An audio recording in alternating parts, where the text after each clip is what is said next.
Yeah, 6 for 5. You can go for 600, it's going to be 12 and 12 for yourself. Yeah.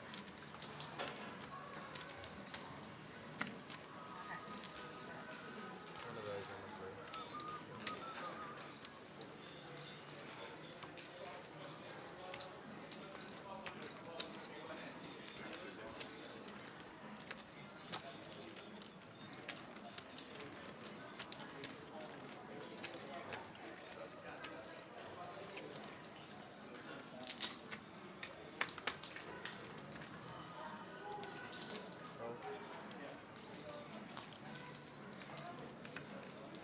Spread is 2.4.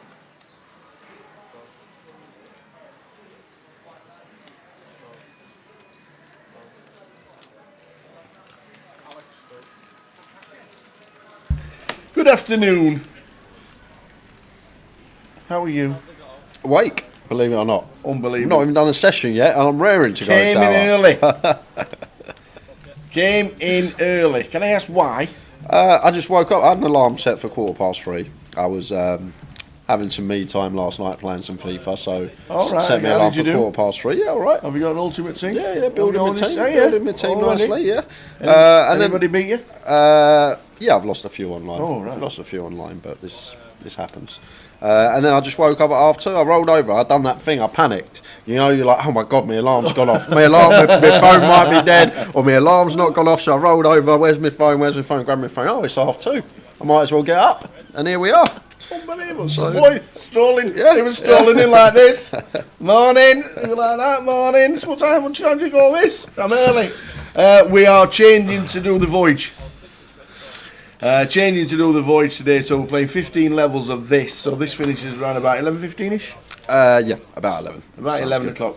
The Voyage, so it's a £200 Voyage. We'll give you all the information regarding that. It's 100,000 starting stack. We're going to concentrate on the main event tomorrow, but we'll flick things around, and the Voyage is now on. And there were the chip counts from the Voyage, as you can see there. 1.2 million for Thierry Henry. Robbie Chef, 828. So some good names coming through from there. 100,000 starting stack. So we're on the Voyage.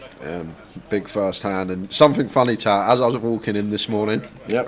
Zacheng was outside, and this man that has Kings, Jonathan, comes up to him and he goes, "We're going on the feature table after the break. Don't be 4-betting me with 10 do suited." So there was obviously a hand that occurred between Zacheng and Jonathan last session, and then we come back, and if that's the case, Jonathan's just never folding Kings, right? If this is a man that you've seen 4-bet 10 do suited there before, and he's like, of course he's got it. As Zacheng set for a double, get himself back to starting stack. What a start to the Voyager. It's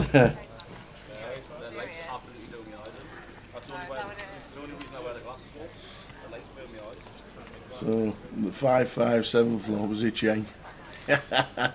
Ooh, Oi, oi, clubs in play. never easy.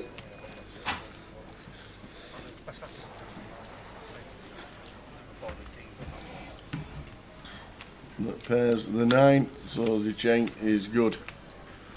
And gets exactly to starting stack. 100,000 starting stack. I'm the Chip Taker and Mark King watching on YouTube. We are on 888 Twitch.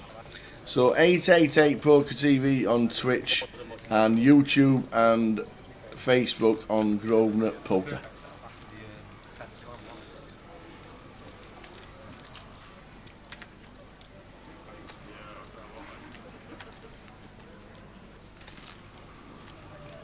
So the Voyager that has started.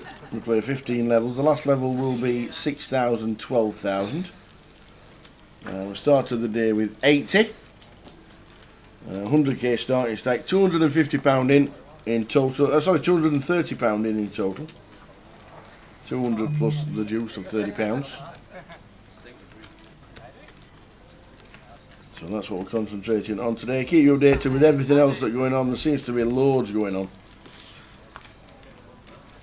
So we'll keep you updated with that lot, and well done to everybody if you made it through to day 2. Plenty going on. Good to see numbers getting bigger in the £230 Voyage. Afternoon, Smiter. Afternoon, Mr. Tim Wright. Happy Friday. And hello from Zep. Hi, Gail. How are you? It's her birthday today. Happy birthday, Mum. Oh, I like that. Thank you for my lovely flowers, Jay. Don't know what you're talking about. Weren't from me. Oh, I did leave Alice a to-do list before I left. I did leave Alice a to-do list. So Oh, that was a little bit tongue-in-cheek then, was it, Gail? As in, like, I bet you didn't even get a phone call saying, happy birthday, Mum. I've only been up an hour and a bit. You think you don't prioritise things. Oh, Mum's birthday. Yeah. I remembered. That counts. Nice one. 11th of October. Nice. Happy birthday, Gail. Hope you have a lovely day. Do Grosvenor update ending of the local results? Quick question from Mr. David Stevenson. No. Just NPL events that Grosvenor update. If you want to update the ending mob with a local result, you can do it yourself, because I'm guessing you've gone into the top 3 or might have even won an event, David. That's what I'm guessing. So local events have to be added by yourself, which if you want to do it, it is easy to do, apparently. I've never done it myself. Apparently it's easy to do. This is Cheng. King 5 off. Goes for free bet. Getting after it today, as is in with the A7 suited. Makes the call.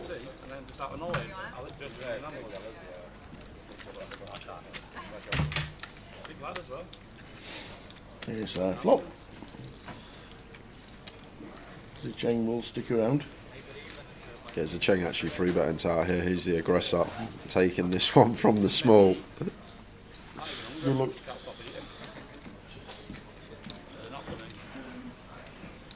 There's going to be some bother here with King of Clubs in hand, ace high board. Potential to just barrel off here. And as this should just be calling tower. Like to keep bluffs in. As Cheng still got the stronger ace X. Just nice hand to call with position.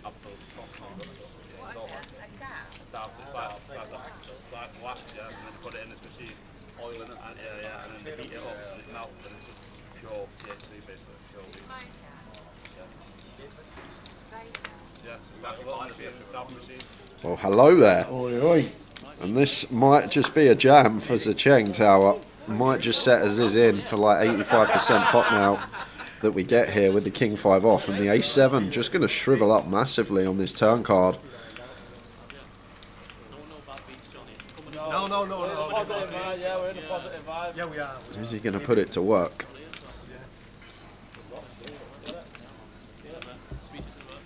Looks like he is. Indeed. Now then, Aziz. So hard to call here, tower. Like, once Zecheng free bets from the small, we don't expect him to have like an offsuit King X as a bear King of Clubs. If he's got like a worse Ace X with the Ace of Clubs, he probably plays check. Difficult to find the call here with top pair as Aziz. I think fold could be in order most of the time. And then we got a fruity old customer in Zecheng. Just deciding to get after it here with the King 5. But just got all this value. Ace Queen, Ace Jack, Queen Jack, pocket nines, pocket jacks, pocket queens, Ace X of clubs, King X of clubs. And as I say, we don't really expect much offsuit. Low down King X, if any, to free bet from the small. So it's difficult to assign him a hand like he has here. I do think this is likely to work, but Aziz says, you know what, I've got top pair. And I am in front. Sees the good news. Yeah. They're going to need to fade a club or a 10.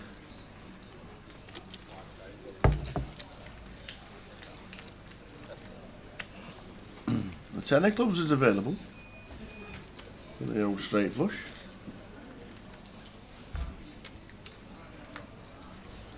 And it's not, it's the 8, so Aziz stays in front. And drops the Cheng down to 55.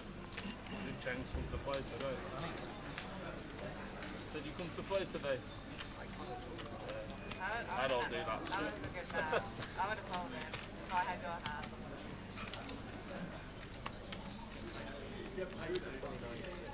Good turn when you do that flop.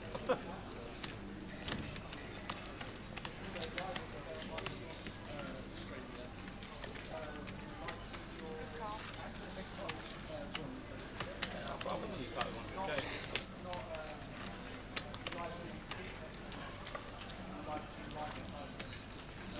Lots of areas.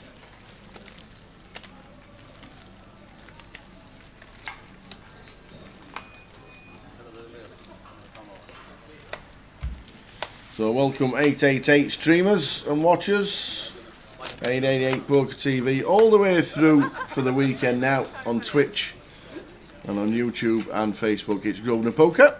Yeah, just going to run you through the feature table. Didn't get a chance, but going to give everyone a shout out. In 1, Sam Webb. In 2, Aziz Mia. In 3, Gareth Boyle. 4 is Steve Cherry. 5, Alicia Richardson. 6 is Cheng Miao. 7, Craig Riley. 8, Jonathan Alley. And in 9 is Alex Montgomery. Alex Montgomery. You know how we did that? You know how we did that? Don't. No, we did He's that. He's just got over it, Tower. He just has. But. And I know it was funny. And I know people enjoyed it. And I know Alex took it a little bit wrong way. But he comes up and he does smile about it. It really does, Alex. But have you seen him in the gym? I haven't. Have you seen his little clippets and his little Instagrammers and all that, whatever done, these stories that you do? I tell you what, I wouldn't like to be connected with one of them, let me tell you. He's got some strength in them the what they call biceps. He's got some proper strength in them, because he can do that about 40 times. Yeah, I tell you what, no more messing now, Alex, no more messing. Whew. Afternoon, Gilly, how are we doing? Friday evening entertainment, the Voyage from Coventry all the way through to around about 11 o'clock.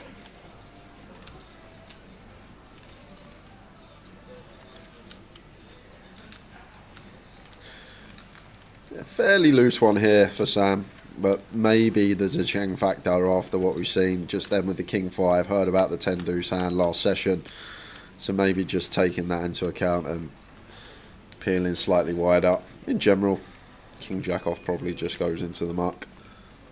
Now we see the 855 and would just have to fold if met by C-bet.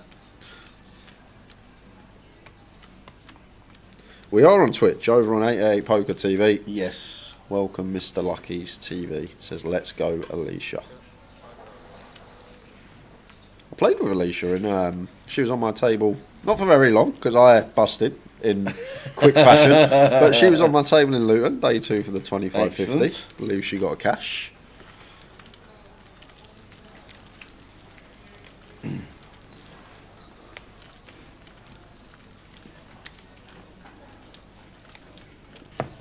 What event was she in last year where all the family tuned in? Was that Goliath? I think, did she FT the ladies at the Goliath that we covered, might have maybe? been, yeah. It was definitely something, maybe a mystery bounty. The great thing about the internet, Tower, I can check.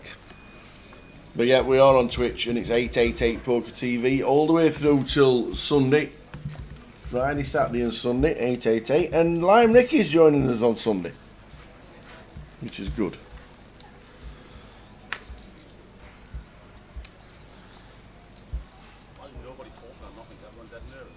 I'm still thinking about land. It's not what you want.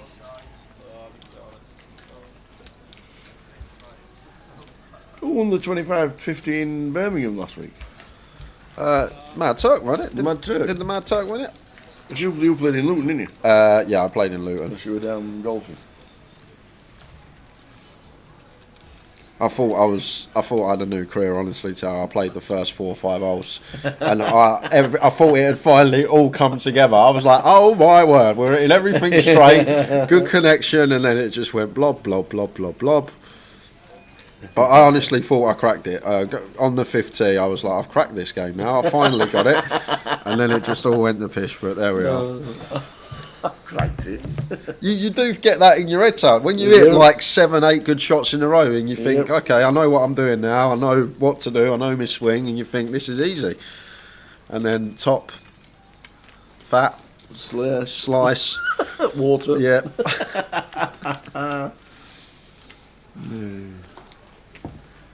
Here's a game. Oh yeah, the Mickey Blacks are out.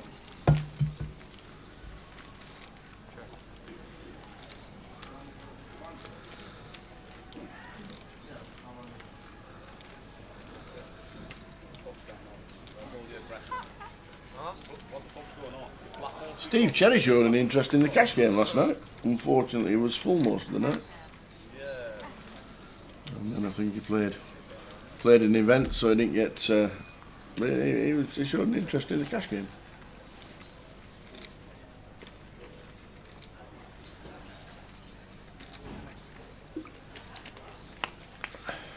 There's a Chen getting trapping on the flop with the check back. Surely he has to go for some value now. Difficult to get any versus Steve's particular holding.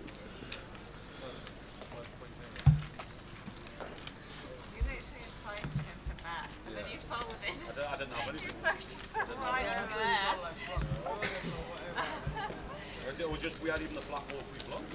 Yeah, I would have thought you would have bet on that board. No, wasn't late. It wasn't his board either. It was neither of your boards, so any bet would have stood out. Well, I had a king, so I didn't know what was going on. See, I have a see a man over here before. Shit king guy. Yeah, I reckon you won. I was definitely winning him. It goes check. Yeah. I wasn't folding if I'd seen the flop. Push it out. What did you do that for? Kind of. Got scared. Terrified. Keep the table scared. Ah, Alicia's twin, Amanda, watching from the United States. Oh, that's not too. Nice one, Amanda. Also love the commentating. You guys do a good job. Always make it a pleasure to watch. Nice one, Amanda. Which part of the US are you in? If you're in Florida, stay safe. Because it hasn't been nice weather. It's been a bit windy. A little bit breezy on the Florida coast. That'll teach you right, won't it?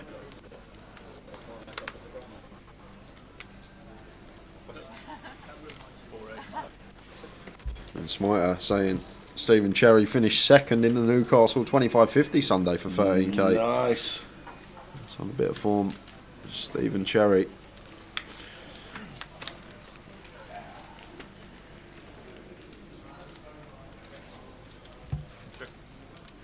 Small free bet from Craig with the ace king.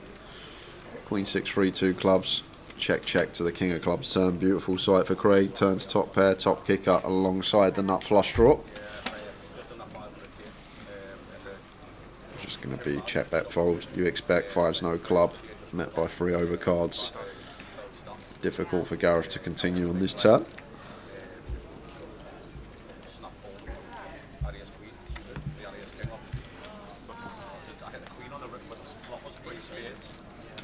Mr. JG, good afternoon, watching on YouTube. I'll be breathed and celebrate 5 of spades on everybody. Next hand I got not 2 hands late. I got ace 6 on the button. Shoved into the blinds. Robbie had 7 in hand. Yeah, the sparkling table would have been good going today. Yeah, it was mint. These are just, they were just literally within 10 hands. I was basically taking turns of shoving. That's sad. I was definitely not holding me a screen there against them. Close to Florida, but no, actually in Alabama, in the Bama.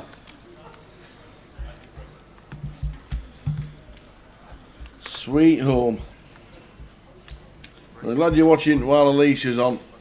And I hope you watch for most of the week.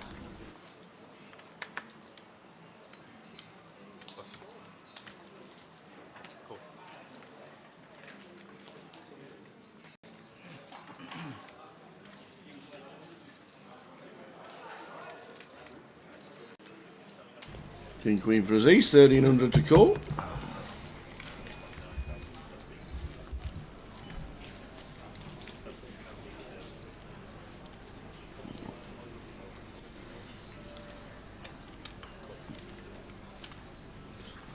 And then Tony Pierce, welcome to the stream. Alabama. Where is Alabama? Top end of Florida. Top end, yeah. to the left. To the left, to the left, to the left.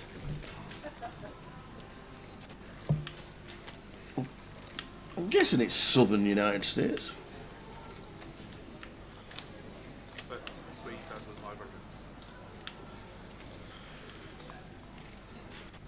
So off the check through, Sam just recognising ace 10 likely to be the best hand. Maybe some check back Jack X, but fine to lead, try and get some value as he does from Aziz.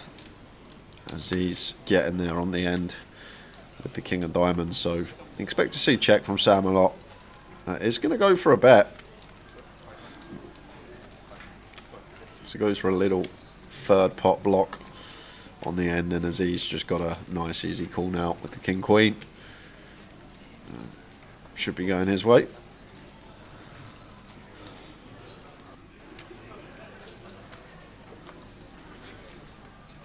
Indeed. I used to be in England, but it's too cold. Alicia won't move here to be with her identical twin because it's illegal to gamble in this state where you are. There's plenty of. I'm pretty sure Florida's getting quite popular for poker as well. Yeah, Florida's big. Now new, isn't it? New regulations in Florida.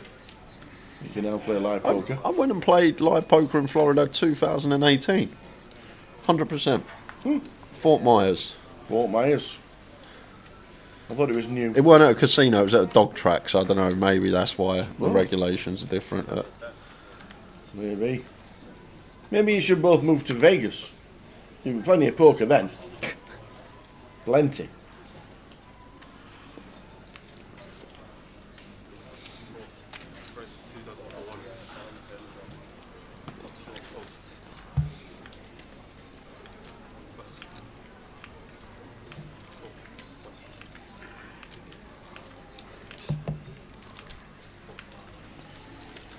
Craig, 8-9 off, wants to get involved. Jonathan with the flat, Sam does the same, and Gareth defends with a nice price with the king 10 in the big.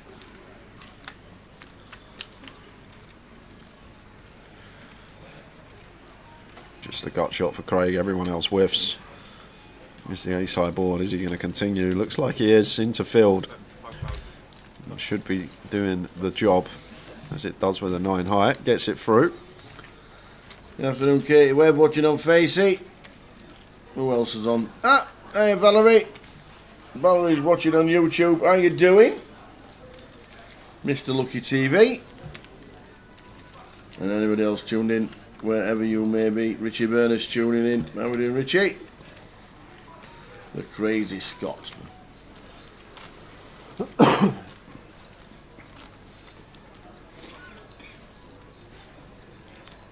Just day 1C of the Voyager today. Should be done between 11 and half 11.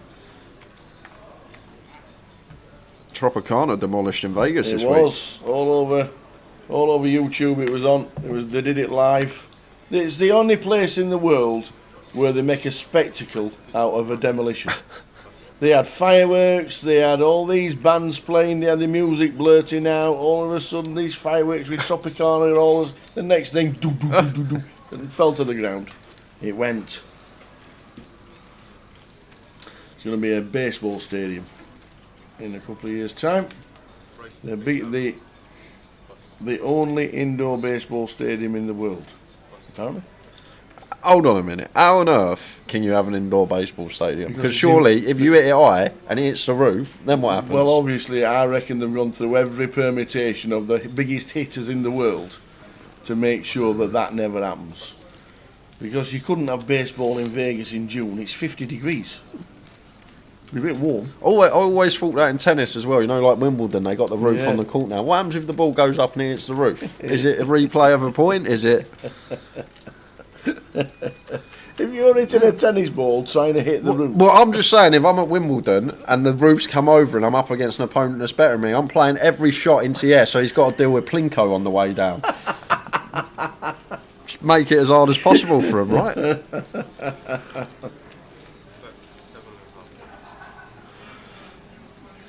So I got a 3-bet pot here.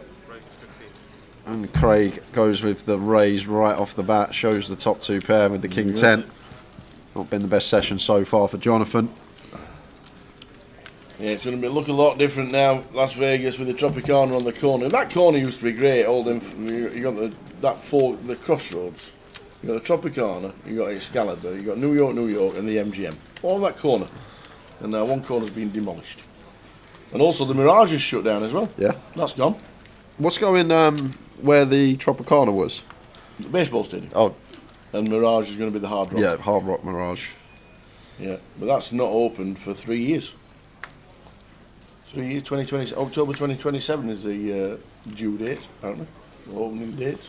It must be hard being a construction worker in Vegas. Go out in that heat all day. Yeah. We've got 80 playing in this Voyage. We're concentrating on the £230 Voyage. Give you information regarding day 1A of the 560. That'll be busy tomorrow.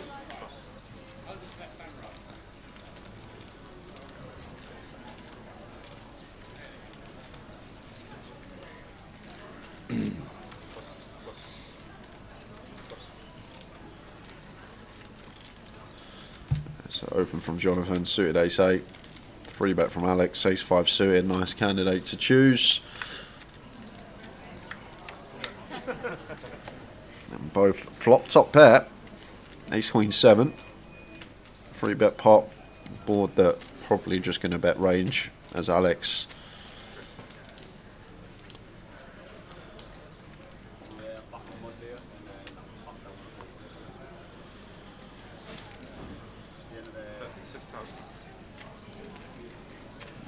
Goes to 6k, just north of third. Clear check call for Jonathan.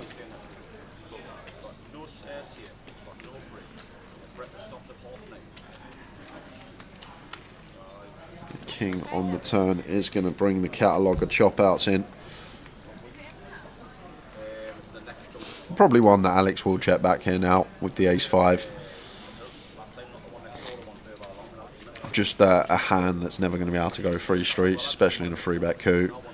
Seems like a plausible check behind. See a river card, which is the 9 of spades. So we will be chopping this up.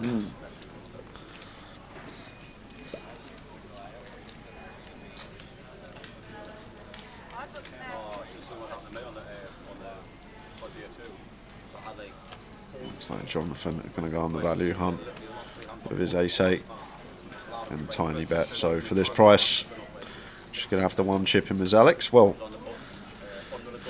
third pot after checking back turn tower. Just got to pick this one off. I know it's difficult to sort of find bluffs. King Jack, King 10 now check.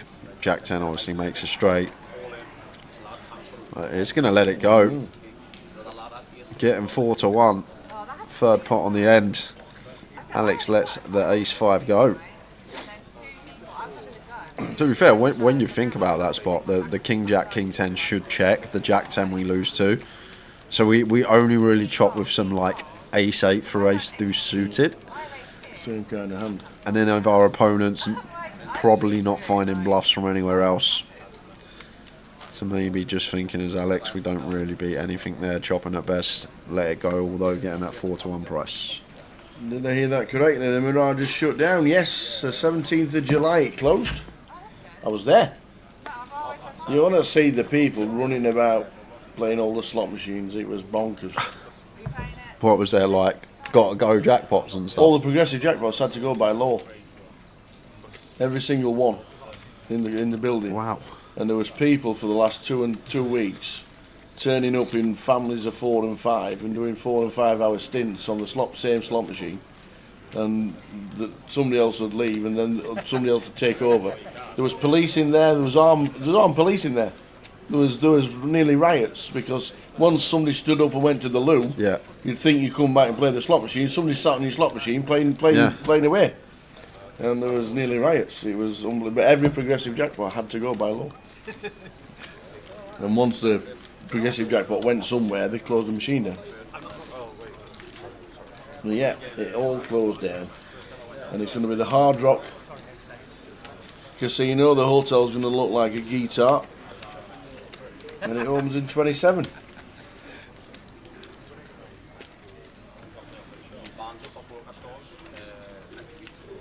And apparently, is it the Fontainebleau, which is quite new? Yeah.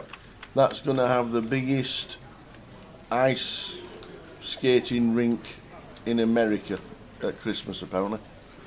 I don't know where they're putting it, don't know what they're doing it, but that's the news. Take your rollerblades if you want, roller skates if you want, or your ice skates if you want to go down the old Fontainebleau. Hello, Kev, afternoon. Welcome to the Voyage, day 1C. How you doing, Kev? How's the back? Hope you're on the mend.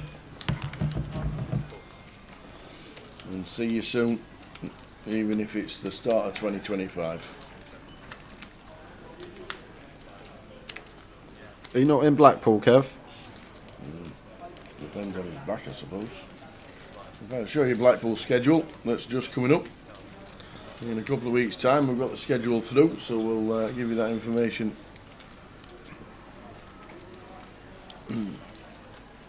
If Elise is going to be calling Zicheng's bet.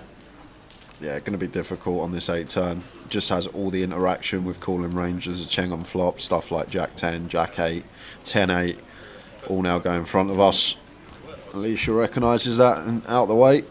There's a Kev says no Blackpool this year. Well, this is what you're missing, unfortunately, Kev. Saturday the 2nd is Cav Cup, the charity event. A bit like the Joker's Wild. I'm booked up. I'm there on a Wednesday. When? Get there Wednesday the 30th of October. You going to play the satellite? Probably not. The opener and mini main, that's great value, 50 quid. All the illuminations are on them, right? Yes. Yes, okay. Yeah. You're going to walk the illuminations? Yeah, and the missus coming with me for the full 2 weeks, so you're taking her on holiday? Well, yeah, taking her on holiday. Blackpool, I know. Staying in the Pack your bags, love. We're off to Blackpool. Norbreck for 7 in days. November. Norbreck Hotel. Can't wait. The opener is on the Thursday, Friday, Saturday. Plenty going on there, and then the second week when we start streaming, we're streaming on Wednesday, the 6th of November. That's when we'll be streaming the mini main day 3, and then we'll have the high roller day 2 on the Thursday, and then Friday, Saturday, Sunday we'll concentrate on the main event, and then the closer online on the Monday. So Blackpool is on its way. But if you want to have a few beers and a laugh and a sing and a dance at the tables, the CAF Cup on Saturday the 2nd of November, raising money for charity. Over 60,000 raised in 7 CAF Cups previous.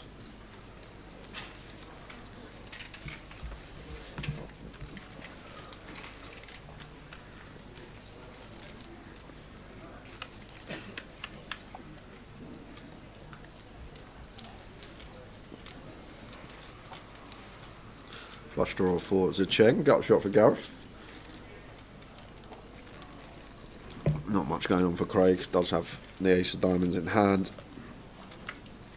Has ended up checking through. Looks like a good turn to lead for Zicheng here. Looks like a 4 or a 5. Sitting here with a nut low, never a bad thing to start firing, especially when we got heaps of equity to go alongside it. It's actually a 6 on the turn. It's a pair in this bottom card. Are going to have a lot of the Queen X, Jack X from the small blind. Basically setting his own price here as Zicheng. 1200. Good for a 7th pot.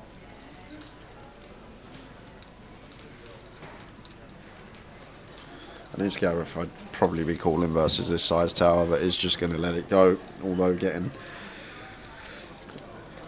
8 to 1 on his money. We're going to stack up back to 80,000, starting stack of 100k.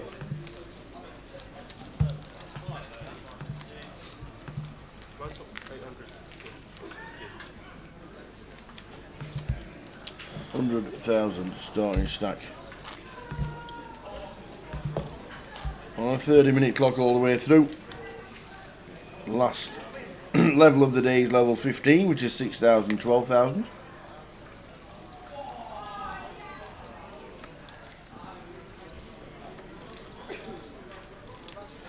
And every 2 hours, as we know, there is a break.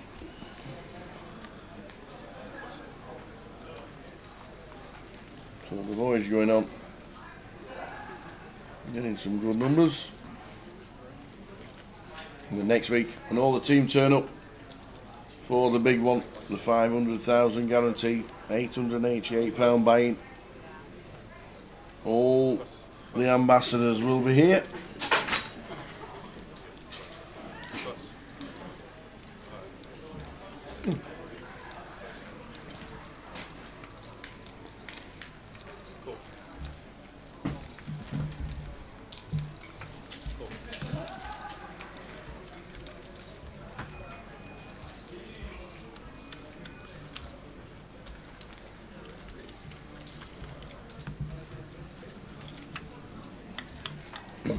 These with initial raise with pocket fours. It's called in 2 spots, both the blinds. Here's King 5 flop, 2 hearts.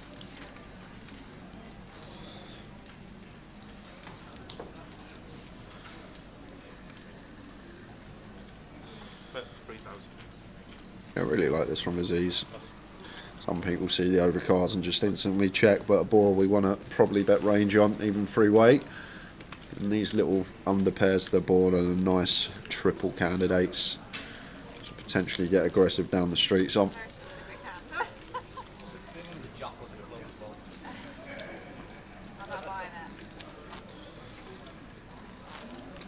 I think you like the flop. I reckon you had a king. And a pair of tens didn't look good on that flop, did they? Sure it does. I don't think you had an ace. That's all I'm saying. Either way, I'll find out.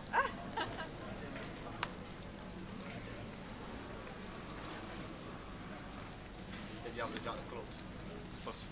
What is it you with this jack of clubs? I get it right one time on the see that. Every one. I come out once and be like, tell you. Didn't see Worsted so far. I've seen Easton. I've seen Worsty. Oh, yeah? Yeah, he said hello to me. Nice one. He is it. So worst ends playing the main event today. Wish I went out of it. Lee shot with the ace jack suited.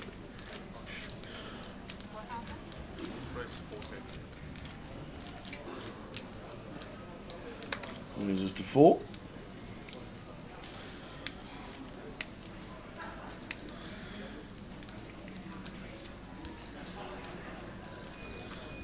Cheng definitely had something in his Weetabix this morning, Tower.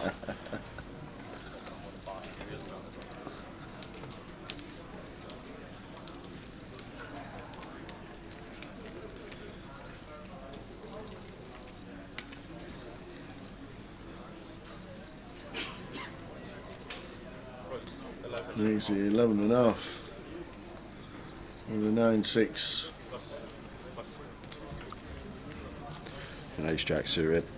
Going to be too good to be folding for a Lee shot. Going to have to call at the minimum. To be fair, the Cheng's been getting well out of line.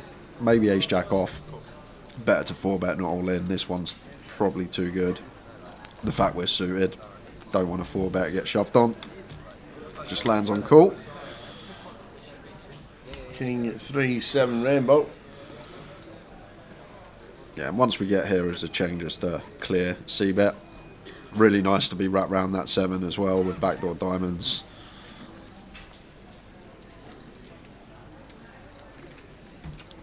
It's going to be an interesting spot for Alicia here, Tower, because this hand potentially should be calling once against some sizes. If we are met by small for Zecheng, like we are, 6,800 here, Zecheng going for south a quarter. I would have liked to see Alicia come along for one here with the ace high. Very nice. Yeah, very nice indeed. Got some nice backdoors. Still can have the best hand. Overcard to the board.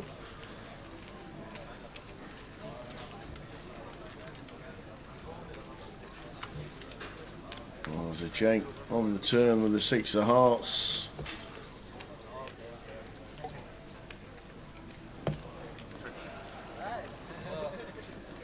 And probably where decision point for Zecheng Tower, because once we go quarter on flop, like Alicia's still going to be fairly wide in terms of range. She will have some ace highs, some queen jack suited. All the pocket pairs still going to call once against that size.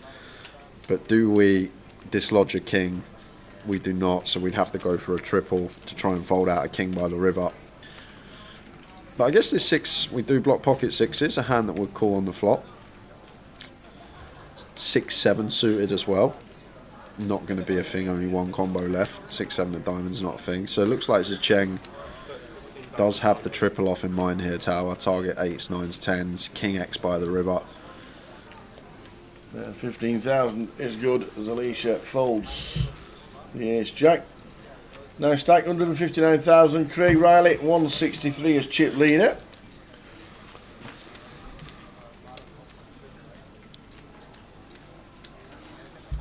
Devon Moore watching. Big shout out to Big Riley.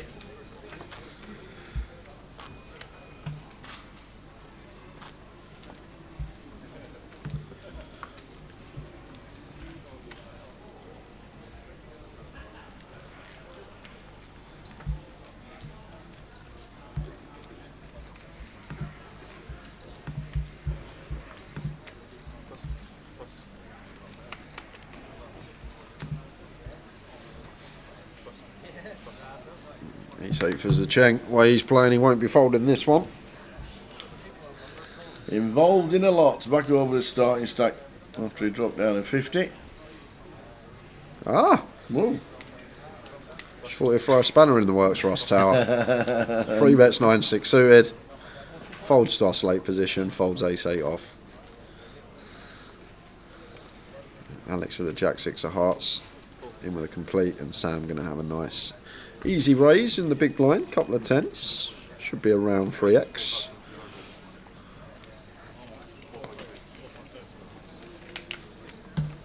Go slightly less, 4,200. May just keep Alex interested with a suited jack.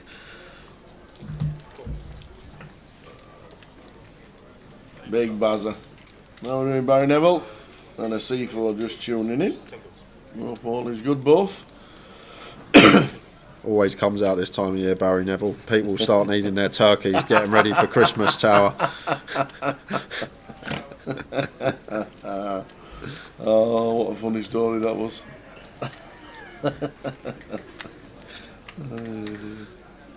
Oh, bit of bother for Alex, blind on blind. Flopping top pair. It's middle set for Sam and goes for the check back here. So, not going to get the full double up.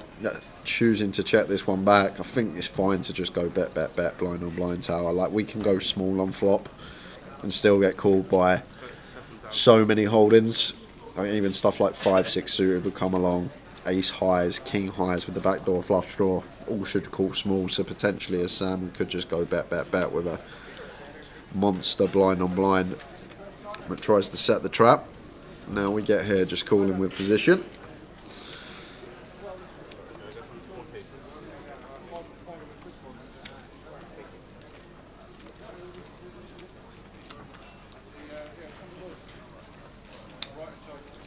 King of diamonds on the river. Not the best card to see for Alex. But still have all this king queen, king nine, ace king, ace queen in there as Sam. So either check or maybe block as Alex. I think these are the two options available here, Tower.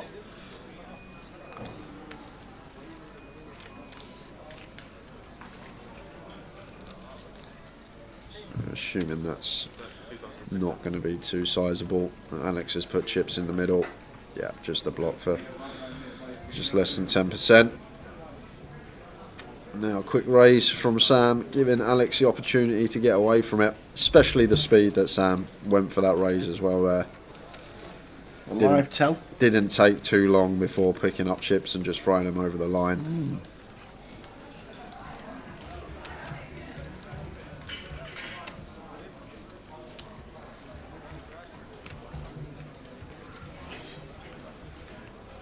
Does Alex think that Sam will start turning some stuff like ace-6, ace-7 of spades into a bluff here? Something along those lines. That does well to lose minimum. Could have lost a lot of chips that pot, Alex. Lost absolutely bare men. Top pair versus middle set, blind on blind. It could have been a biggie. It was not. So buzzer. But I never got the Yorkshire Cup. Question.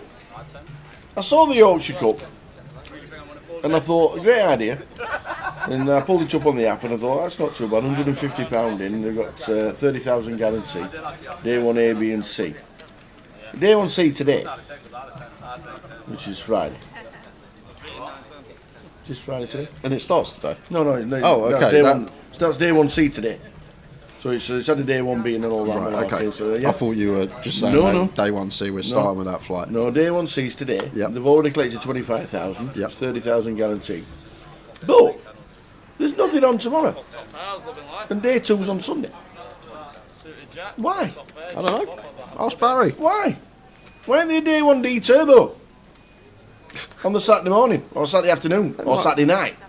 Well- Why is there nothing connected to the Yorkshire Cup on Saturday?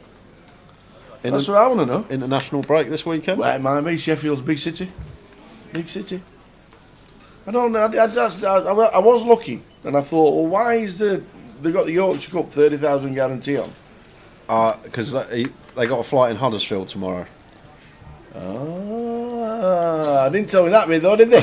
Oh, love it.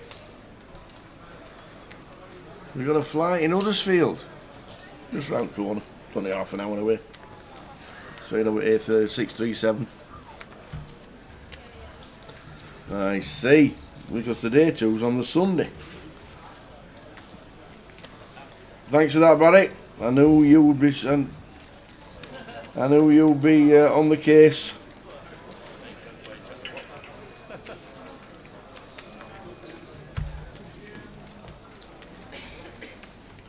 He's already collected £25,150 in Sheffield. Anybody else around the Grosvenor Estate, let us know what's happening and we'll give it a little mention. You've got Barry Neville for entertainment tonight in Sheff. If you've not heard the turkey story from last year, just ask him. It's gold. I love my dog. If you haven't noticed, I got a little. I didn't notice, no. It's not little, it's big dog. Not much going on here, blind and blind. Yeah, kind of like this from Sam. 5 high, diamond in hand, seemed like a nice little stab. Just folding out better holding. Stuff like Aziz has. Jack 9, 10-8, 10-9. Some ace highs may relinquish. So, Any ideas? should be working for Sam. Nice little move. Takes a small one. Yeah. The head's too small.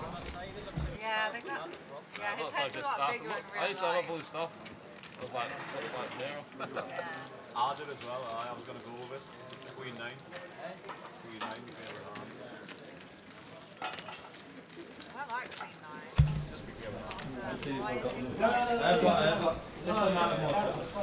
Well, where's the CFO anyway? No, well, I've already explained we're not doing any more Alex at Montgomery impressions because I've seen what workouts he does in the gym. His shoulders are getting broader and broader. Let me tell you. I can't believe anything you say. I was going to say, Top lad, old Alex. I reckon he could get you on his shoulders, Tower, and I do reckon an he old could. squat. I reckon he could. Oh, I reckon you could. Yeah, I'm not going to give you any opportunity to do that, but I think you're right.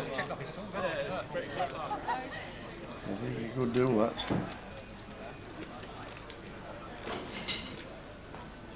Sounded so interesting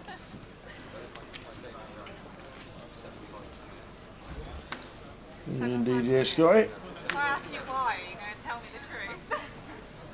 What's on this weekend for the C4? Nice hand for Alicia. A couple of jacks.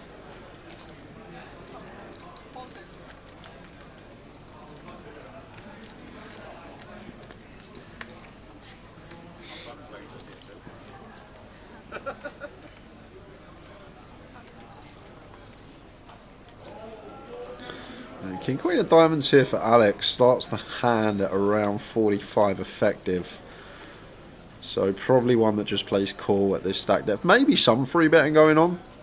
I think more inclined against +1 just to play a lot of flats as Alex does. Gareth, the same hand but club variety in the big. He takes his price and makes the call. Important flop coming up. Yeah, one of them.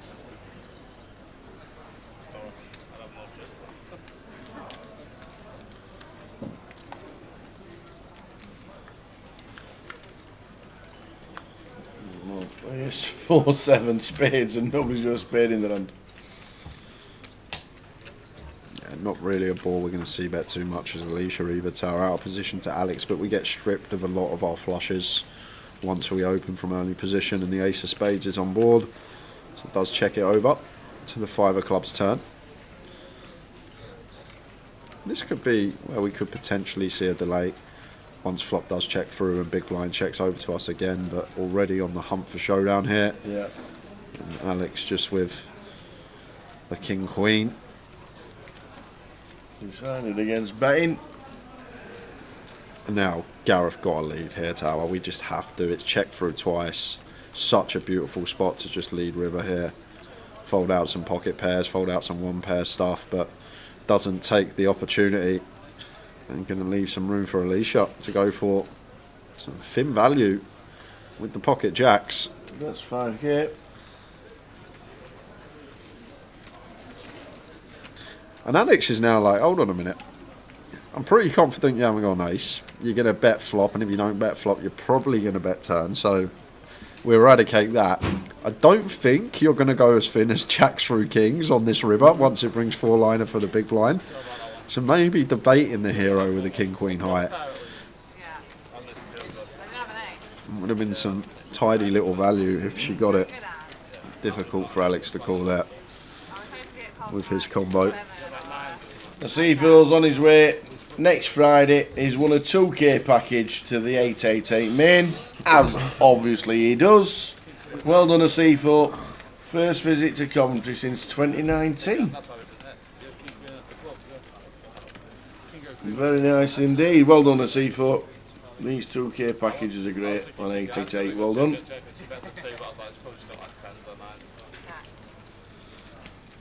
But you might have a 7 or someone, not you. Try and milk us for value. I was trying. I like It it. didn't work.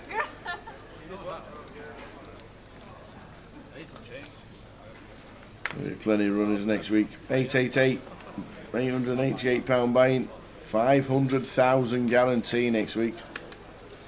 The team will be here.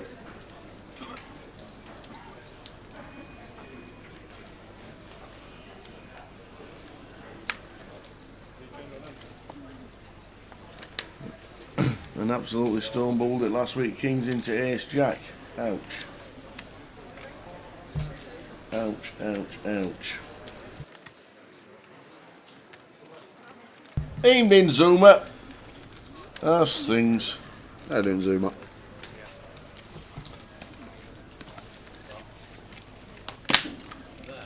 And best luck, big Craig Riley.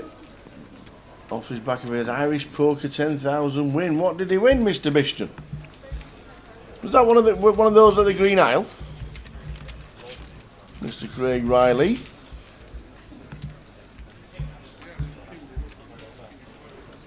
Oh, the Killarney one. €6,000 second Very nice. at the Irish Poker Tour. I hope we're not working when Killarney's on next year. Because we're going. 254 runners, chopping it with Colette Murphy. Excellent. Oh no, Colette. Colette plays, yeah, Colette plays at the Green Isle and plays side events at the Irish Open. But Killarney's supposed to be great, so I hope we don't clash next year. Because apparently the Killarney as a place itself is supposed to be amazing. I had the jacket clubs after when you left. I was like, You've been thinking about Elliot every time you literally go. every time I get here, you don't seem to say it. I had 6 off. So it was dead helpful for me. And they need to vary for that. I swear to God, I've had a piece, I've got a month, sorry. I'm not even looking because I've... Oh my God, should I have a look? No. I was going to put the big bear I had that jacket club, see? Oh, did you? Say it. Miss Dill, no one likes to see that when you get king, says Jonathan. Oh, yeah. It happens. I had an ace as well, so I was lying. I would have got a triple up. We'll see you tomorrow, sea folk. Great, dude. No, next Friday. See you next Friday, sea folk. I would have pushed as well, so I would have been... She would have went wild. I wouldn't have raised from the free though. You won. Why raise? Also, I wouldn't have raised. I would have flattered. he raised, I would have shoved all in. What would you have done? You flat. He would raised, shove? I would have shoved Yeah, all in. he would have raised though. I would have went with it, obviously. Like 12 big players. It'd have been the eggs. What did you have? Yeah, year 6 on camera. First time I've seen it here, so 93, yeah. So you're in. I've got 10 big players. You're in. I don't know. I'm technical with year 6. I'd probably, yeah. Probably a few shots, but I'd overshot. Maybe. A couple of ducks for as a chain. On the minimum of the years.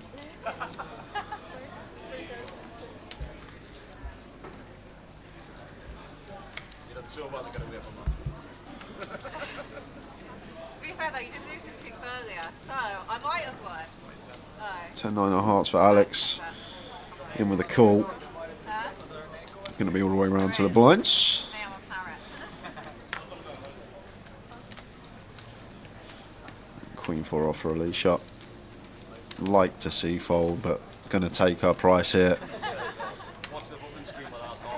It's one of the big misconceptions from the big blind. A lot of people, when you first start playing this game, you hear the saying, I'm priced in, the price is right, I'm getting the pot odds, but although your price goes up, just your equity within the pot really does diminish once you go 3, 4, 5 way, etc. And a lot of time you're going to be out of position to field. But she does flop best after choosing to land on call in the form of a 4. Zicheng going to continue on the ace high board with the ducks, 4,200. Kind of an interesting one for Alex here, 3 to a straight flush, wrap round that 8, having position now as well. Getting nearly 5 to 1, 4.5 to 1 on money, any floats available. Wouldn't be surprised if he did stick around as Alex. Is going to let it go, and Alicia does the same.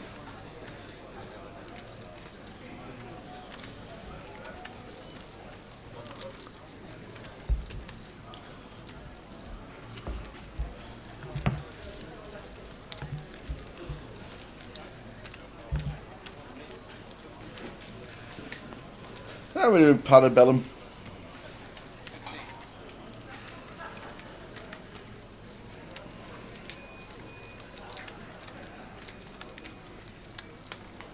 $9:35 train to Cov, to the arena. I've only done the train once to Coventry, and when you get to Coventry station and then you've got like a 30-second run to get up to the train that takes you to the arena.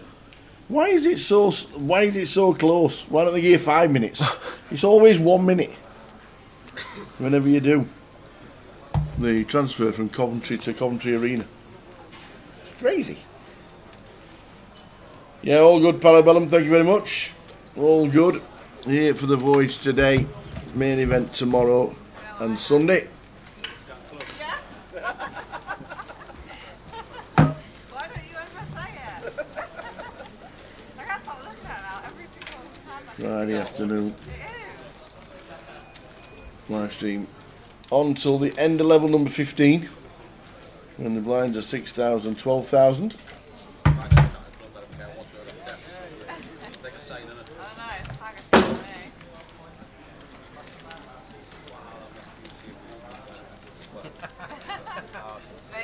me. Maybe a jack is coming. Manchester to Nuneaton and then a 15-minute wait for a 12-minute ride to Arena. I don't know why we came on the train one year, but we did.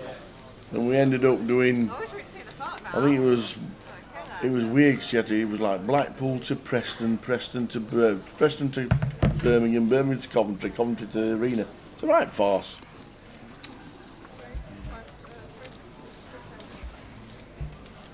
Does the Preston train not stop at Coventry? No, you got to get off at Birmingham and change. I can't remember. No, I'm pretty sure it might have been Preston, Coventry, and then Coventry to the Coventry Arena.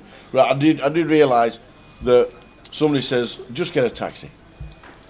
Don't bother trying to run to get the arena train because you'll miss it and you'll be late. Just get a taxi. So we did. But then Mabel says, Jonathan, the best bin man in Cheshire, never leaves a bin behind. Got that from his military days. Military days. The best bin man. So, How are we doing, Stephen King? Welcome to the stream. Alex opening coins here. Sam calling ace 10. So Cheng in from the small and Craig 6-7 off. Looks like going to take his price.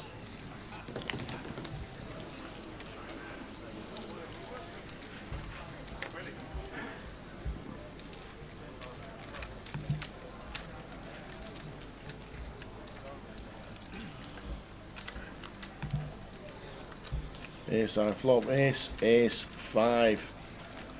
Beautiful flop for Sam, not the best flop to see for Alex Montgomery.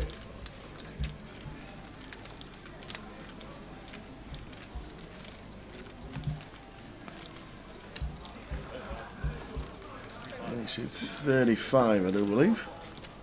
Yep, 3,500. Sam with a clear call. That's not cool.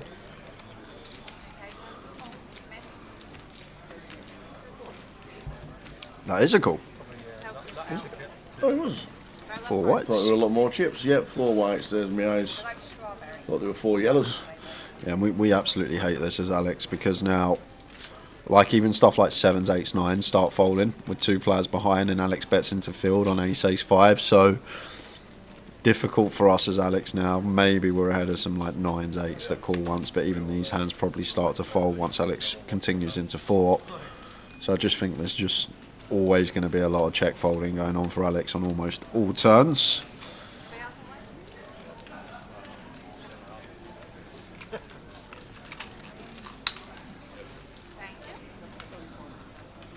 Three of spades on the turn.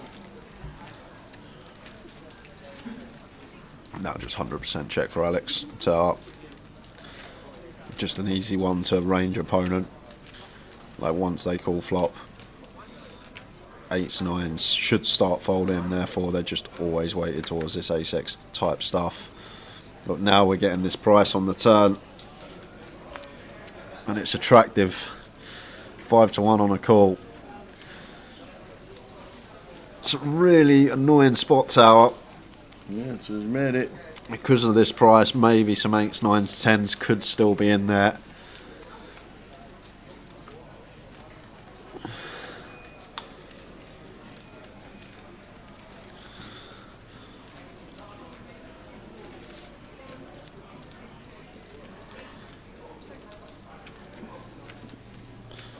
Now, so I'm going to go for another street of value. I think this is where Alex just gets out of the way. So we're protected here as well, because we still have ace-x ourselves that will check out a position. So if in some weird world Sam did have a float and a bluff on the turn, like he probably shuts these down once we call on the turn, because we can still have a lot of ace-x as the opener. And maybe our opponent expects us to start folding stuff like 7s through kings once they call flop and barrel turn. So I think just taking all of these things into account, can't just let the ladies go. Maybe there's a question on the turn whether we can fold turn tower because of the things we deducted on the flop.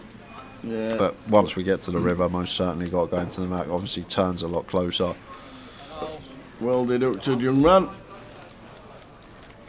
Folds the queens. Cheng, why are you not squeeze 3? See you squeeze.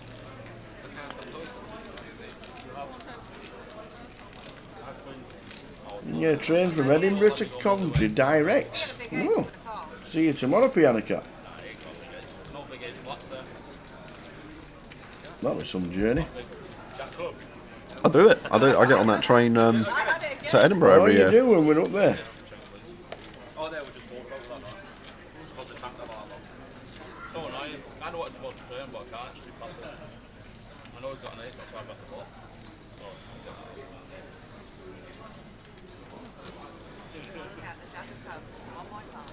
Smart women never jack, I swear to God.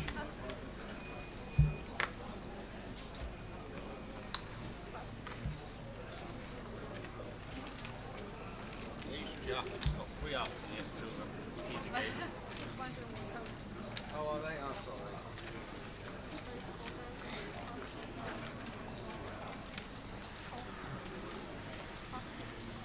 Sam with the ace-5. Fairly loose from +1. I think one that should probably be mucked, but Bit of confidence after winning a couple of pots. Wants to get involved. King 10 offers a Cheng on the button. Going to be fold or free bet in my opinion. Most of the time fold. It looks like he's going to take this aggressive approach, and it's beautifully timed because we are up against two rag holdings. That should be in the bin.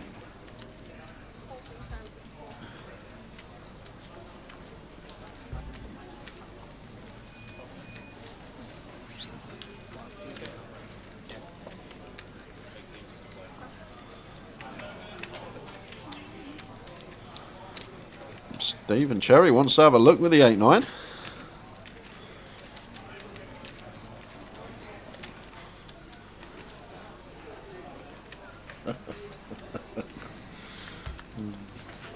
King Ace Jack flop. The Cheng. Flopping best. No real draws for Mr. Cherry, and that'll be the end of hand. Heading over from Belfast next weekend for the main event. Can I get a direct train from Belfast? Belfast to Coventry's got an airport, hasn't it? Yeah, you can send him one of your choppers over. You're not using them this week if you want. That's true. Get in touch with Tower. He might be able to pick you up. Well, not him personally. He'll send one of his concierges in there in his helicopter, and just need a helipad somewhere to land it. That's it. I'll get my chopper out. Port Camel, afternoon gents, out of office is on, case packed, ready for flying out to Turkey for 10 nights tomorrow. Oh, is this still hot this time of year? Nice one, Mel. Who's going?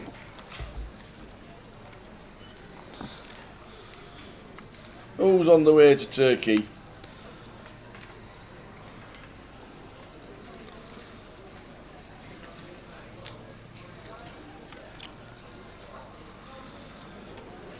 And where are you off?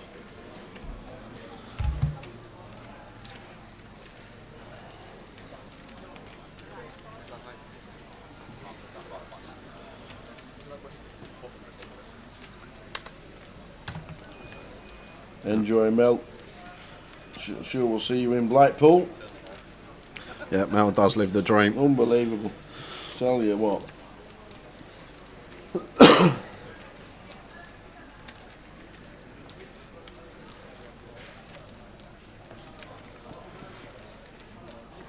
Only a 4 big blind shove, so expects the Chen to probably ISO here. Just make it like 20k perhaps, seems nice. Or is he just going to land on call? Looks like the latter approach. Let's just choose to call. 28 degrees, lovely.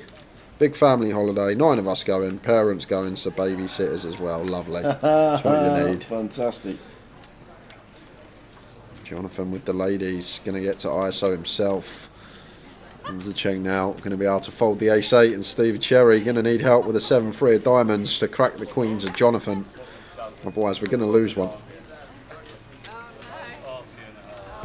Take away for better than that. At least flop a pair, so we can get a sweat.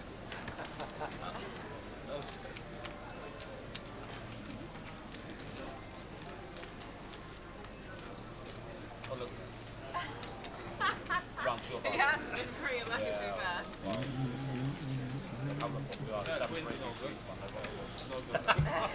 It's not good for him, True. Ace, you're winning this one. I would think you're winning this one. Steve Cherry needs a bit of help with the old 7-3. If anyone wants to take a bet, like I will take a bet. Yeah, I'll take this. That's, well, we've got 4s. Oh, 4 Jerry, we need a 4 Jerry. Has he? I'm coming back in, have you gone back in? And we're down to a 4 and a 4 only for Steve Cherry. Give him the 4, start the spin. It's a 10. Unfortunately for Steve Cherry, out he goes. Yes sir, greetings from Split, Croatia. Nice one. No live poker here, all stopped 4 years ago, still casinos advertising, but no. Whoa, imagine that. Imagine seeing a sign saying poker. And you get there. And you get there and it's like, no, we stopped that 4 years ago. And the Crazy Scotsman, if you are not a member or you can't get into a Grosvenor casino, there's no way of playing this event. No. You need to be able to get in membership, Grosvenor. Yeah, for whatever reason, if your membership is suspended, and they're going to the casino where it was and where it happened and ask a question. Yeah. And then if you get back in, we'll see you. And if not, have a look for next time. But you do need a live.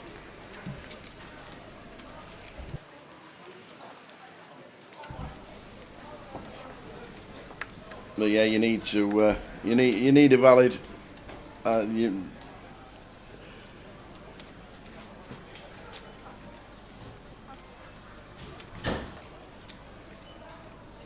For whatever reason, Mr. Scotsman, you tell your mate. They had 888 Poker Live in Split a few years ago.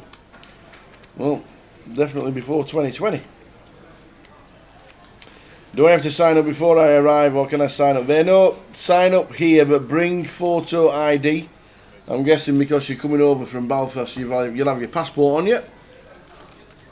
But make sure you need photo ID on your first ever visit to a Grosvenor casino.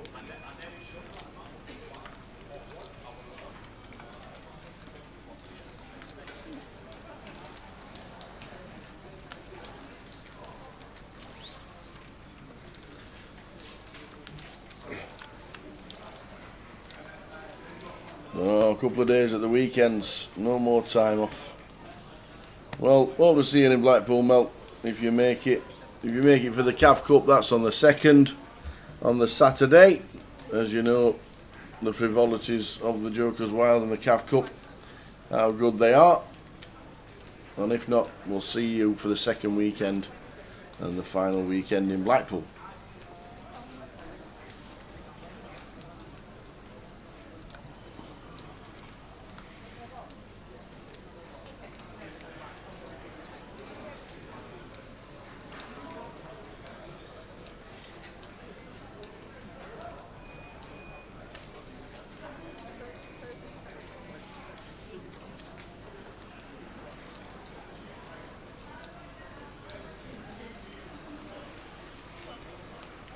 Yeah, online accounts don't equate to live membership for a Grosvenor casino. It has to be a live membership.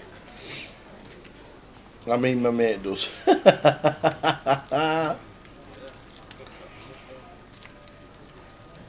Go into your local, whichever it is, and say, is there a reason why it's suspended? Can I have it unsuspended? Can we have a chat? And you never know, you might just get it sorted.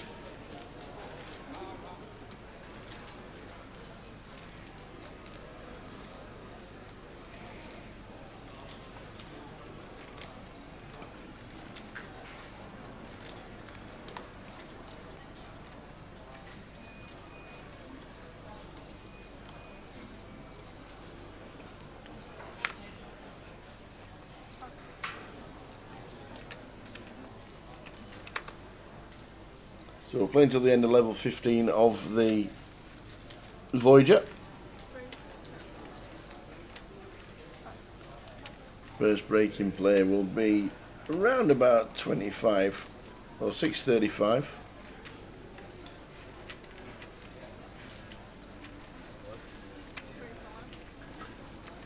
Alex with the ace-9 and 46 on the button. Rips on the chains. Initial raise. He knows the chain could be doing it with anything. And he has an ace.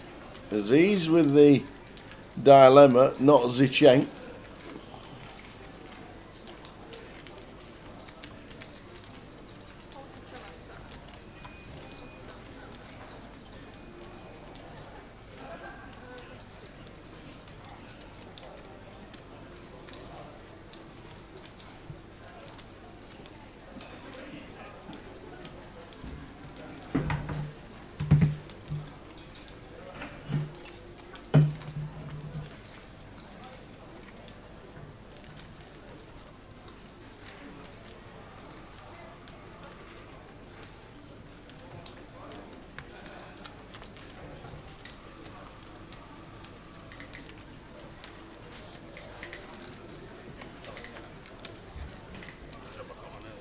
Alex up to 55.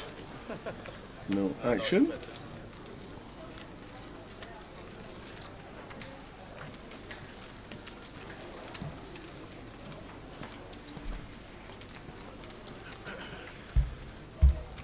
Close. Close to call it. How close? It looked like it. You counted it out. Did you have 8 to 10? You might have been ahead. That's what I'm putting you on.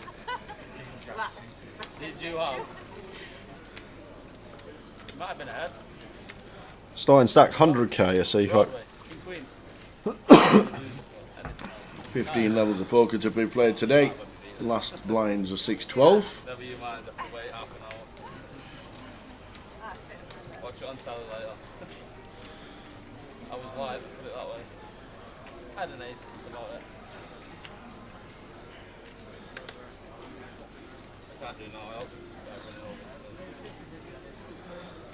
You have ace high? Ace? You sure? I got it right. Oh. What, I guess? Glad you phoned us. Would you have ace 9? Ah, can't say. The Ace 8? chain raises Suited. I wish. with the tens. That was the queen, but okay, put it in and get her. As he says, let's see a flop, please. I don't know, it's a big show. 23 bigs. Gareth going to be doing the same with the Queen 10 of diamonds. Can't fold. Big show. Confidence win this I'm one. folding ace 10 there. For that big blind. I can't flat, it's open. My hand's not strong enough to Yeah. fly, it's open and I can't Yeah. fold. If it was less. Sorry, I was just talking to them. Oh, Queen Saying 8-5. I can't fold to his open. I can't As wait he to shoots to see the that. lead. Can't pocket nines or something. I can't flat. No. Yeah, tens with a spade, met by one overcard. Maybe one that does like to check three-way as the Cheng. Does check it back. 10 on the turn would have been spicy, but unfortunately it's 6 of hearts. 23 bigs, fuck it, send them in the middle. On the bottom versus aggressive player. True. Not good enough to flat, No. it's too good to flat. Cheers, recluse. We'll sort that out when PK gets back in. Yeah, good spot. Yeah. I'll adjust. Well done. Big old cash game. Could have been worse if you 25,000 in the pot. Really awkward one now for Zacheng. With the tens getting this 5-1 price, but after it goes bet call, I think more than likely there is going to be a Queen X out there. Goes for raise? You just never know with this man. Not ever. Makes it 16.5. Quick call from Aziz, and I think Gareth just has to fold now with the Queen 10. After it goes bet call, raise call, like how is Queen 10 ever good here? Like we specifically need like Aziz to have like Queen 9 suited and Zacheng to decide to raise it like something like Ace 9 of spades. We're sort of clutching at straws for Queen 10 to ever be good after this action has occurred in front of us. So I would like to see Gareth let this go. I know we got top pair, but once this action's occurred, I think it becomes a bog standard fold as he does dish it into the muck.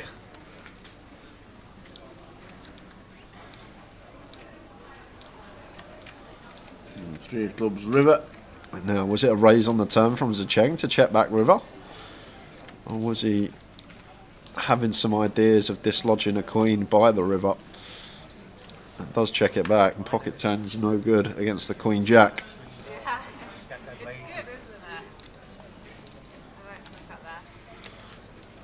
So I think Zacheng just thought that I'm going to go for a small raise. I got position, I get to check back river. But once it goes bet call on the turn, small blind lead, big blind call, maybe fold could just be in order. Although getting that 5-1 price. That's a pretty hand, isn't it? Interesting stuff for Zacheng. The Voyage, £230 buying.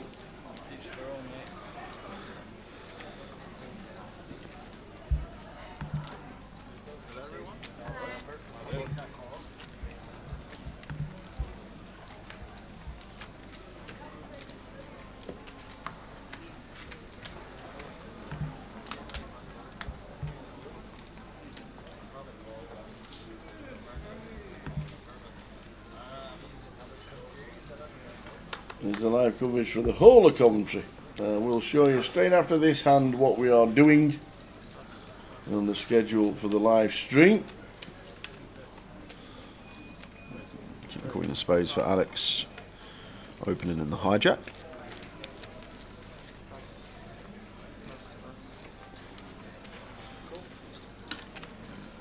Alicia, King Jack of Hearts with the call. One for Alex, 9, 5, 6, 2 spades.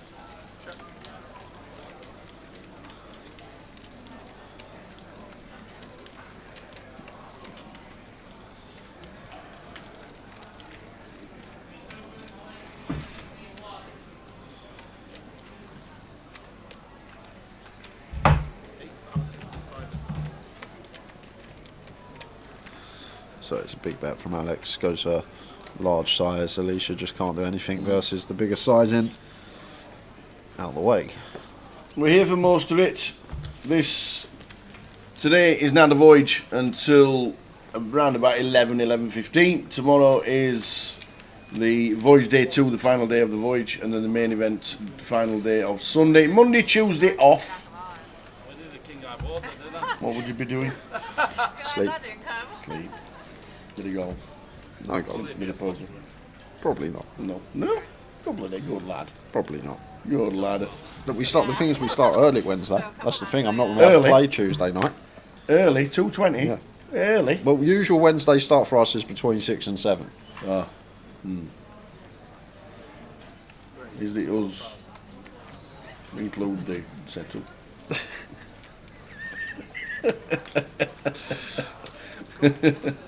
I thought the way that works, I know takedown can take a couple of hours. I thought you have one of them boxes, you open it, just all springs up, you know, like a tent at a festival. We were setting up yesterday. Yeah.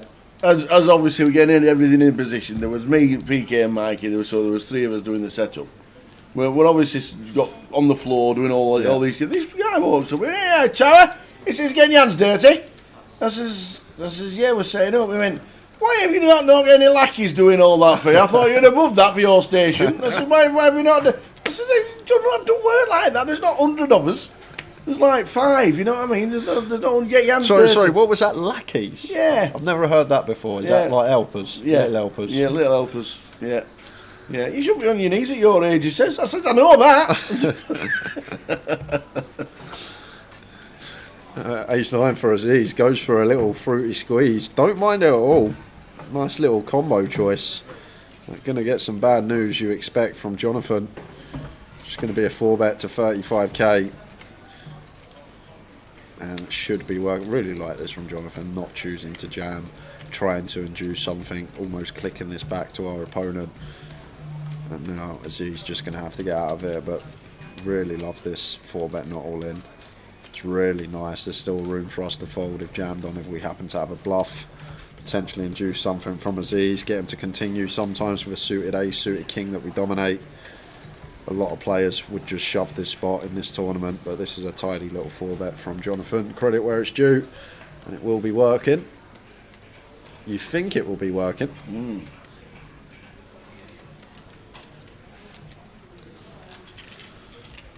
No, Aziz is like, I'm getting 4-1. I'm not folding pre-flop, sir. I want to see a flop.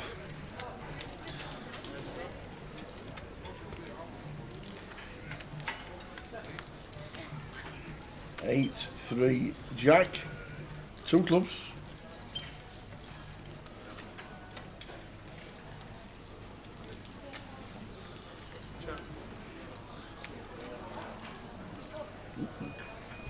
Ace King power suits.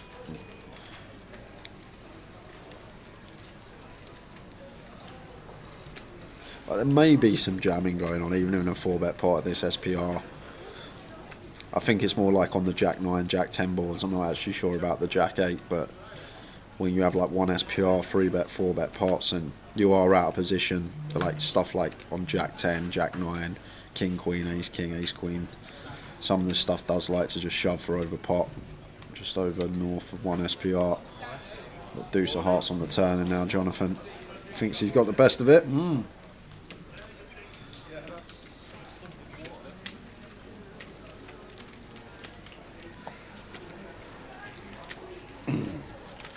Have we seen the new Joker film? No.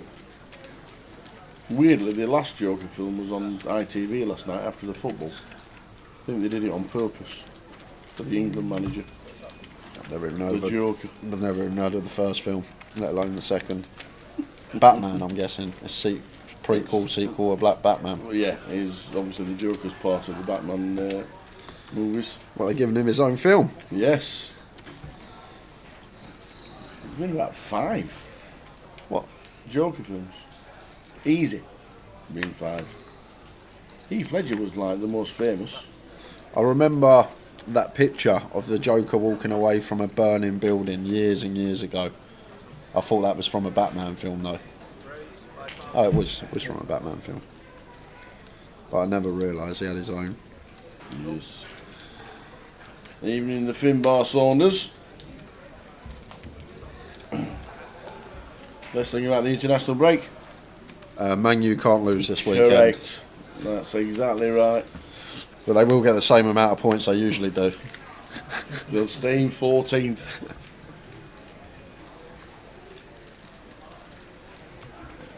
What's Oh, this? excellent.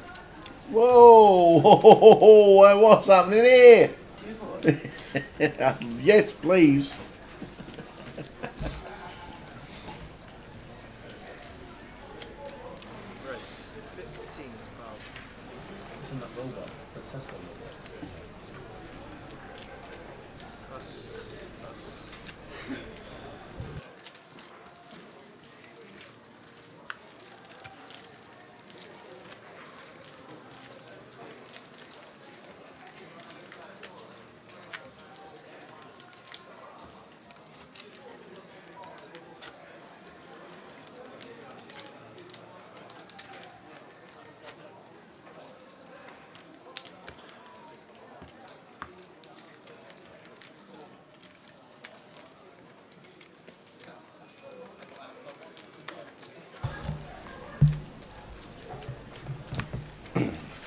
So we're here Friday, Saturday, Sunday this week.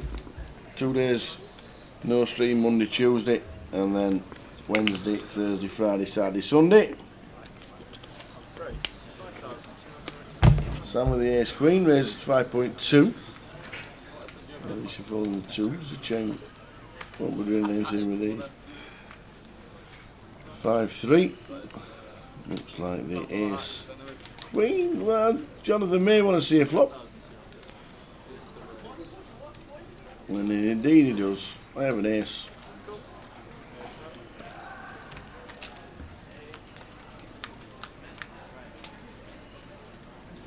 Jack high flop, Jack 6-8.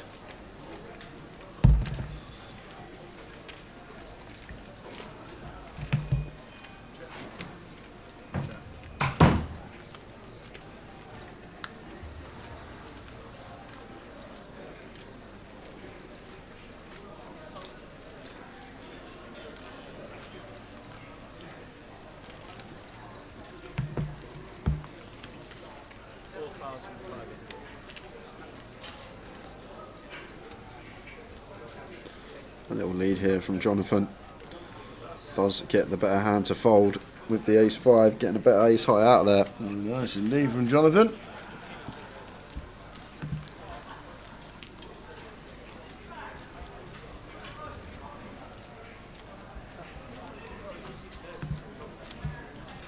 So 30-minute levels. 90 seconds the blinds will be going up. And it will be the final level of the session. And then a 15-minute break.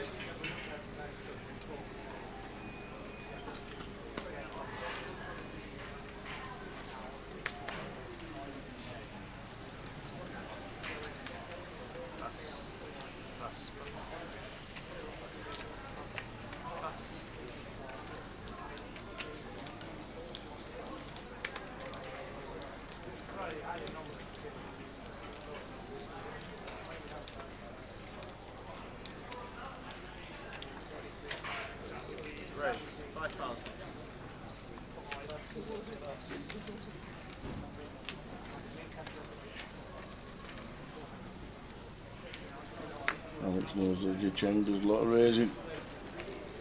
Yeah, Jack 8 fine to defend. Defends the Jack 8.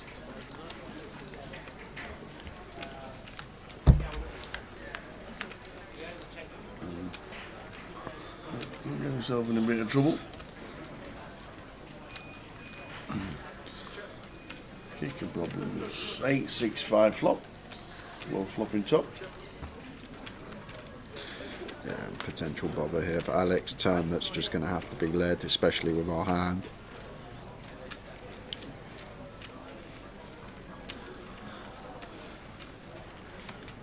Just as a Chen going to have a lot of ace high, king high, queen high type stuff.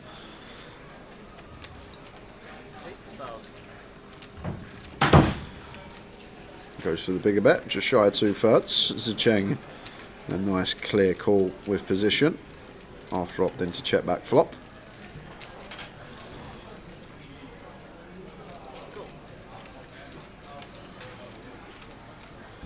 Off to the river.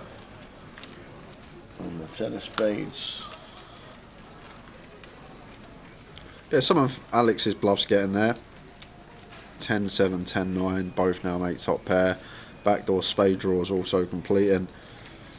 So Alex checking it over. And we probably expect Alex to go for value here with a 6. It's just a fact of the matter here. Do we value cut ourselves versus the 10-7, the 10-9, or do we want to try and extract versus 5x and 8x here? It's a really close one for Zheng. I think we potentially can go for value with a spade in hand, blocking 8x of spades after checking back flop as well. And Alex once again in a real tough river spot. The last 2 times has opted to fold and was correct on both occasions, but sometimes eventually tower. You think you're being picked on? Yeah. So you just stick in the call and then you realise. Especially against Zheng here Yeah. as well. The thing is, where's Zheng going to find bluffs from tower? Let's say if he called turn with ace high, would he really bluff that on the river? Probably not. He'd probably just check and take his showdown. So I guess it's going to come from some hands that contain a 7, that contain a 9. King 9 suited, queen 9 suited, 7x suited, all this kind of stuff. So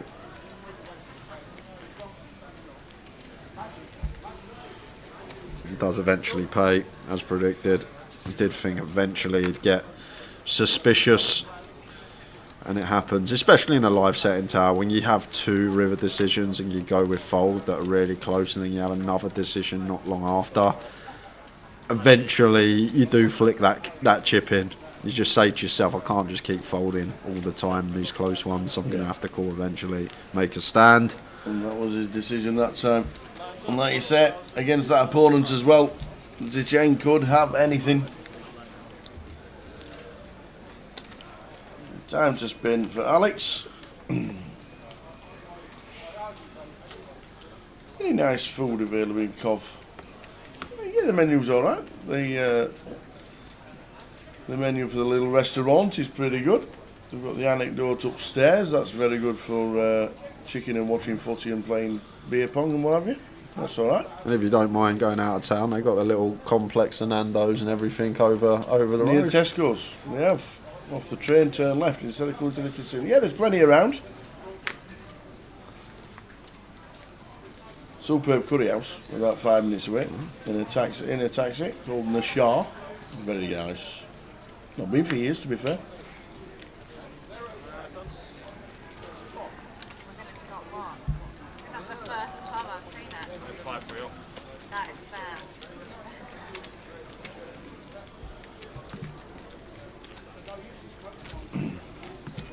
And every now and again, the main event valets bring you an iced coffee. Very nice indeed. Thanks, Emily. Oh, aye. I didn't even ask one, I got one brought for me.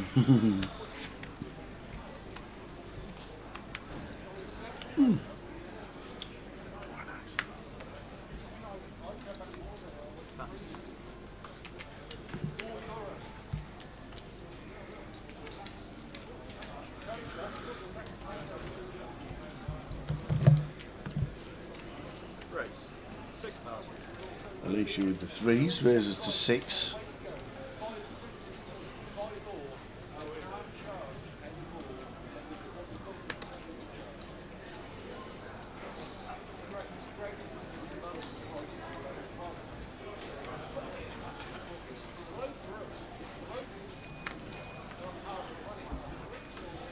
See a flop with a king jack.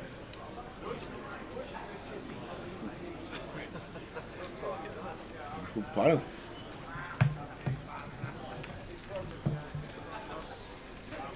Decided against either. Yeah, I think all three options available tower.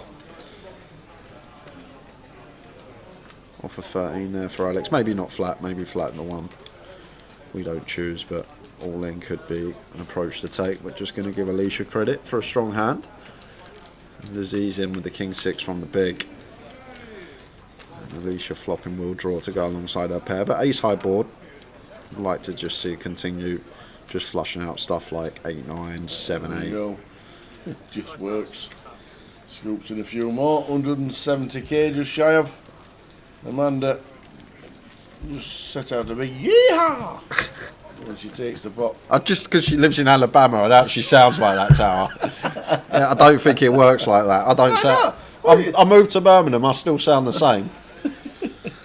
Have you not picked up the old accent, mate? Oh no, mate. The amount of people that say that to me. You not picked My up the name's accent. Guy. Well, she's in the deep south.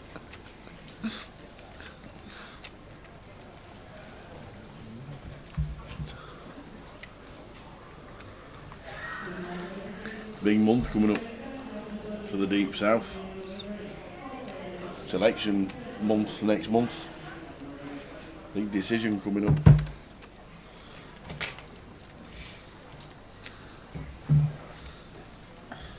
Joe, I couldn't even tell you who's in charge in America. No, you could sit here until next events in Coventry. In fact, the next 888 next year, and you wouldn't get it. Barack Obama, then it was Trump. Then I'm stuck. Okay.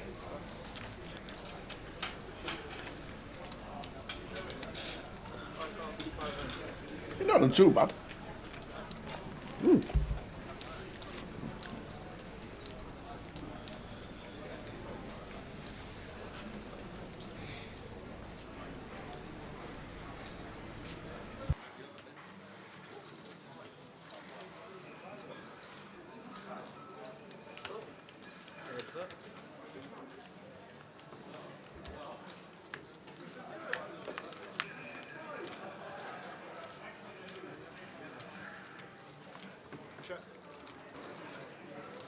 Check.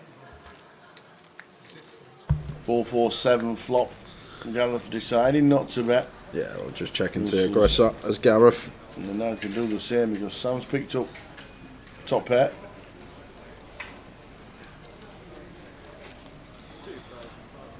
Perry, I could sit here all day and I wouldn't get it, mate. I don't have any idea what's going on in English politics, let alone over in the States. Anywhere else.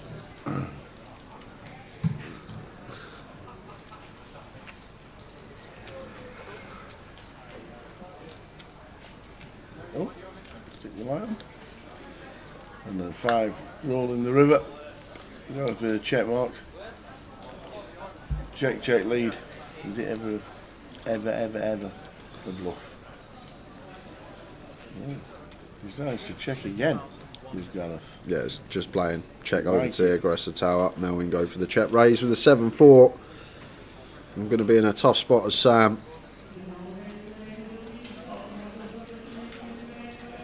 Especially with 8 in hand as well. Just got a message. Got a message. I was issued the message. Stand up there.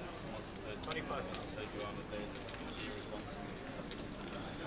It's making it 25 to go now. Back on Sam, and this ace is just going to be a bluff catcher once our opponent raises. Never raising worse value. And where is he going to find bluffs from here? Once it looks like we have an ace as well. Nice one would be 5-6, no diamond. That would be a tidy little candidate to choose here. I think 5-6 would be prime candidate tower. But then just choosing stuff like 5-8. 5-3 is a very nice one actually as well, which would have been double gutted on the turn. But not going to have too many bluffs. And then is going to have a lot of this 4x that wants to defend from the big blind. But real tricky one for Sam with the ace-8. Only beating a bluff now, and Not too many bluffs that are going to be coming to mind other than the ones we just mentioned, and then our opponent's going to defend every single suited 4 in the deck. They're going to defend probably like Queen 4 to Ace 4. Leaks in the call though. That Sam is going to pay, sees his opponent flop the boat. Nice hand this is. Don't laugh at me here, but is it Romney? That's coming to my head for some reason. Romney? Yeah, the president. No, it's not, because Tower's face says no, it's not. That's that. It just that name comes to my head. Is it Mick Romney or something like that? Oh. So it's not that. No. Who's Mick Romney? I'm pretty sure Mick Romney was was he like Secretary of State or something? I like don't that? know. Oh dear. Joe Biden. Ever heard the name? Yeah, I've heard the name. Well, he's president, but he's standing down. And Kamala Harris is now running for presidency because she's the second in command to Joe Biden, who decided he's too old.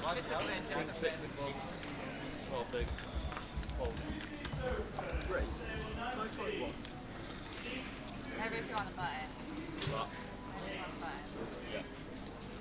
I don't want to do that, but I just thought I might just Sorry. get called and just Anyway, that's next month. Yeah, it's Mitt. It is Mitt. Hey, Gilly. He's thinking of Mitt and Romney.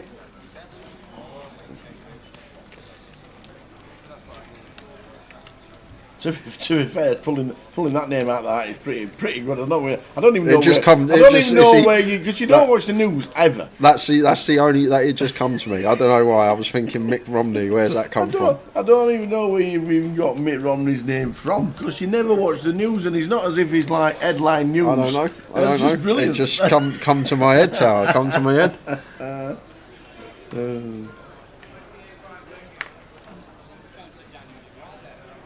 To be fair, he is getting close towards the age where you'd run for presidency. You know, like he's nearly 80.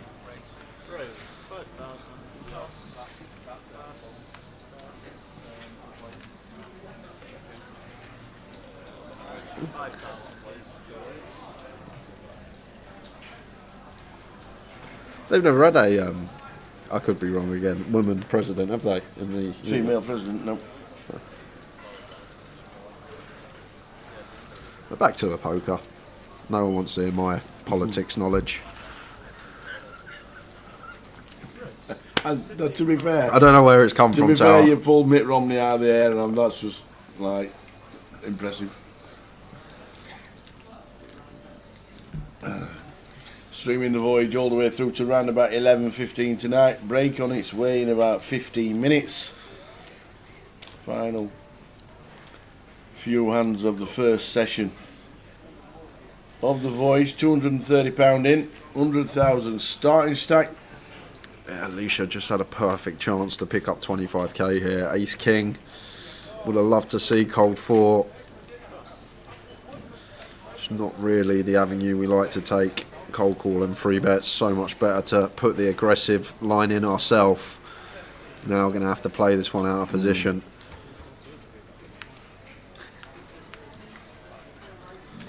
6, 7, 10. Here's the flop, 2 hearts.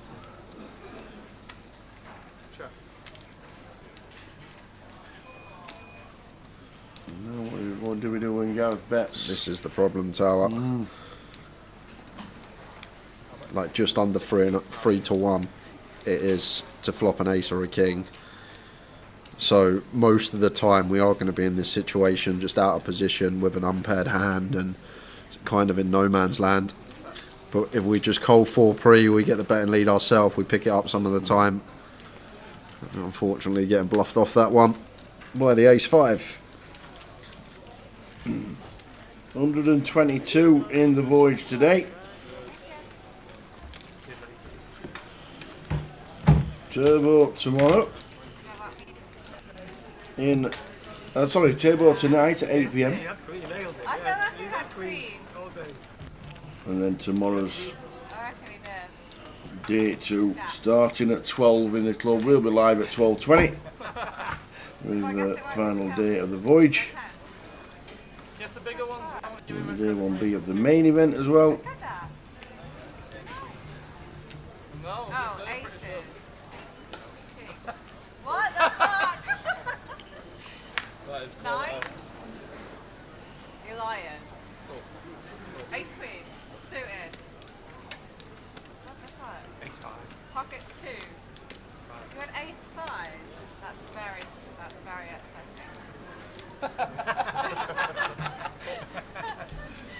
That is very upsetting. Found out where I know Mitt Romney from. Someone's just messaged me. No, don't tell me he's one of your golfing partners in your swindle. He's a big feature in the 16th season of South Park.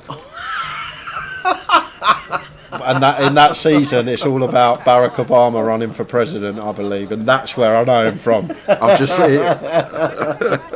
that's where I pulled that name from.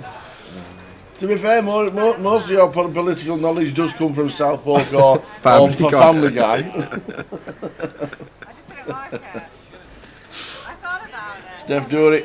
How are we doing, Steph? Going to be here next week for the main event. Can't wait this weekend, unfortunately, for the 560. Should re-raise it. I'll see what you do, and then I can't re-raise. You should just re-raise it free. Family Guy. Oh, I know him. He was on South Park. Been pretty tight. Yeah, both of you. I don't regret my decision. Maybe you get scored by Yeah, nice. See, I've blocked it though. That's why I put you on queen. check. Nice play though. Yeah, nice play. Next time, next time I'll be aces. Yeah. Well, next time I'll have ace 5 and I'll free bet you and you'll have ace king.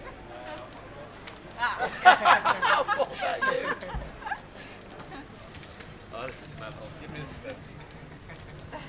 9.5 on the turn after the check call on the flop for Zicheng with a queen high flop. Yeah, let's go as ease. Yes.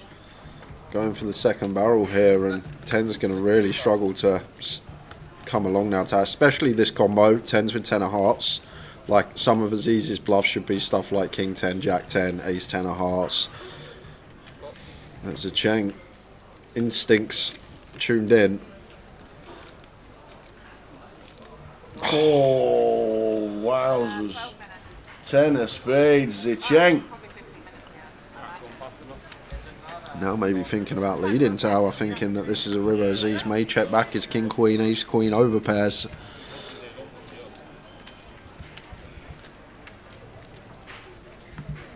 Yeah, it's just 15 minutes all the way through.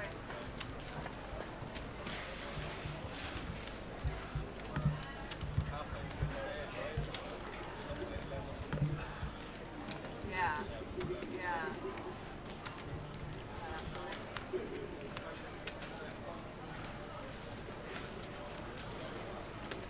He said all of it?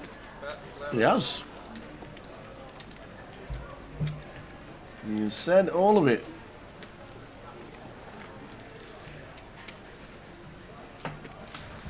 And the tank from Aziz. And then we will get out of the way. Say about the echo. Am I allowed to say about the echo? Is there an echo in here? Just don't beat anything. 6-7 suited, one we do beat. Flops gut shot, turns double gut shot, decides to bluff river. Maybe something along the lines of King 4, King 6 of hearts, something that floats flop with nice backdoors over card. But other than that, kind of scratching to find multiple bluffs here for Zicheng. Come down.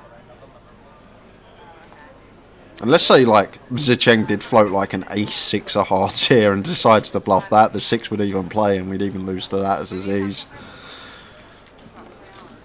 Zicheng getting it through. Been a great session for him.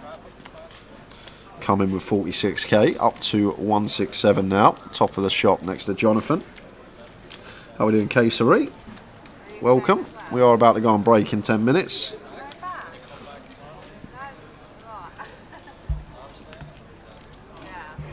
We'll be playing full 15 levels today on stream of the Voyage Day 1C.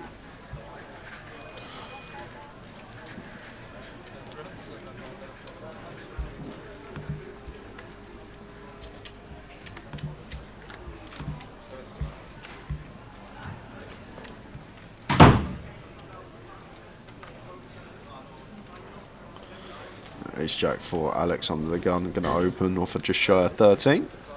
55. Should lose Sam.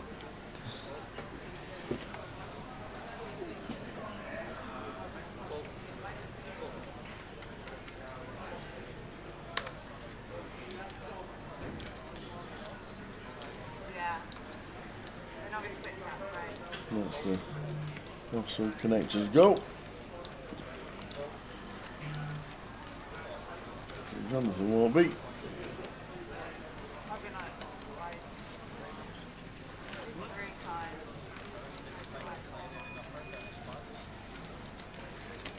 Okay, will be. Just let's force go. Yeah. Okay. First time. I think the first time. Yeah. Yeah. Good evening, Kate. Kate said it. Watching on Twitch. 888 Poker TV on Twitch. All the way through this weekend. Grosvenor Poker on YouTube and Facebook. So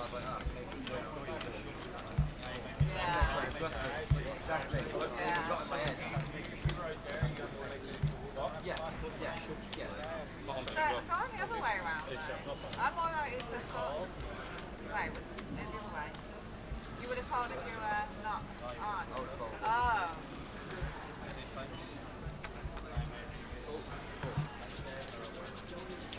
8 minutes of this session to go. Then a 15-minute break. New table on its way.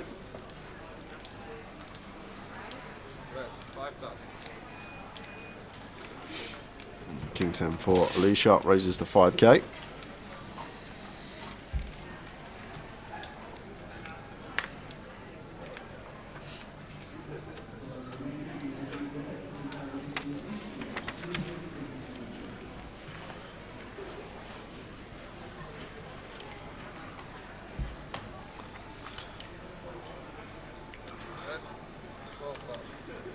There's a Chang 10-4 off. Free bet into 12k. Of course. And how, like, Craig just doesn't cold 4? Wow. 3 or 4 times the Ace King's just come along for the ride and then doesn't know where they are. I think in this buy-in though, a lot of people like to just call it. It shouldn't be the case. I think it's going to be a mistake, but maybe people just not wanting to put a lot of chips in. We'll flop a piece. Top for Craig. And the Chang second pair.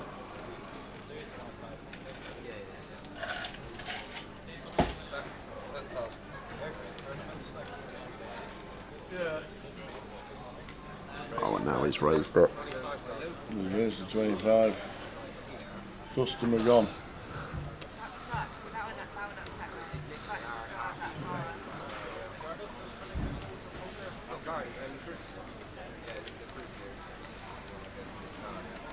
This is day 1 of the voyage. No, there's a Chang sticking He's getting nearly 5-1 tower. If the Cheng thinks if he gets the lot, if he snags a 10 or a 4 on the turn. Well, it's not a 10 or a 4, but it does pick up the wheel draw. But looking bleak in terms of outs. If you look at the top right, only 3 in the deck for him.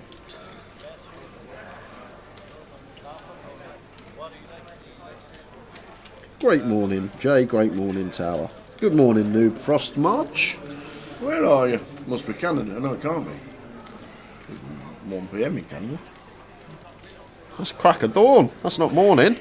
1 PM. Could be in the States. Could be like, oh, Calgary. There we go.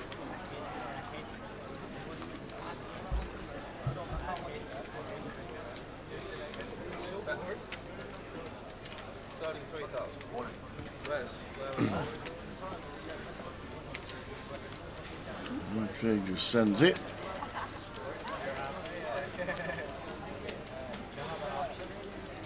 And if there's an advert of why we don't 3-bet 10-4 Tower, this is a great advert for it. Because now there's a Cheng in a really weird spot because we're getting 4-1. just under, like 3.6, 3.7 to 1. So therefore, we're only actually going to need like 22% equity here. And if our 10's live, our 4's live, and our deuce is live, therefore we're then going to have like 9 outs. 2.4% fair out. Like, it's kind of close to break even now for Zecheng to whether to call this, but there are some scenarios we're up against a set, we're drawing to 4 outs, we're up against 2 pair, drawing to 6 outs, 5 outs I should say, but Craig going to get that one done. So playing the ace king in an unorthodox manner does get him the maximum.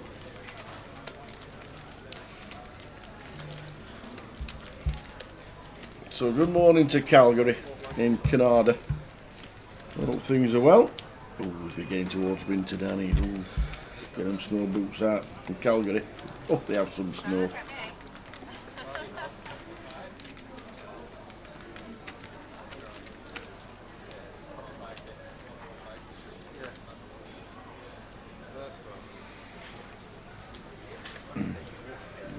Just morning. 6 hours behind you, I can't get it.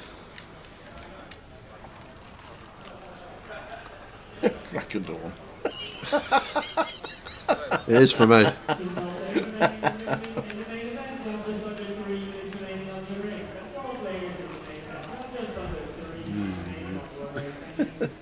I'm just getting up. Time is it? Crack a lunch.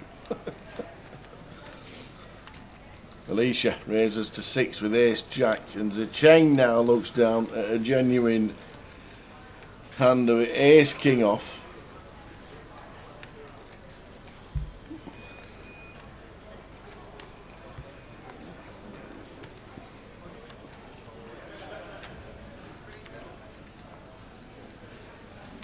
So just 3-bet. 17.5. Oh, Alex made a decision with the 6s. Probably in the bin. Yeah, no fold equity tower. I think that's the key here. Maybe against the Cheng, though, there is one player that will have a lot of still hands that we crush if he's free betting some like King 4 suited, Ace 5 for Ace Deuce, etc. But in general, yeah, we just want to fold because no fold equity. You always have to win a flip or sometimes find a 2-outer. And as Alicia here, the way that Zecheng's been playing, I would just jam. Ace Jack for like 38, it seems a lot, but this guy's been free betting relentlessly. But Alicia just makes a beautiful fold. Ace Jack there, MP versus MP. Perfectly good fold.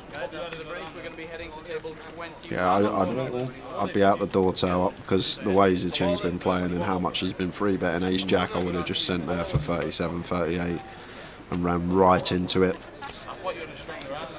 2 minutes left. 1 or 2 more hands for the session. Quick 15-minute break.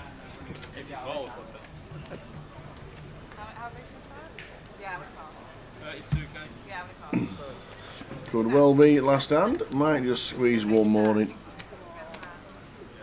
With Crassy we will. You need 3 seconds on the clock for the hand wheel, Crassy. Having said that, that's only if he was in the hand.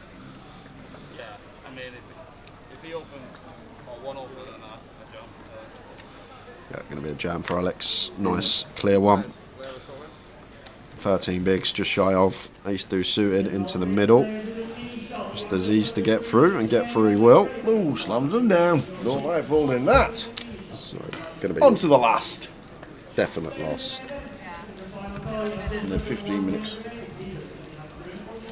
So welcome one and all, wherever you're watching from. Hope things are good. We will see you in 15 minutes after this hand. Is it a beauty? We'll certainly find out. 15 levels of the Voyage played tonight, so finishing round about 11:15ish. And then back tomorrow for the final day of this event. Sound like an ace is coming out. And then Sunday, day 2 of the main. And Alicia should be opening final hand of the sesh. King Queen from gun. No. Going to take her 15.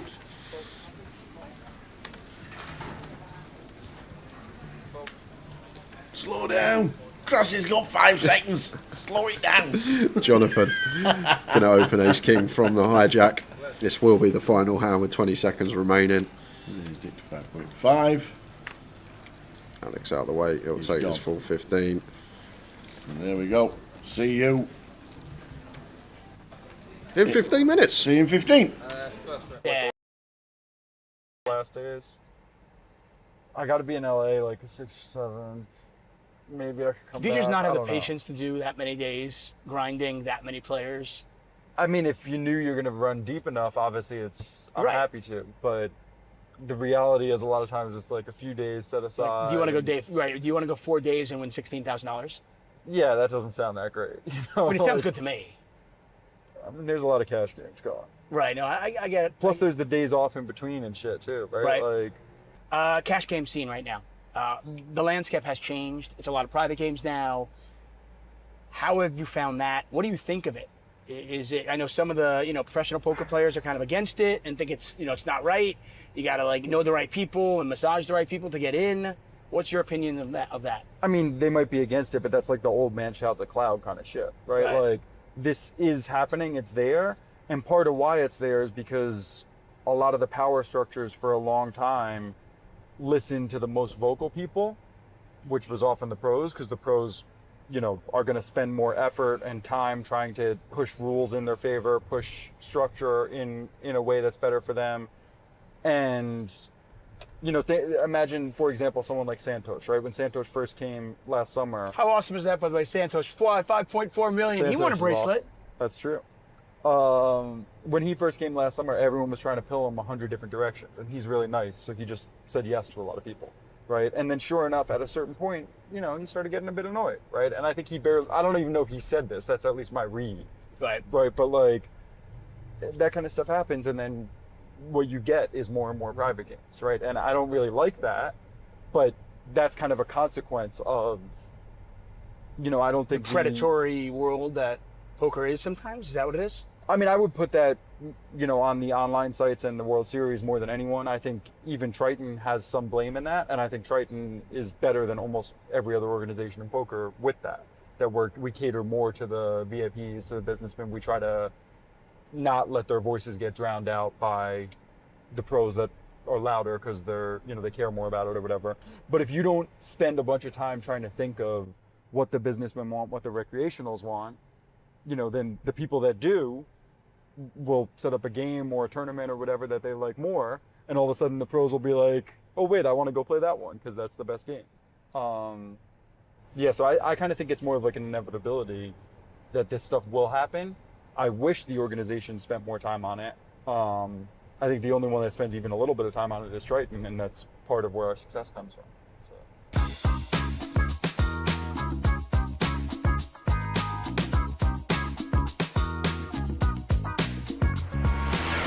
I want to talk about the two big hands that I was lucky enough to commentate on.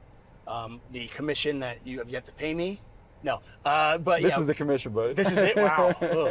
So 1.1 million off Phil Ivey, and $3.1 million pot off Wesley on Hustler Casino Live.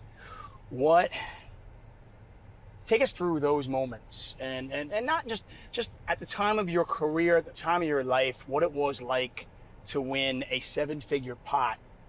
When you were relatively a young man back in 2009, I want to say. I mean, the Ivy, when we were playing giant pots against each other all the time, in Bellagio, and I think mostly Bellagio back then. I don't think that one was. So is it not a big deal except for the fact that it was on TV? Yeah, I mean, I don't know. It was probably one of the bigger pots we played, but we played a lot of big pots, and then we played big pots in Macau after and stuff. Yeah, I think that one wasn't as. That one might have meant more to other people than it did to me, kind of thing, right? Because for me, it was like, yeah, it just happened to be on TV. The Wesley one was a bit different because Wesley and I never really played big, right? And you had all these different dynamics of like, in hindsight, like, yeah, I was probably quite a large amount right with my guesses, but at the time I'm like, I'm paying off this guy that's basically a nit because I have all these 7 different reads that I think kind of add up. What were the reads, by the way? It was such a weird hand. So I kind of went into that day thinking he was likely to go for it a bit extra, so I didn't really Against you? Just in general, but probably if I had to guess, step 1 was go for it a bit extra, and then step 2 was was probably a little more against me than other people. Right, there's a notch in a belt. I mean, hey, listen, like, I bluffed Tom Dwan, right? That's cool. Yeah, I mean, that was my guess, but like, I wasn't very sure of either of those reads. And then obviously, I think Doug like gave away quite a lot when he, you know, the way he acted when he saw Wesley's cards, right? And then I think Wesley, Which created a whole awkward. I know Doug felt so bad about it. He did everything he could not to give anything away. But I don't think that's true. I mean, I think he did it not perfect, right? Like, I think that's the reality is. Okay. If you see the guy as ace king on the button, you look down, and unless you have like, if I had 2 10s, I would just be like, throw it away and yell at the guy, right? Like, whatever, right? Yell at him after the hand, right? It's different if Wesley had Jack 7 suited, then you're in a weirder spot. But like, Okay. I've had this kind of spot a lot where you happen to see someone's cards, you try to say nothing till the hand's over, right? In other words, if you can just fold, you fold, right? If you know. If it's a spot you got to play, like I had one the other day in a PLO game here, where I was in the tank on the river for a while, with a hand I was for sure gonna bet because I was like, how do I explain? I had seen like one of the guy's cards, right? So it was a spot. I think I had like the nuts or basically the nuts, but I was like, I happen to have seen this guy's card. I kind of. But you also have the nuts, right? And I was like thinking of how I was gonna. I forget what I even ended up doing in that spot. But basically my point is if you don't have like something you got to do, like in Doug's spot, he could just fold, right? He has ace king. The guy has ace king on the button. You can just fold almost all your hands. and not say anything until after the hand. Yeah, after the hand, you can be like, you fucking idiot. Like, what are you doing? Right. I saw both of your fucking cards. You're a poker player. Like, what are you doing? You know? But then Wesley also never acknowledged that, right? If Wesley had, soon after Doug said that, if Wesley had acknowledged that, I think it would have, right? If he had been like, oh, yeah, you saw my cards, I would have been less trusting of my read on that. Right? The fact that he never acknowledged that, like, and then throughout the hand, kind of every step of what he did fit into this story of like, I just didn't think the guy had it. And then the only question was whether he flopped it or not, or whether he got there. And like that I thought was very possible, but I, you know. Right, just some random bluff that he had that happened to hit like trips or something like that. Right? Yeah, I thought that was very, very possible. But More possible than aces in that particular spot. not on paper, but because of the dynamics of the live read type stuff. Yeah, I thought that was aces was a lot less likely than like an 8 or a rivered straight or some shit. I'm taking you back, by the way.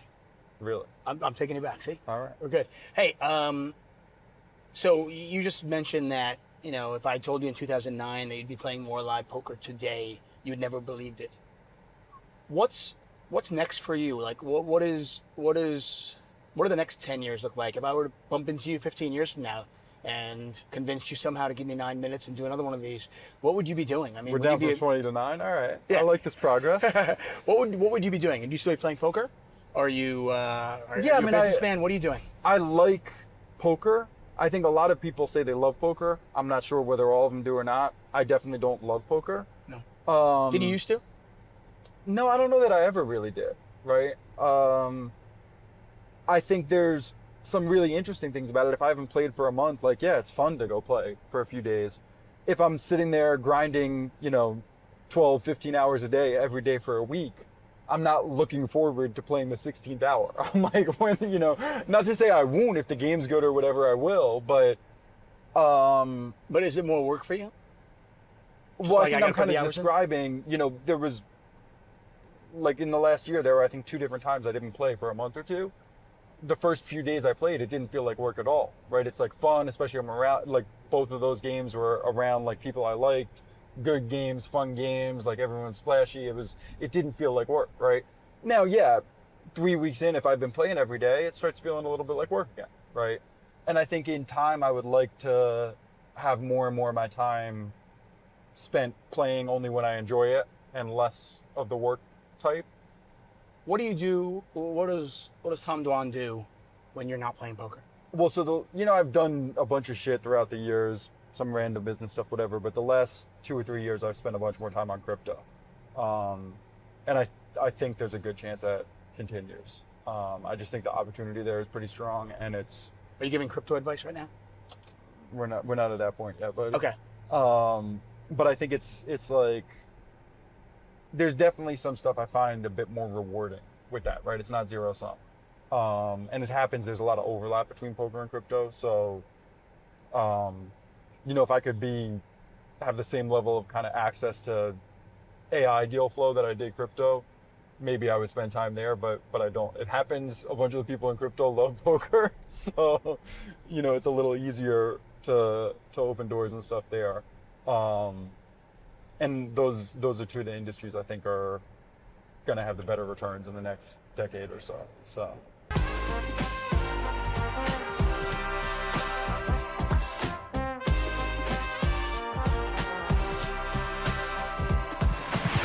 Controversy, you know, obviously you have been in and around poker for such a long time now, and in many ways, like you're the face of the poker boom. I think, you know, people think about. Really? Yeah, I think so, because I mean, I think people look at Chris Moneymaker and they go, okay, you know, we look at rounders. I feel like he's way more the face. He might be the face, but I just feel like when we look at online and we look at the boom and we think of the players that kind of came out of that, the young generation that came out of that, you and Phil Galfond and the Jason Coons of the world and all those players that kind of started playing online, you know, many people looked up to you as just like the original, you know, the original GOAT. Okay. And I didn't really know that. No? Oh. How do you, I mean, well, if you didn't know it, it's going to be hard to answer the question, but I'll ask it anyway. I mean, how do you deal with that sometimes? I mean, like fans coming up to you and just like, you know, people that just absolutely like, Tom Dwan, oh my God, pictures and this and. I mean, I think I generally try to find time for fans. I think like if they're coming up often, it means, you know, a minute of my time, maybe they'll remember for a while or whatever. 1 minute's fine, apparently. They asked for 20 though, forget it. No, I mean, I've like pulling teeth. definitely had times people like, I'm in the middle of something or people aren't respectful or whatever, or try to, you know, and then I'll kind of like cut stuff a little short or whatever. But I think, you know, 90% or whatever, the people that come up are like generally respectful. I think, you know, anyone who's like thinking about that, I generally don't mind them doing it. The people that aren't thinking about that are the ones that I wish wouldn't, because I've definitely had a few of those, right? Where people are a little. You're having dinner with friends or something. Somebody comes up to them. Family's sad. I've had people like interrupt when like my mom's sad, or you know, or girlfriend or ex or whatever is sad or something, and like this kind of moment, and they come up to interrupt, and it's like, yo, like, fuck off, I'm busy. Like, right. I get that. That's got to be hard. I had one time at dinner with my mom and dad, and like 10 years ago or something here, and someone interrupted, and I was like too nice to him, and maybe it was 12 years ago, and they're like, my dad never got upset by anything like that. He always was, and it was like one time it slightly hurt his feelings, and it changed how I was a little. I was like, from then I was like a little sterner after, because the guy was like being an asshole, and I was like nice anyway. You've been in the limelight for a while. Controversy naturally follows you. There have been some instances. I don't know why that is the case, but I think there's been moments that has been, right? And I think it's kind of something that's not my favorite thing of the poker world. It's probably part of why I like stepped away from like a few eras. You know, I thought when like Full Tilt went down, I thought a lot of people gave me shit like really fucking unfairly. And then recently, like, I had, you know, a guy that used to be my friend that I thought was a complete asshole, and a bunch of people messaged me, and very few of them like said stuff, right? It's like, I don't know. I feel like people look at, like, poker world type people look at that stuff from like an equity perspective of like, oh, it's not that plus EV for them to speak up, so then they don't. And I don't know. I don't like how the poker world is PR wise. Okay, so some of the controversy that's followed you is maybe, you know, money you owe, debts you haven't paid back. I have no judgment on this because I don't know any of the stories, but I'm curious if you have any comment on those things. You know, I definitely haven't handled every situation perfect in my life. It happens that the stuff that people were talking about that were public were spots where I didn't do anything.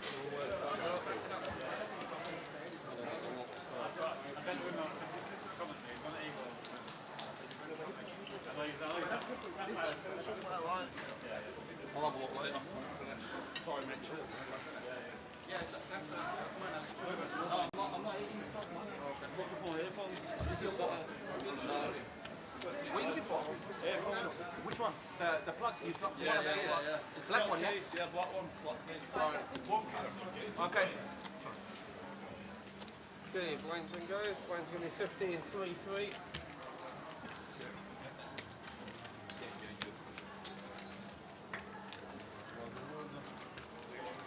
Your small blinds.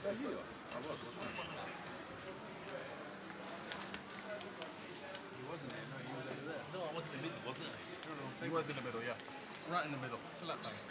Right in the middle. Good to go. Let's do it again. Whoop, whoop. Another 2 hours of poker. New feature table for the Voyage. Day 1C. In 1's in Zheng. In 2, Chris Dash. In 5 is the Mad Turk. 6 is Michael Rosserman. 7, John Holmes. 8, Abdul Ahmed. And 9, Alan Graham. I actually got a message about 10 minutes ago from Abdul saying that the featured table needs to be named after him because he's been on it so much this year. He's got a new hat on today. Yeah, though. yes. A brand new bright pink one. There it is. Sticking up, corn underneath it. Pointy hat. The Mad Turk's on a bit of form.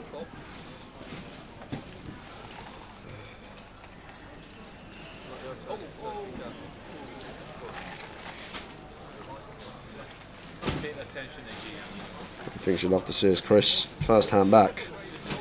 Couple of boots in the small blind. Nice. Making mistake after mistake today. That makes it 16k. And once again, just a size that shouldn't really be a thing, but you see it a lot at this sort of buying level. People, free bet sizes, way too small out of position. Going to keep Alan in with the 7-8 of hearts, and must be a lot of his outs in the muck. Just 14% equity.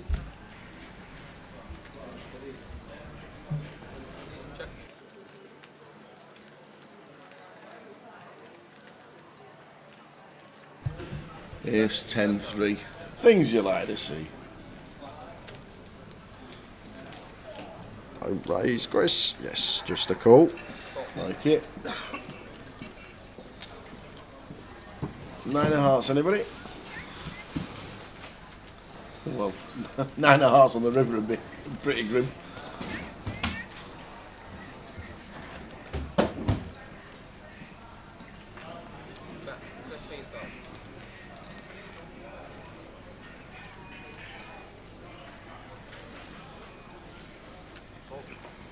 Customer lost. Couldn't find the check on the turn. Does show the boots to the table though. Don't Finbar. No, Tenag. I actually busted in Luton just to watch the second half, and it all went downhill from there. So I didn't purposely bust, but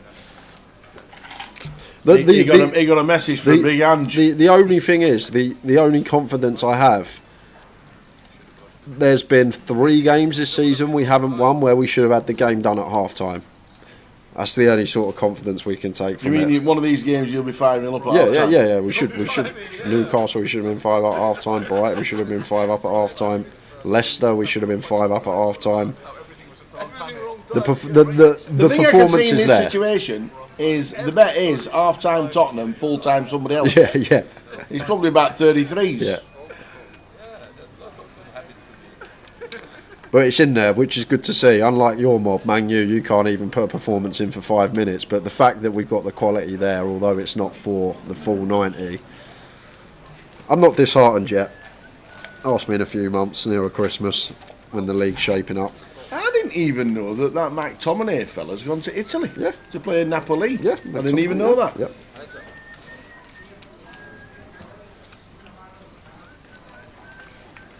Ace, king, ace, flop. Going to whiff a lot of people most of the time.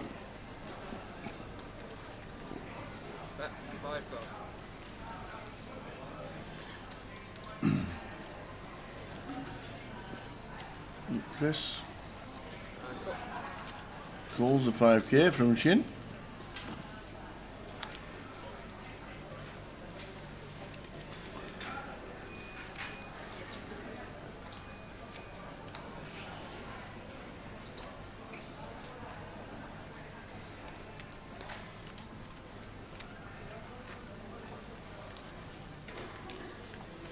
See, I'm checking there.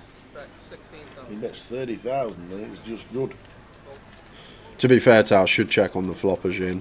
Like cut off, I say it all the time. Cut off versus button, heads up pots. We should be playing check relentlessly. There are some boards we get more bets than checks, but these are like the 9-9 ace or the 9-9 king, sort of around the paired boards in the middling area are the ones that we get more bets. But even on like ace king 4, we're supposed to check a fair amount. And it just seems like, well, people at this buying level, like even in like the 1Ks and the high rollers that we cover, still a lot of people that make little missteps in cut-off versus button scenarios.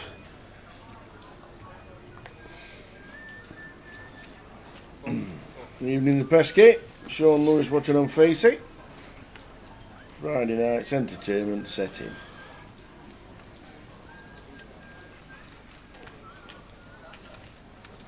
Where's 6,000? Nice one for Chris to open. King Queen of Hearts, making it 6k. Mad Turk by name. Mad Turk by nature. There we go. Have some of that with the 9-3 off.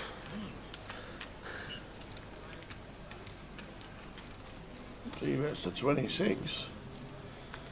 No, then, Chris.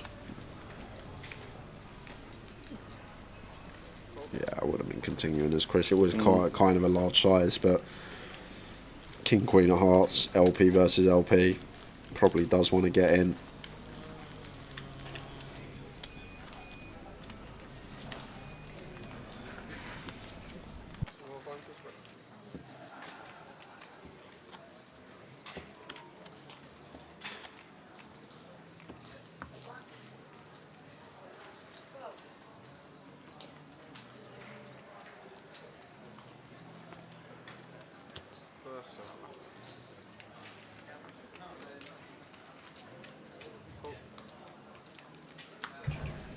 Not seen folding.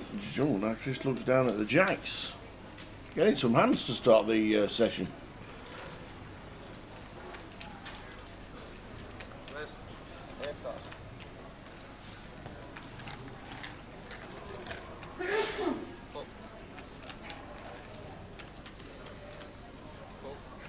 I'm all in as John. Perfect hand. A couple of sixes. Not going to be working though, unfortunately. This is a really nice shove spot for John. But doesn't take it. Just landing on call. 16 bigs, pocket sixes, hijack open, cut off flat. Pretty confident. Would just be a pure jam. That is going to land on call and may save his tournament. 3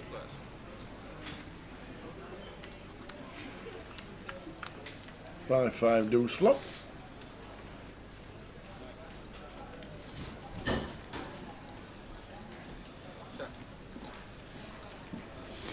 Option on Chris as John checks the sixes. 11,000. Go.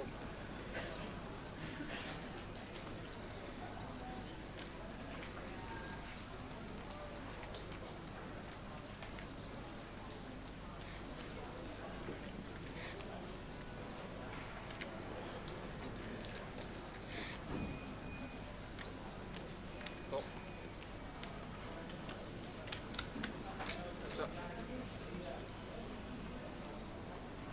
Sixes do call. Yeah, and Chris just going to get to shove turn here, tower. For 2/3 pot. Check. Just less than that. Does set John in. 146,000. Now tough one for John with the sixes. Yeah, just 30k behind the line. I think it's one that could go in pre. Now we get here though, Tao. I do expect a lot of the maybe ace high, king high stuff to start checking once we call on 5-5 deuce.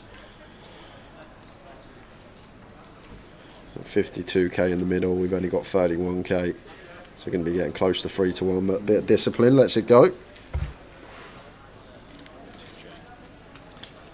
Friday is what we're on now. We've got the Voyage until around about 11:15. Tomorrow is the Voyage day 2. When we crown a champ. Sunday we have the main event day 2 as we crown a champion. That Monday, Tuesday we'll be off swimming and hiking and walking and doing some exercise and sit-ups and all that. And then back Wednesday for the Mystery Bounty Day 2. That's the final day. Thursday is also a final day. Big cash game on the Friday with the pro sit and goers. They're all turning up from all over the world, the 888 ambassadors. And then Saturday and Sunday we will concentrate on the main event. Well, we got that Aero Streams.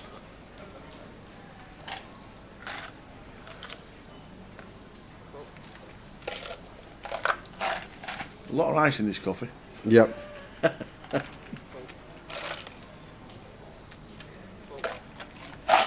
But it was a decent effort, that, Emily. I must admit. A decent effort.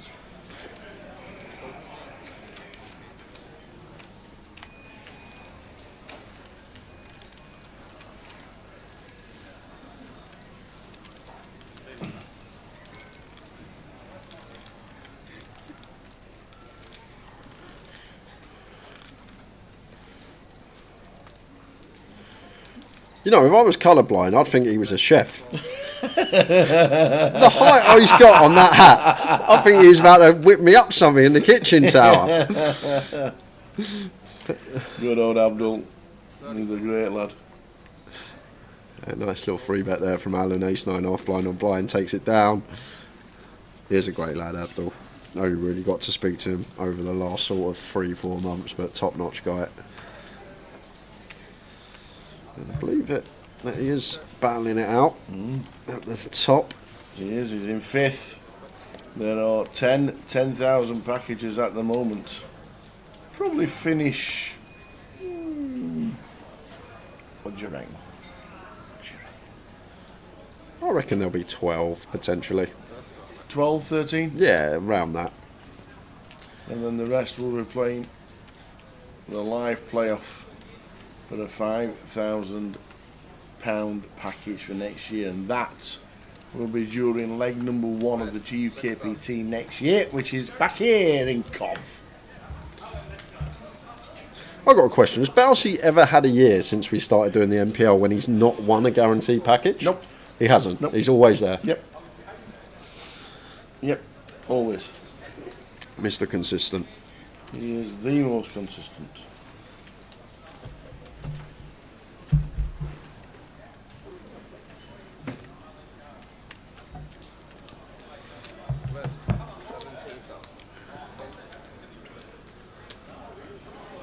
Kings for Abdul this time as well, 3 bets. And the Turk wants to see a flop with Jack 7.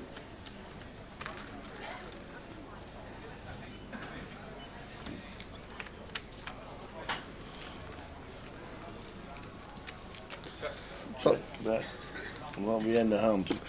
You never know with him, Turk Tower. He's got 3 to a straight flush. Not calling with the Jack 7. Now Abdul's going to bet about 15.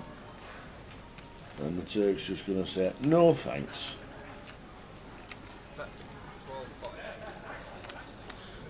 There we are. Told you. I say never write the old man Turk off, Tower. You never write him off. Told you. On to the next. He just can't help himself. 3 to a straight flush. He wants to see a turn.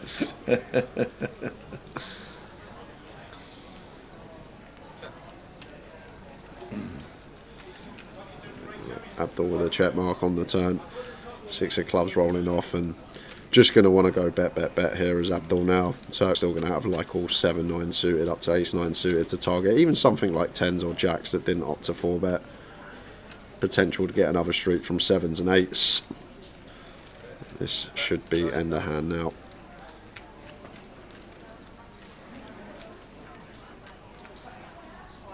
Indeed they do.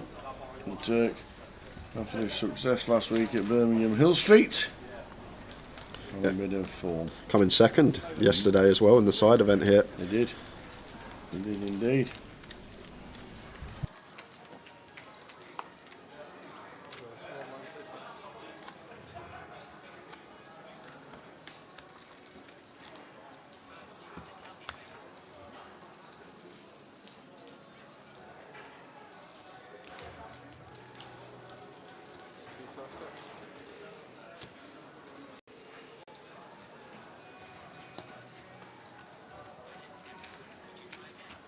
Where's 6 now? Oh. Oh.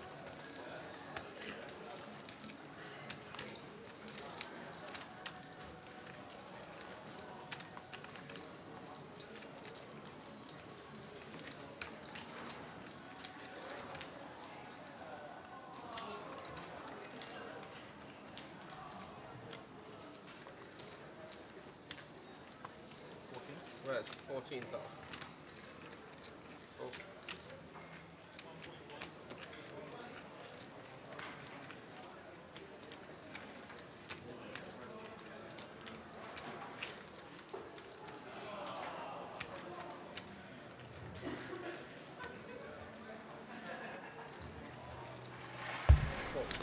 So battle of these two again. Mad Turk opening pocket fives from Gun. Abdul with the free bet with the ace nine off. One that we don't mind using. Mad Turk wants to see three with the pocket fives.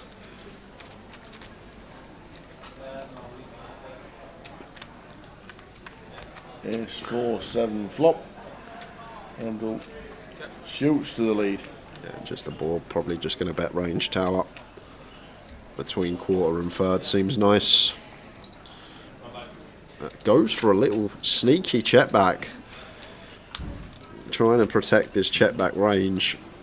Betting the 4 on the turn.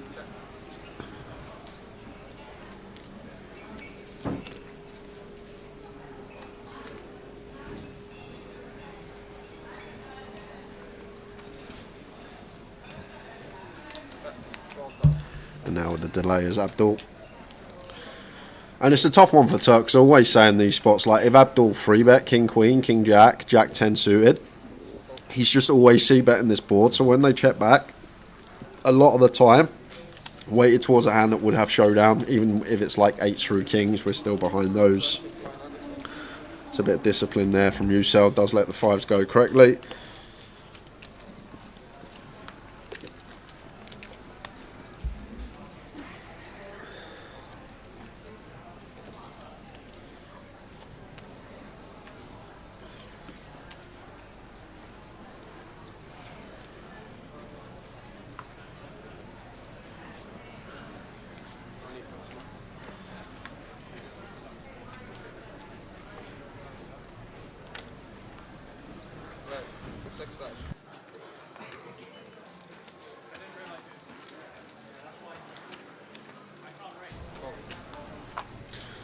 King 5 of hearts for Rossa. Opens to 6k.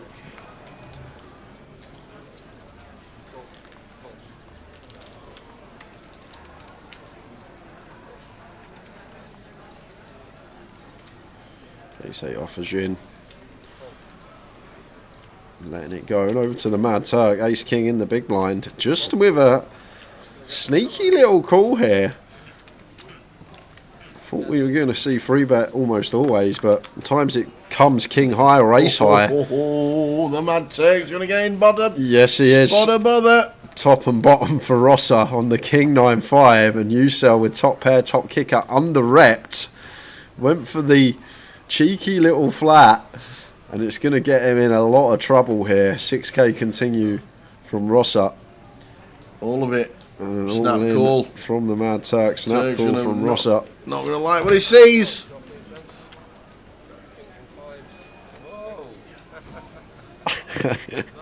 Ah, you got 2 pair.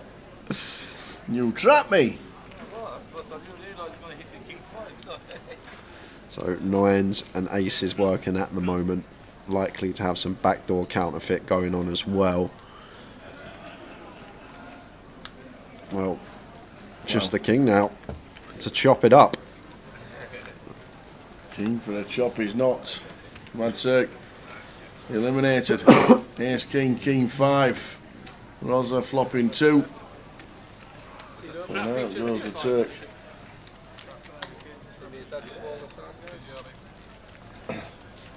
Could well be back in.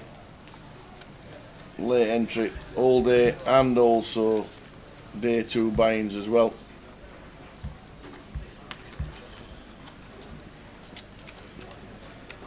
BC says, Probably Sunday. We'll have Yeah. the giveaways. Could be giveaways on Sunday. Tune in on Sunday. Lime Ricky will be in the pole position on Twitch as soon as we start at 20 past 12. She'll be in the chat. And over 200 entries in this one now, so looking like a fantastic turnout.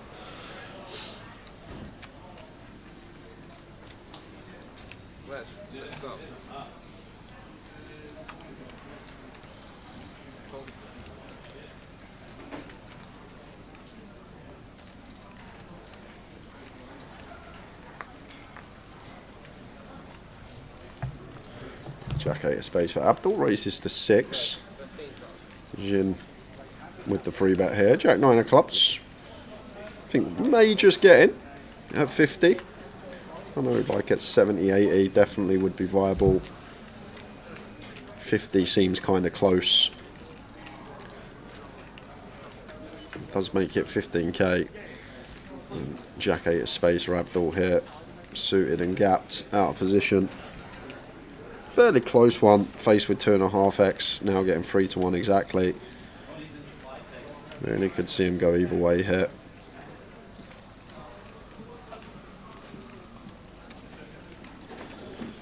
Does land on call.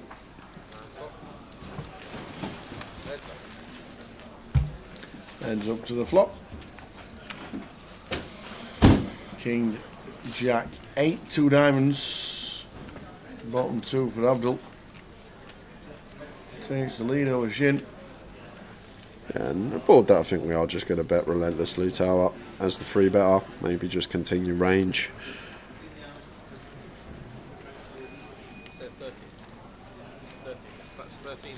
Now decision point for Abdul, whether to spring the check raise right off the bat here, or whether to play flat, keep our range wide, keep under repped. All these factors to take into account.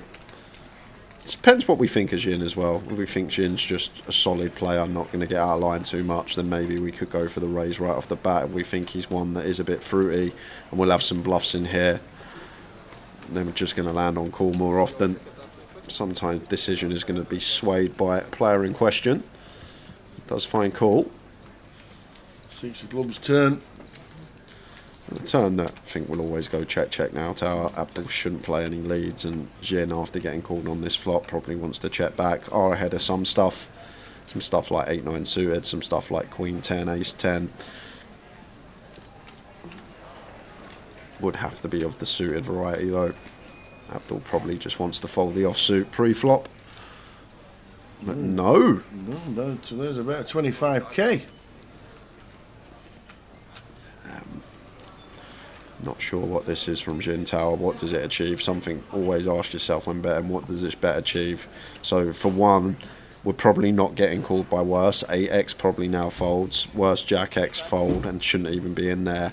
So we only really get continues from hands that have us beat, and hands that have high equity versus us, something like Queen 10 of diamonds. And Abdul just with the punishment could have realised equity, just check back as Jin, try and snag a king 9, king or a 9 on the river. But now just going to have to bet fold. I think maybe a bit of a misstep on the turn. Don't think this hand's one that ever gets the bet. Theoretically, just doesn't really achieve anything. Tower. Always ask yourself, what are we targeting? What better hands do we fold out? What worse hands do we get to continue? And with this particular hand, there's not really much out there. We don't fold out King X. We don't get 8x or 9s or 10s to continue. So just taking all those variables, maybe we just want to check us in. Now in a predicament where Abdul could plausibly still have something like 9-7 of diamonds, Queen 10 of diamonds, 10-9 of diamonds, Ace 10 of diamonds, and now wants to bluff, try and dislodge a hand like King X.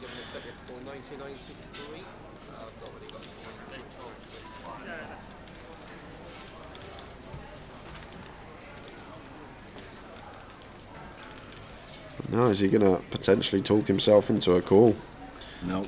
He eventually gets out of the way, leaves himself 30 bigs.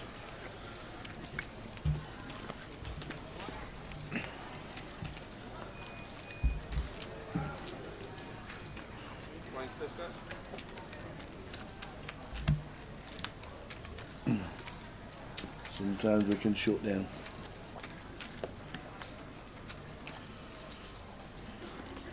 Xinjiang decided not to, and lost more than he should in that hand. Yeah, I think it's just clear as day. Check on the turn, in my opinion. Tower. Don't even think it's close. But then you never know. Some players may have some lines that they think they're exploiting. They may have certain reads on their opponents that we haven't seen. So many factors to take into account that maybe we might miss.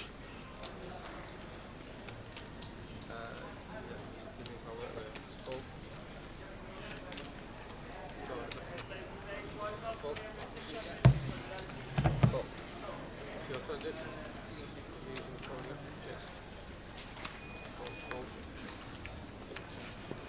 Just catching up.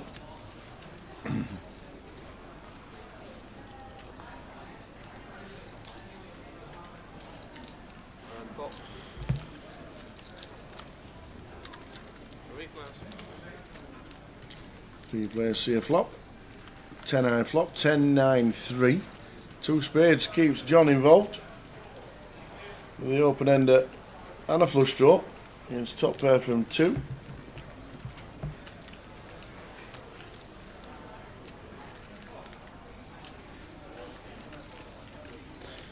Yeah, what a flop tower.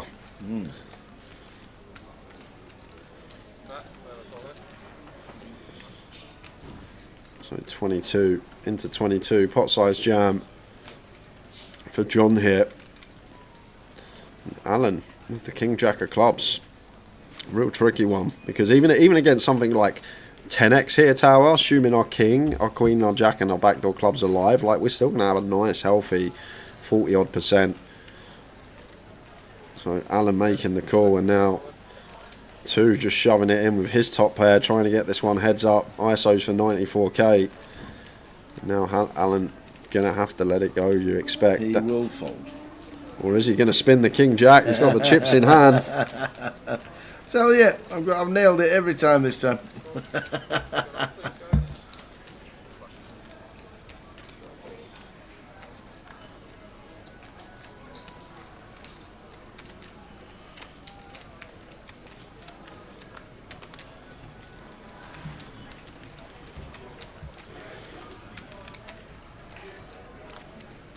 5 of clubs turn. And the 10 on the river seals the deal for 2. Yeah, face of the lot. Unlucky jump.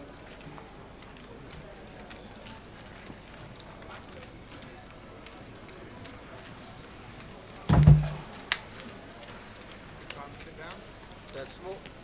Seat open, feature seat 7.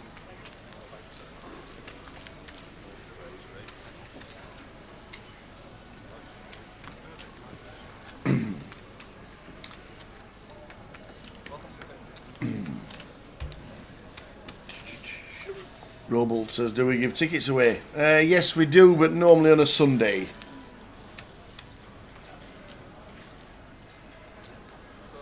Normally on a Sunday. Lime Ricky will be in the chat, our moderator on 888 Poker TV, and she'll let us know.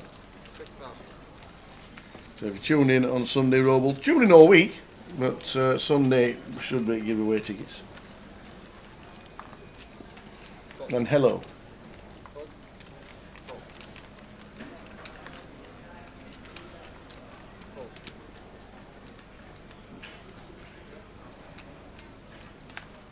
Shin with the kings.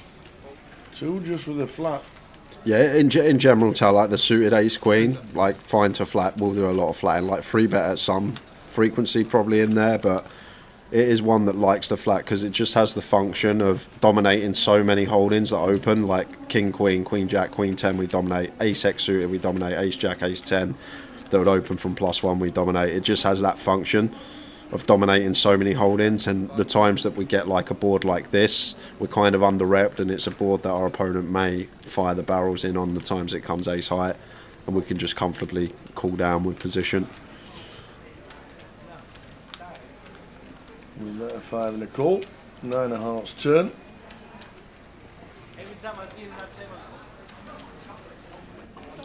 That feels like shutdown.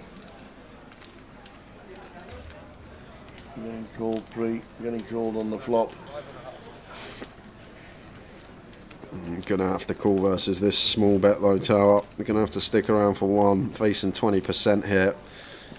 Could be some stuff like 10s that elect a flat and go for a small stab to check back river. So going to have to call once, unfortunately, as he does, and see a river.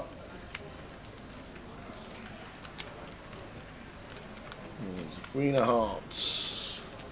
So Shin will check, depends how big we go on the river. We've just river 2, so may go chunky. Yeah, going to be an easy fold though for the Kings, Yes. especially with King of Spades tower. Key element here, because Ace-X of Spades we lose to anyway, and the stuff that we may beat would be like King Jack, King 10 of Spades now, and obviously not possible with a spade in hand, so really difficult to assign some bluffs here for Jin. Did he just lead? Yep. The 10k. Yeah, I would have just check folded here as Yen. I don't think once we give away the bet and lead on the turn, we get to lead this river. And there's the raise from 2. I think it's just clean as day river to just check fold tower. Have to call turn getting that price, but this lead on the river. Once again, what does it achieve? Ask yourself, what does this bet achieve? Do we ever get called by a worse? Probably not, because the way the hand's played, there's not much Queen X in the range of our opponent. Do we ever get better to fold? Of course not. An ace is never folding for quarter pot. Potentially could have saved some free bigs. And 2 on the surge. Been a great couple of hands for him.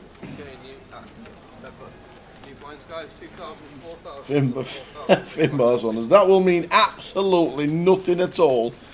Absolutely zero. I will be having breakfast though in the Zero. next hour or so. Won't mean anything. What should I have for breakfast today, Tower? Burger. I might get a burger Pit boss today. chicken. There's no pit boss on the menu, is there? I don't know. I've not seen the menu. I don't think there's pit boss on the menu. I've not seen the menu. Have you seen the menu? I haven't seen the menu. It might be on it. Oh, I'll speak to the But Pebble Mill at 1. Absolutely. Pebble Mill. I know Pebble Beach. I'd like to play Pebble Beach. And then Needleman. Hi guys, hope all is good. Looking forward to lively comms and stream. Hopefully Tower's limbering up for the famous treble tomorrow. Maybe we can have a J treble too. There's no games tomorrow, Ian. There are 12 games in the Football League tomorrow. You got to have Halifax Town versus Rushton and Diamonds. Ross up Queen Jack opens to 8.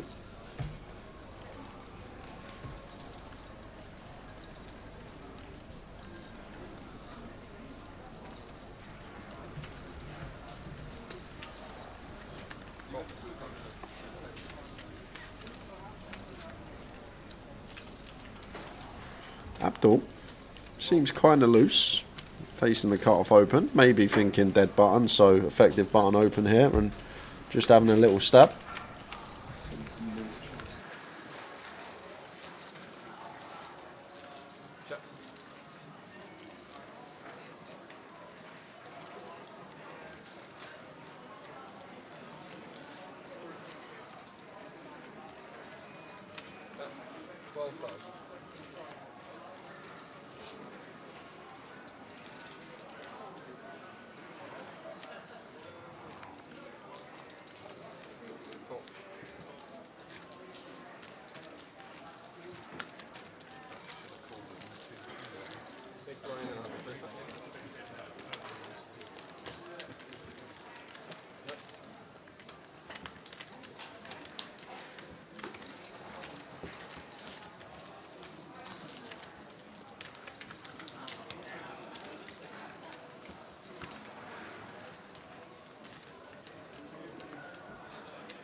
Ah, see, we can dip into the FA Cup for Ian.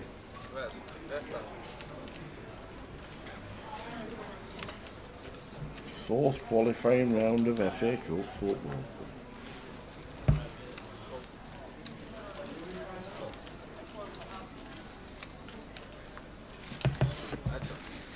Have Roxbourne Wanderers still in it? Who? The FA Cup? Who? Roxbourne Wanderers. They're not Broxbourne Wanderers, they're just Broxbourne FC. Oh. Hoddesdon Town you got. I believe they actually made the FA Vars final in 1970 something, because my old man went to it Oh, right, okay. in Wembley.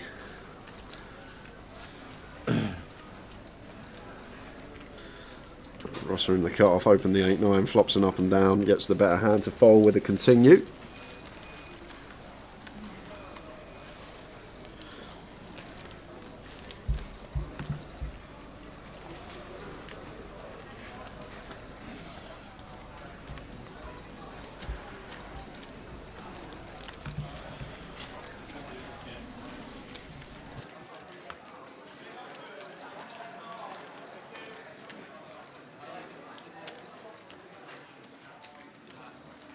First one.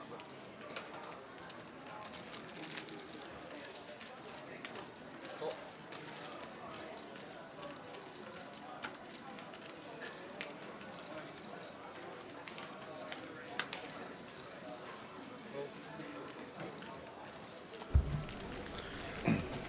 Two with the 9s. He's got 2 9s. 12, you say, yeah? Where's 12 that? Oh. 3 bet to 12,000. Edward with a king jack off. Shin, who's just been leaking chips this level. It's out of the way. Did Edward just click this? Making it 12k? He did. I'm all in. There's 2. Whether 2 takes it or not, it's only 25 bigs effective of Edward, and I'm just going to read into this 3-bet size as absolute nonsense. Just clicks it to 3 BBs, open to 2 BB. Like 2 always continuing, but I think at 25, 9's out of position, probably just want to jam. It's just going to take his price.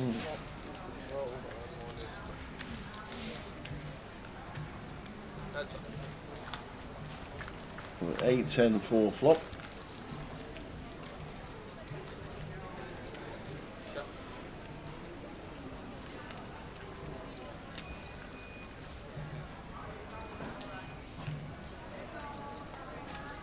Bet 15,000.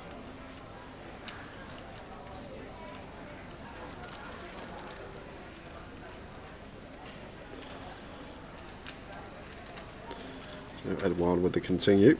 2 with the 9's going to have to stick around for at least 1. Only met by 1 overcard here.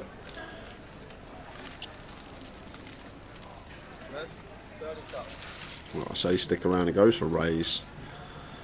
Makes it 30k. And expect it to work versus Edward's actual hand.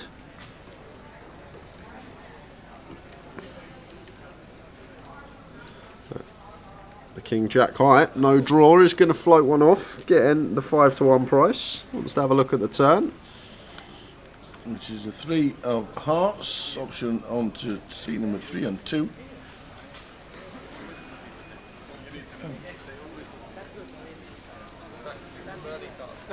the best one. That's the important one. 30k does the trick.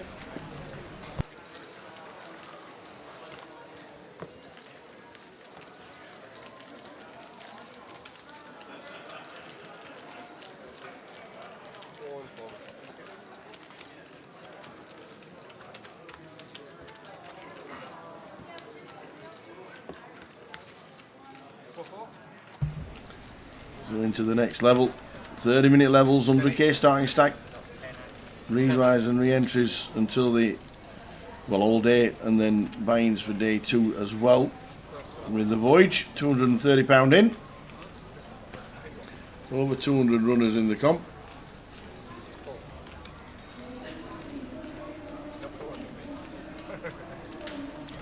It's 4 suited for Ross up. He will be opening.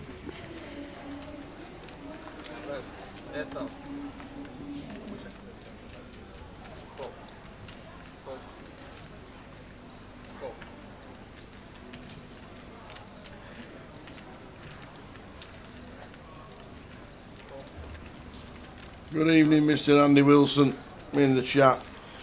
How you doing, Andy? Had an amazing W Coupe. Was it W Coupe? Did he? Yeah. Was it W Coupe online that they were playing? Yep, would have been. Well done, Andrew. Well done, Andy. Did he win 1, 2, 3, 4, 5? I think he top 5'd about 5 of them. I bet they weren't small buys either. I bet they weren't the $11 rebuys tower. Yeah. Good shooting, sir. Well done, Andy. Hope to see you in Coventry. You are a star. I like his little walkabouts as well when he starts to talk. I listen to it a lot. I like listening to Bowie. 1-1, 5 final tables and chopped the 1K main at the end. He chopped the 1K main? Yep. That must have been absolute chunks. Must have been 7 figures. Close to. Great shoe-ins, mate. Lovely to hear. I'm not online that much, so I don't really get any updates, but great score, sir. Well done. Well done, Andy. 371k. The chopped them in. Beautiful.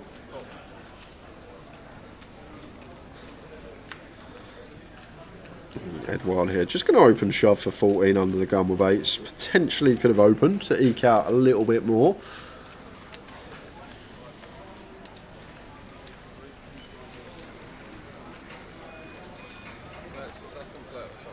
Alan says all of it.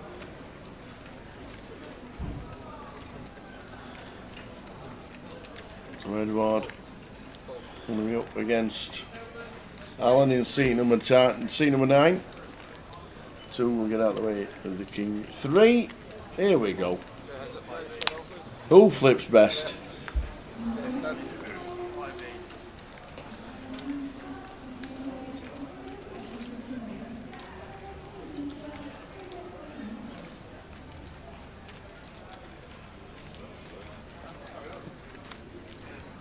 Nine queen flop.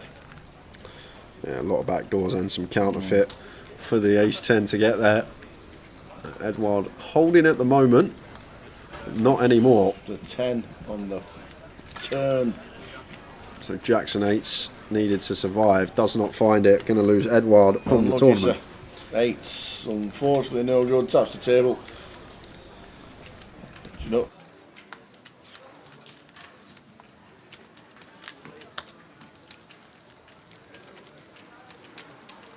Seat open, feature, seat 5.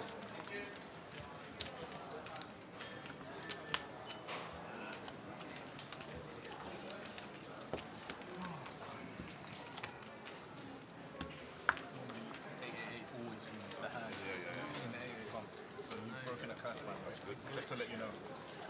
It's a good sign for the rest of us. We might be able to play 8 here like they play aces.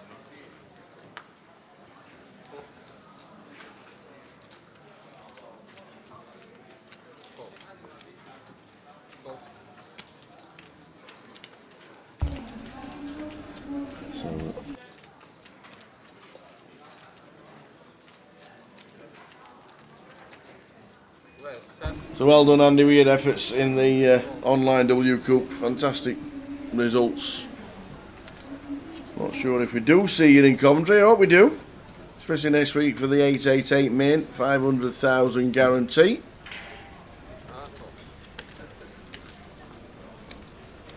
Should be close to 100,000 to the winner.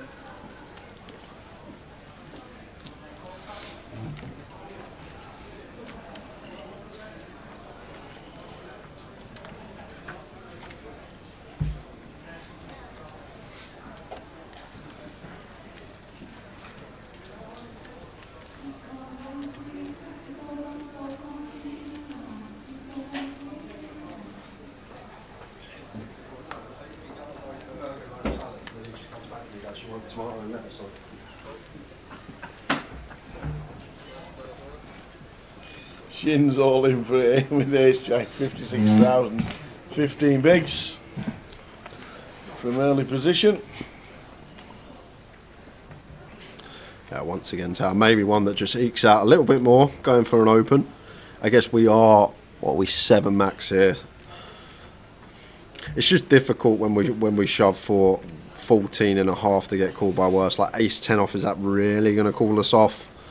Maybe just one that does want to open to 2 big blinds, but does get the jam through, picks up blinds and ante.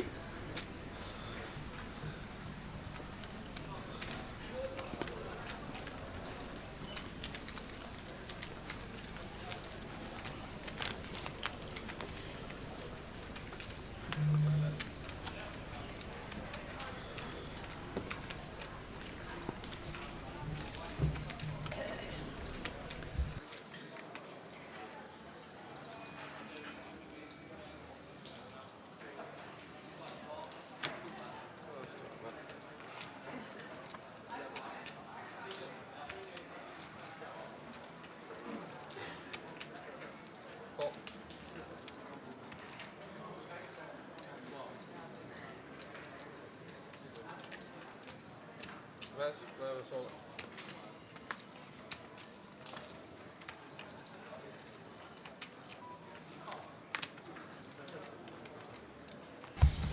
King Jack all in this time for 1923. That's, yeah. Can we not just raise? I think it's actually kind of close. The suited brought the fact that 2's limp tower, maybe jam going to be perfectly fine with this limp in front of us. I think it's actually kind of nice here from Toff. This jam, King Jack of Hearts. Like Ray's going to be fine as well. Like mate, ISO him for 3 BBs. Well, the 6s are going to run it for 23. We are indeed. Here we go. And I think it's actually kind of nice if Toff's going to have a lot of this deuces through 5s in there over the limp. There are some stuff that we do dominate. So big flip incoming for both. Nearly 50 bigs in the middle.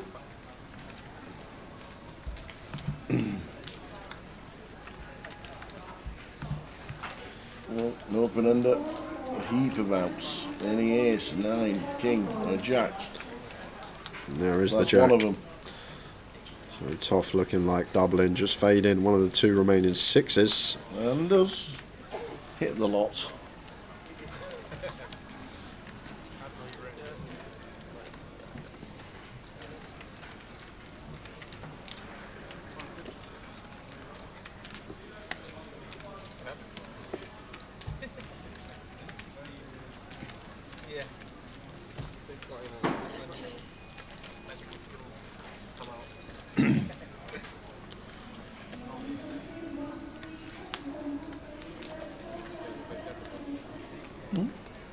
Cash game opening in the main card room in the casino.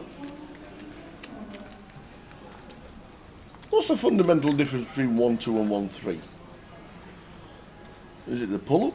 Is it the just if you've got 1,000 in your stack, you've got 33 big blinds. If you've got if you're playing 1-2, you've got 50 big blinds. You're just playing a bigger stake. That's it. You're just going to play your stack in terms of big blinds, whatever stakes you're playing, Tower. But I guess the difference is that.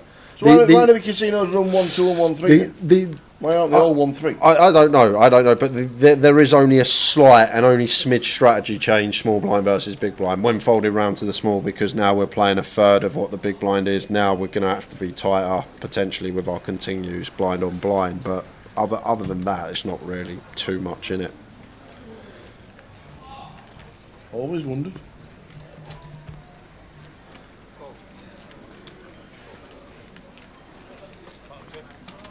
Just guess it's the fact that you do more money if you lose. I guess that's basically it. In terms of monetary, it's you have a bad day at 1-3, you're going to lose more money than you would at 1-2, I guess.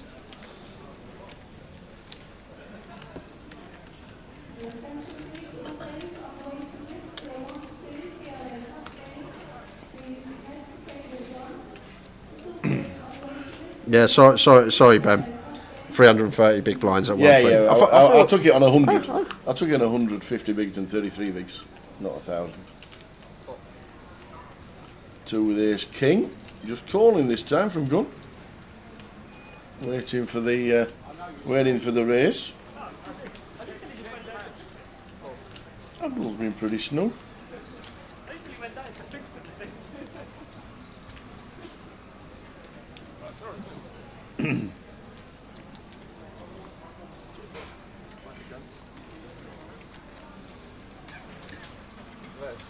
Let's try and get this heads up versus 2, but going to be some bad news.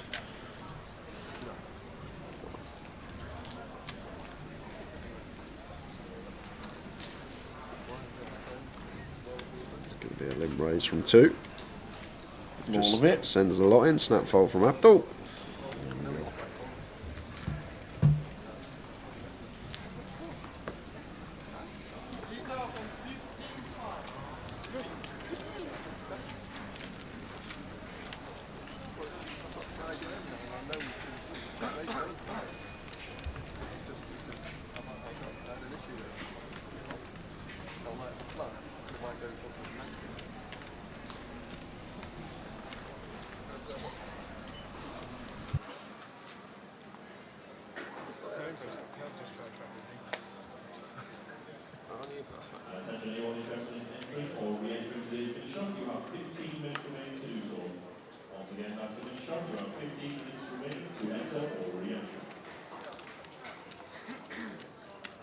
Where's 8,000? Just sat down. 10 minutes of this level to go. Literally. And then now he's just. I like the Voyage. Ian's come to join us. Yeah, finds Kings very first hand. Hands on. Table change, looks down at the Cowboys. Won't be getting any action from Chris. But 2 has been lively since he sat down. And will defend in the big.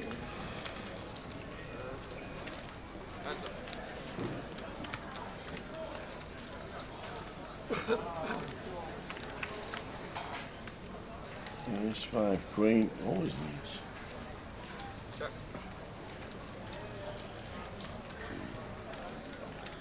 So it's just going to continue range as Ian. Just shy of 30%. Hand over.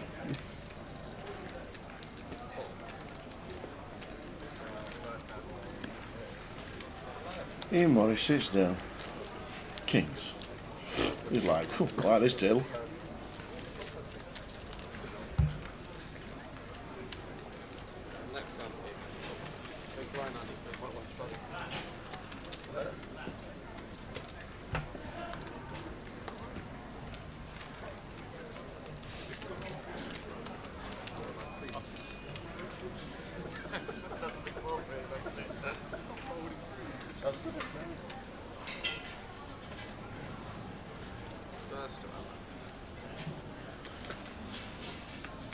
Very next hand, Ace King. Really does like this table. Tell you what, if he tells me a bad beat story, sometime tonight. Sat down, the table's thinking, well, this guy's active, he's come to Oh play. yeah. Holmes any two, this fella. Kings and Ace King so far. And Here we go. He's going to get the action that he wants. Going to be a call.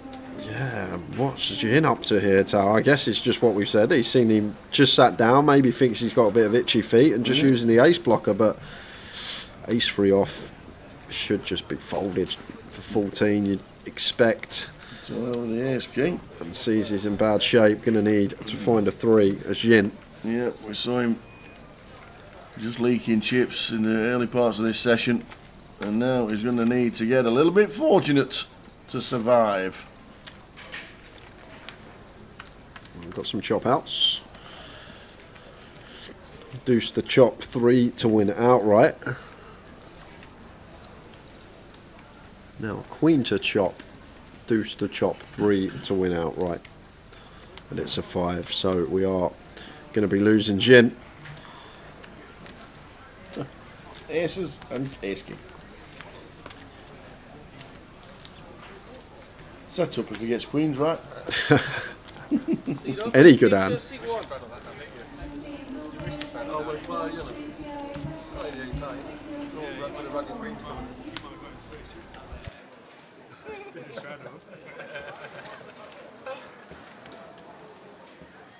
announced your presence at the table. Welcome to the table.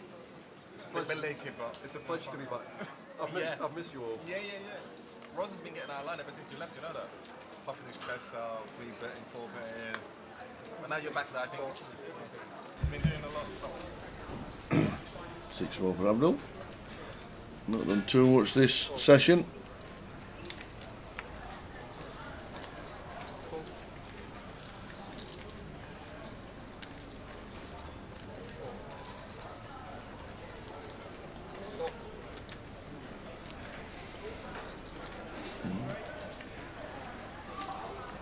Should go raise from top here. Out of position could go as big as 4x here. Like 16 seems nice. 17 just as good. Nice size choice. Ian, 3 hands. Kings, ace, king, pocket ace. Top 10% of the deck. 3 hands in a row. Don't mind that. In this scenario, though, I think we're just always playing cool. Depends what we think of this 2 limp on the button. We've already seen 2 go for a limp raise. Most certainly want to be continuing as Ian as he does with the 8s, and now 2 with 6-5 off. Does he want to see 3? Does he flop the festival nuts? So 2 now, going to have a look with a 6-5. So three-way action, 55k in the middle. 8 still in front. Open ender for 2. Yeah, ace queen, no spade for Toff, out of position to 2. Probably do want to be doing a fair amount of checking here, Tower. We'll see what he comes with.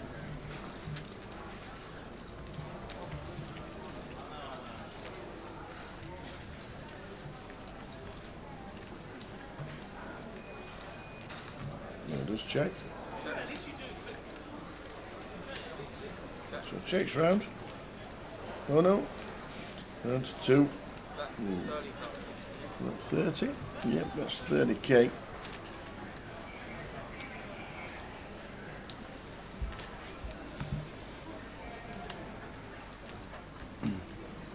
Ace queen, no spade, probably in the bin.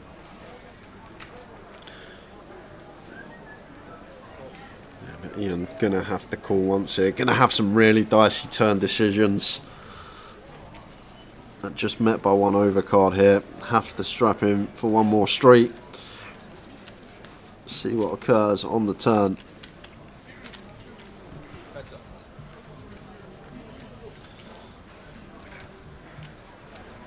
It's the 9 of diamonds. So 8 still in front, but there's 2 feel like going for it here. And to be fair, once we get here, Tower would personally just fold the 6-5 off pre. But once we get here and the original pre-flop raiser checks and Ian doesn't bet, he's kind of... It's hard for him to have a 10 or better. You expect him to just start betting 10x or better once the original pre-flop raiser checks. So 2, targeting specifically like 5s through 8s, maybe some ace-4, ace-3 suited in there. Some will draws that we are behind to with the double barrel here. Puts out 30k, giving Ian 5 to 1 on his money here with 8s, but it's getting sketchy. Real nasty spot, but just sends 2 in. Says, I don't believe you, sir, and his read is spot on. He doesn't believe him,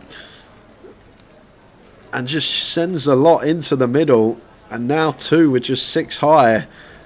Does he have to bet fold his up and down? What is this? 2-2-1. That would leave 1-4-5 in the pot. 280k, so 2-2-5. So we're getting just under 3 to 1 as 2, like 2.8, 2.9 to 1 on a call here. Surely got to just find another spot in the next orbit, hasn't he? Yeah. Not even getting the price, Tower. Assuming every out's live, we got 8 outs at 2.4% each. Oh, whoa, he is going to call it off though. He fancies a spin with a 6-5. He's up and down, trying to catch a deuce or a 7.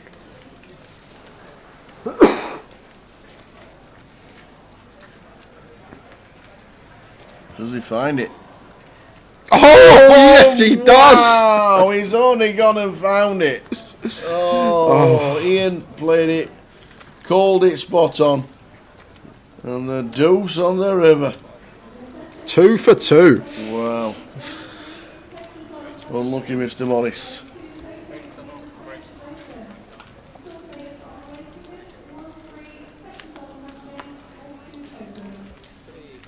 Unlucky Mr. Morris. Got it spot on.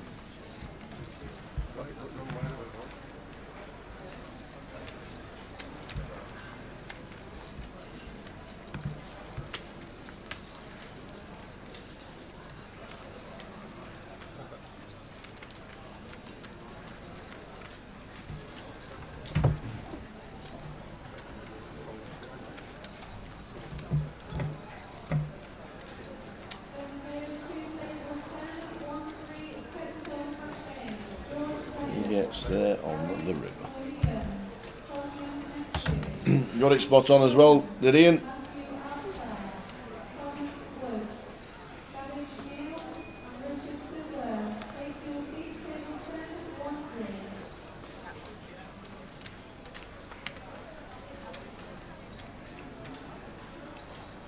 Just to getting a bit lucky on the river. He gets his stack back over the 300k mark. Going to be a nice clean open for Toff. 40 bigs, Queen Jack of Hearts on the button.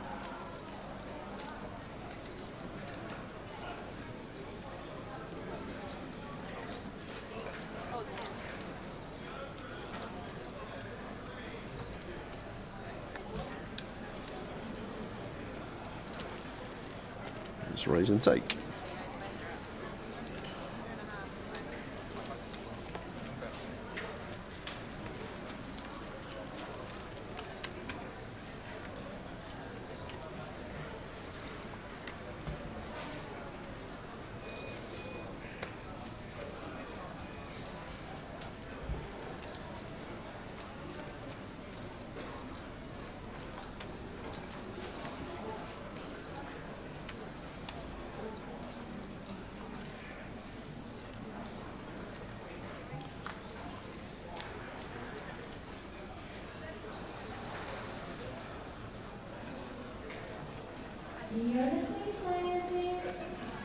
There's now Chris plus one gets out of the way.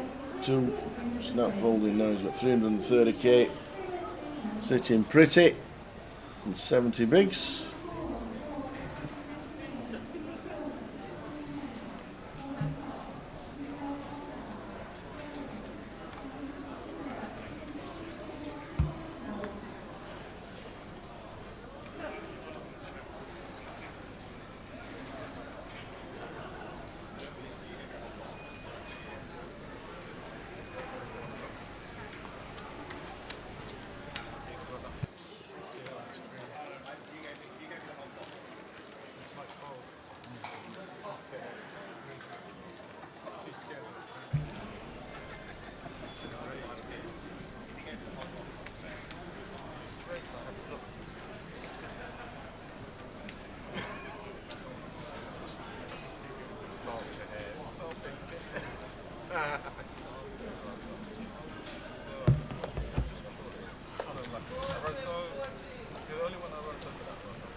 Yeah.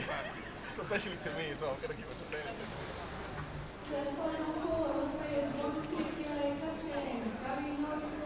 to me. Ian, still with a smile on his face. Ace 8, 22. That should be an open.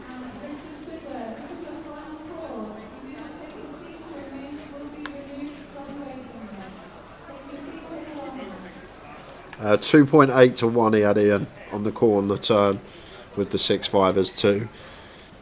Weren't too far off what he needed for break even, but was just slightly losing. And then obviously you've also got the time that, say we're up against, I can't remember the suits on the board, but 10x of spades or 9x of spades if we lose 2 outs when we can't find a spade as well. Got that to take into account.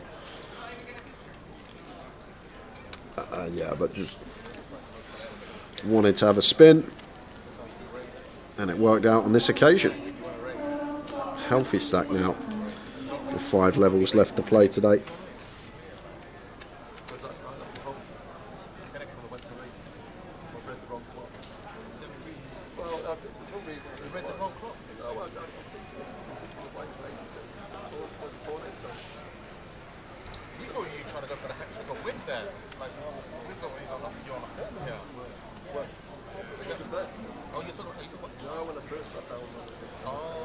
Two fancies a limp again. This time King 10. Toff Queen Jack of diamonds. One that I think's a nice little ISO here. Could just make this 3 BBs with position even slightly less.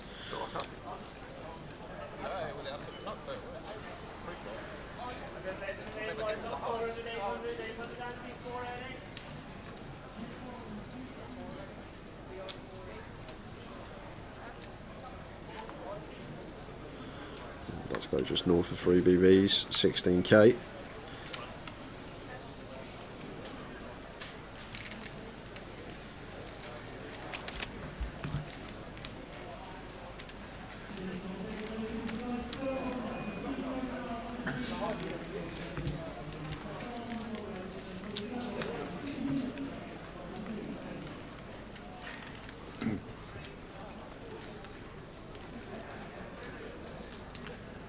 So 11 to call, so he does. Sees the flop of ace 2-2. Yeah, and can just go tiny on this board as Toff here. Could even go for like 8-9k if we wanted to. 2 should just play check here, as he does over to Toff, but not choosing to continue as Toff think it is a board that we are going to have relentless bets on as the as the raise up, as the limp raise to the 5 of clubs turn. As he got the delay in the lockup, would take it down here and now. He did go for delay c-bet as he does. I think that will be that. It is indeed. End of end.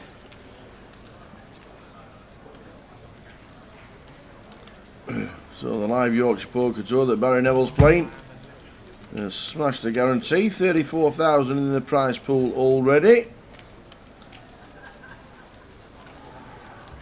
They all knew Barry was playing, you see. Yeah, that's it. And that was it. Cheap turkeys. Get me there. Cheap turkeys. Oh.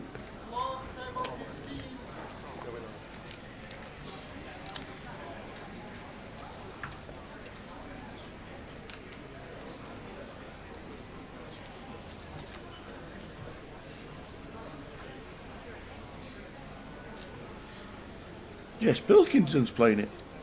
I haven't seen Jess in a while. We haven't. Not on tour. She's playing chef.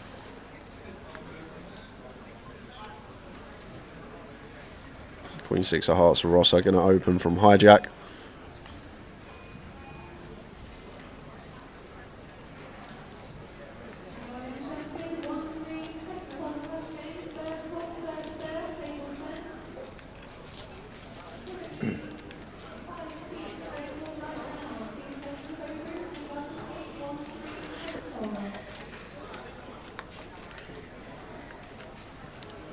Chris calls 10-9 of clubs, 2 defends the Queen 5, Ace 5-8, 2 diamonds.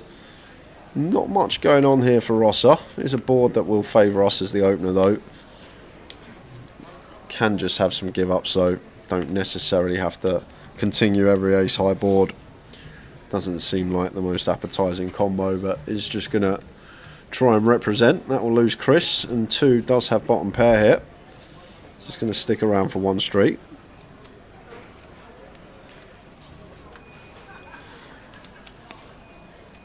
Ace on the turn.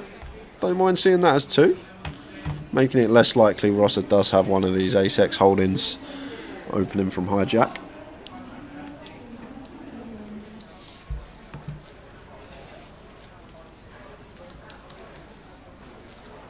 Option on Rosser.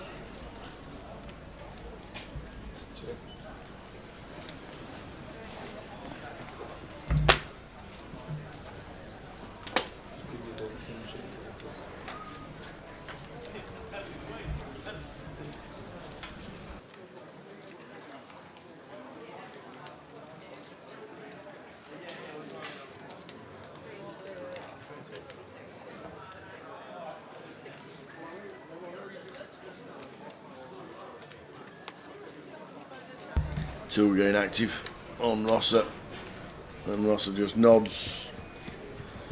Not a lot he can do. Blinds 2.5, 5.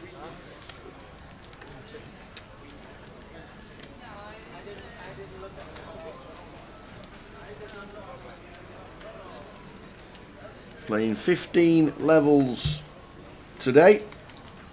End of level 15 is the end of play.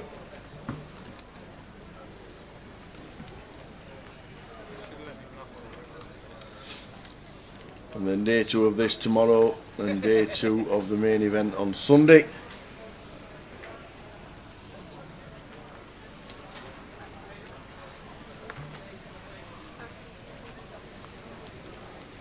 $140 in today.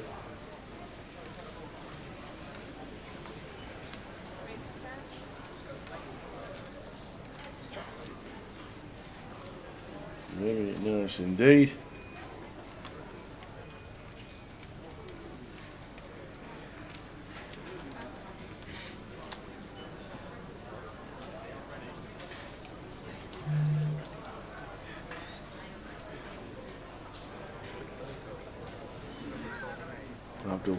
Not been involved hardly at all this session. Now looks down at ace queen, raises to 10. 2 just wants to be in every pot. Now he's got himself up to 350,000. So he calls.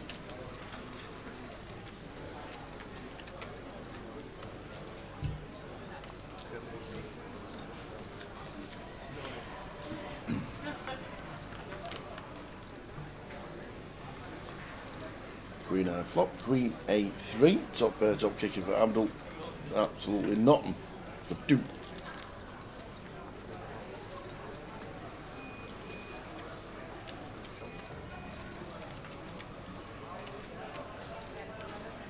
Should be end of hand.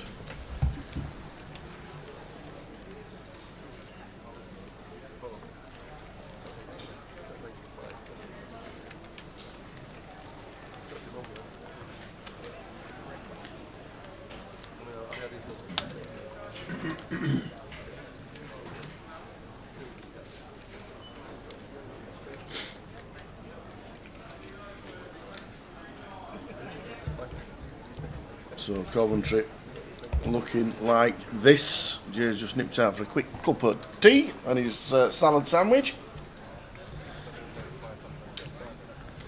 It all going on nicely, and tomorrow on the Saturday,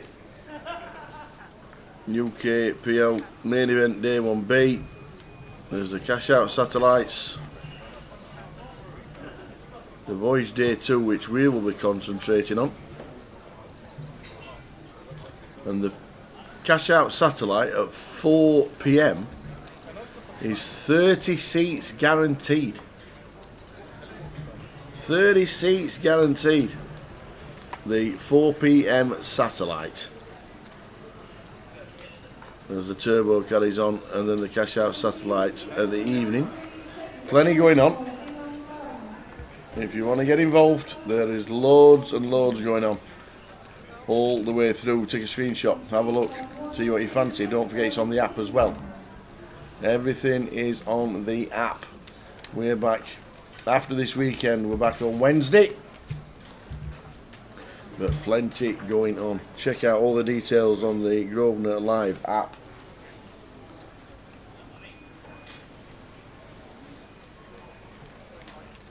Tomorrow, the cash out satellite, 30 seats guaranteed, £120 in. It's guaranteed at £26,500. Make sure you try it tomorrow.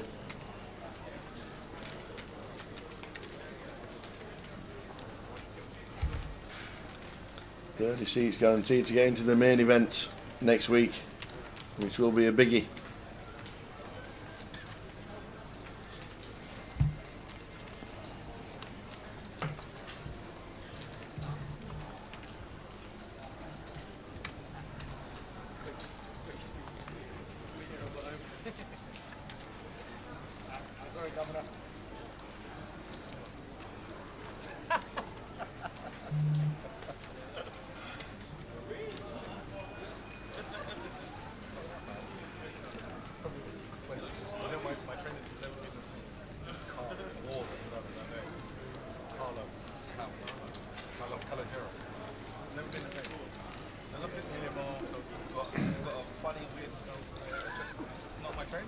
Any aces about? Daily quads, please.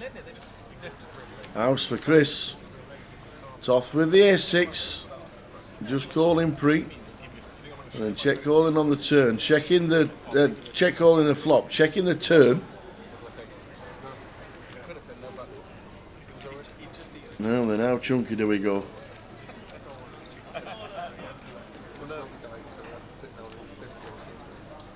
Because if he does have a 10 or a 7 in his hand, he will be calling. So I might have gone a little bit higher than 25k. Because to see the daily quads, Toth gets his stack up to 260. But, he could well have called a better 50, 60,000 maybe. Have they sorted the structure for the PLO comp? I'm not sure what the structure was like in the Goliath, but it's on the app if you want to check the structure. Jason, hope you're well. 30-minute clock for the first 6 levels, then it goes to 25 minutes. They're nice, man. I don't know if I can get done with fingers. Maybe easily. Yeah, but they're just they're dry and like. It's 4, 5 and 6, so a level of each, starting with level, starting with 4 card, then 5 card, then 6 card, and so on and so on. 5 minutes. Good evening, the COD. Hope all is good. Might as well be 400, but that's a unique one. No one else is going to beat that. They might open a new entry for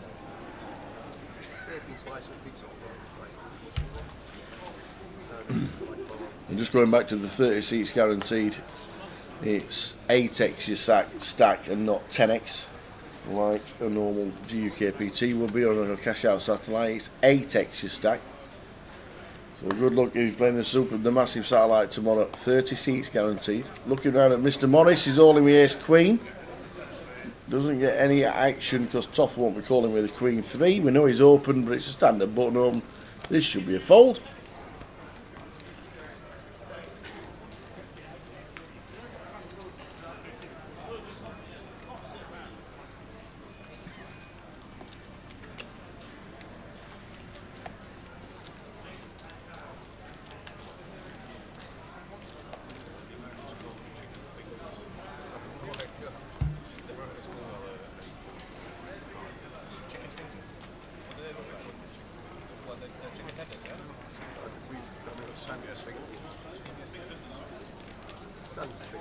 What's that? Yeah, I don't know what is it called? Fingers. Fish fingers, probably. 45 minutes. So 2.5, 5. Rosa in the small.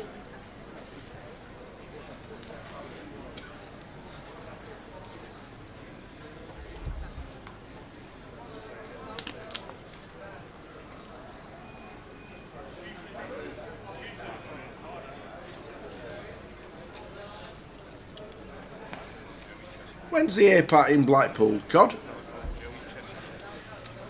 He's playing the APAT in Blackpool, so can't play both, says the wife.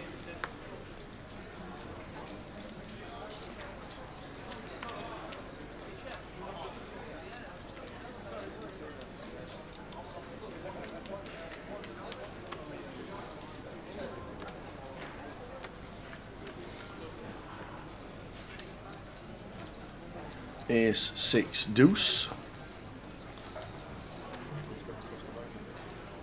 Check, check. Third spade on the board, 4 of spades.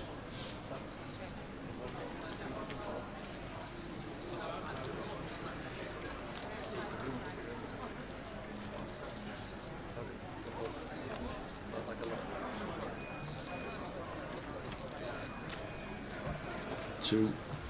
With the chip lead now. Ian Morris with the big one. Pocket 8s. Called it correctly. 2 was basically open-ended for his tournament life and hit.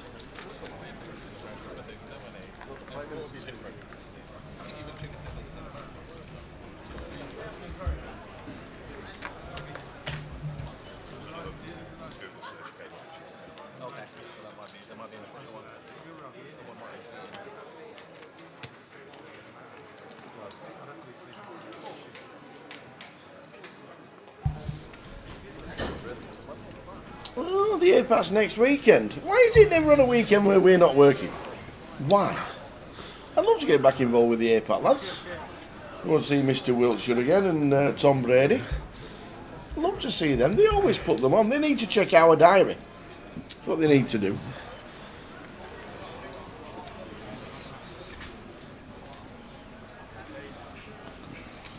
They need to check our diary. And then we'll let them know.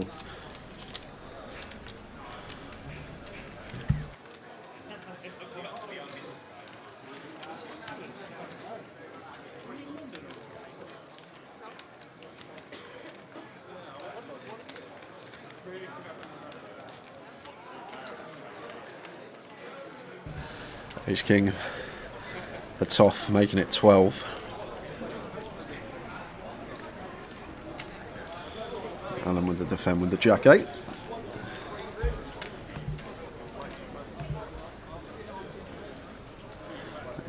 3-2, 2 spades.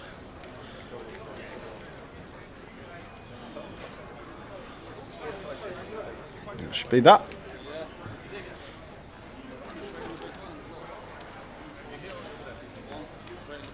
There's a re-entry slip for Mr. Alex Montgomery. Didn't get the spin that he wanted.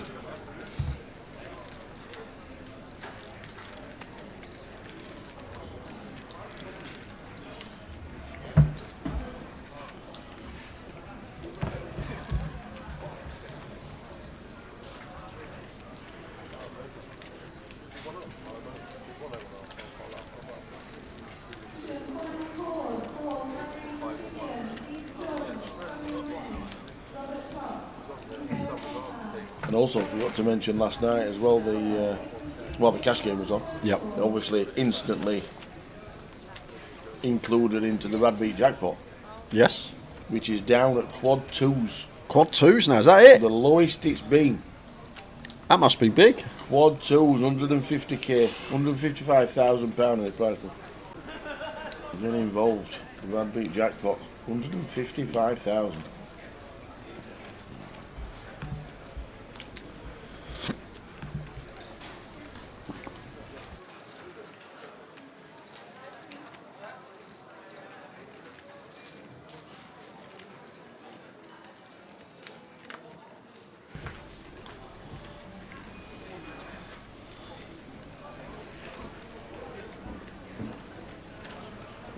So 2, we saw this earlier with Ace King, went for the limp raise, and I'm assuming we're going to see the same again here with the hooks. No, just lands on call. A lot deeper now with Abdul than what we were about 45 minutes ago. Jack's still out in front.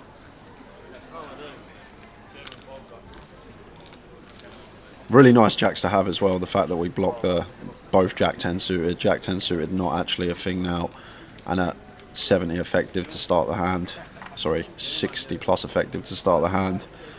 Still maybe in there for Abdul. So we're going to go for a little 10k lead. Abdul with a call.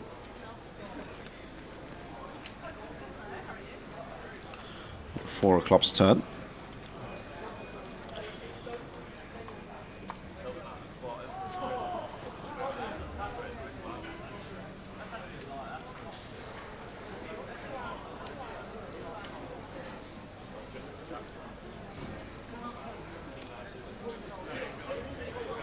Now 15k from Dwan, and Abdul getting 5-1 on his money.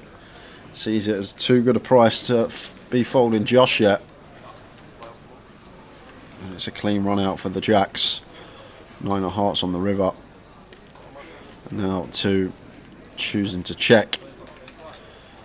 Now over to Abdul. He's just going to show down the ace jack high.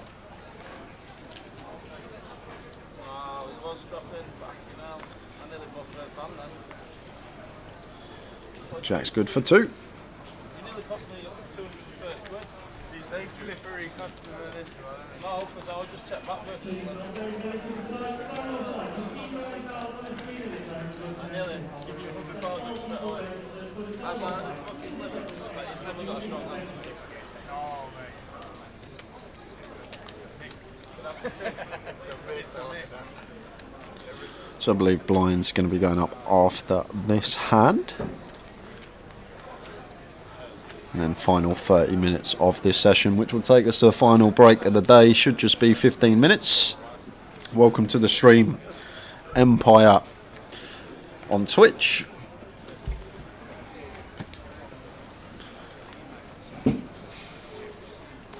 From the last session, there's only 3 levels. Is it? Yeah. Oh, I didn't even realise that. Yeah, 15 levels. 4, 4, 4, 3.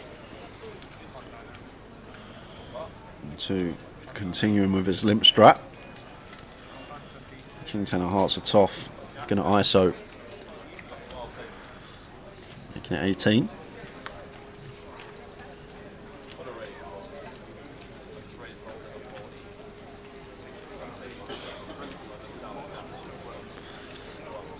Ace deuce of spades. Awkward one for Abdul here. I'd personally just fold.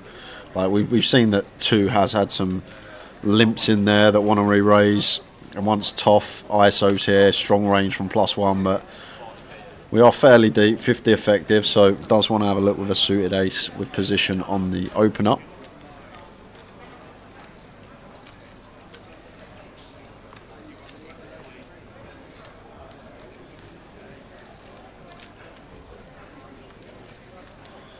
Oh, and we could see carnage. 3, 3, 8, 2 hearts for 2 and Toff. If the heart happened to roll off, could see a huge pot. I think Toff happy to continue here. Can still fold out some ace high stuff, some better king high stuff like king queen, king jack of spades or clubs. And with healthy equity to get there. Good shout, Finbar. Gareth Southgate raises to 18,000 from seat number 4. His profile's perfect, isn't it?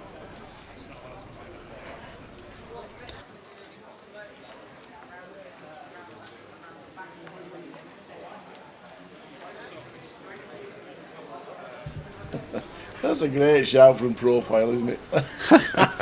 Just give him a waistcoat. Tight. That's fantastic.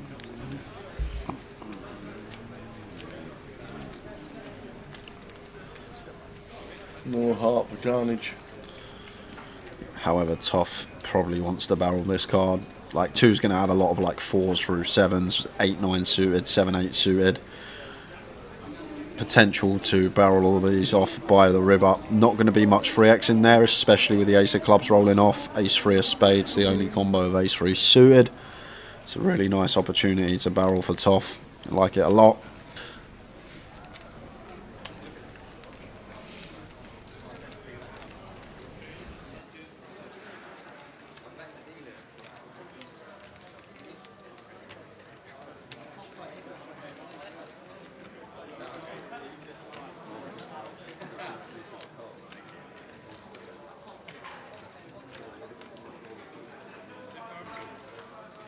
Well, the flush does complete, but it's a double paired board now. So any ace-x would be a boat, any 3x would be a boat. Does Toff still feel like he can go for some value here?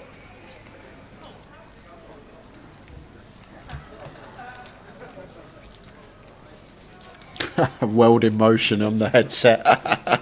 You've got to move it in and tuck it at the right time. You've got to fake and jig. You've got to run to the line. I don't even know the words. Sounded good though.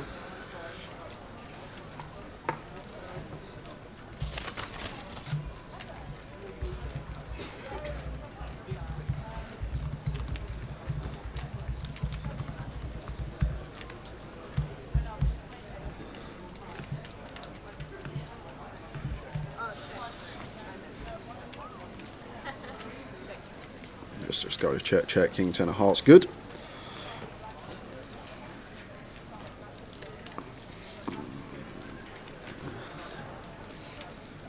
Can you imagine if they continued that, like done a World Cup song every year with the players? Can you imagine in like 2006 with Rooney, John Terry, Peter Crouch, all that lot? They used to do it. It used to be in that. Back in the 80s, and when nobody cared about music, in the 70s and the 80s, every year the 2 FA Cup teams did an FA Cup song. Obviously, you had Ozzy Ardiles in 81 and 82 and all that, and the best song that England ever did was Back Home in 1970. It was a great song. But then Ali's Army from Scotland was just amazing. We had a dream. I had a dream. It was brilliant. They didn't care back in the day, and now they just don't do it because it'll never get played on radio, and it's just pointless. But it used to be the best thing about World Cup sometime. Oh, some of the Scottish songs were just brilliant. There was we're on the march, we Ali's Army. Can you remember the TV series back in 2006, I think it was, and it was a competition for the next England song? A competition. A, for the next a England competition, and like there was all different. There was one about Sven-Goran Eriksson, but the one that won it was called Born in England. But Oh, like right. I never heard it after that year. But there was actual TV series. It was a competition to make the next New England song for what I was bet it was done by Simon Cowell. what was upcoming for the 2006 World Cup. You know, we always used to do a World Cup song. They just don't get played anymore. Times have changed. It never get played on Radio 1 like it should do. Unless it's R&B, it's not going to get played on Radio 1 these days. Do I remember the B-side for Ali's Army, says Valerie. No, I don't, Valerie. You're going to have to tell me, or you're going to have to sing it. Ali's Army was great at the time. We're on the march with Ali's Army. We're all going to the Argentines. What? It's brilliant. 1978. Argentina World Cup. It was brilliant.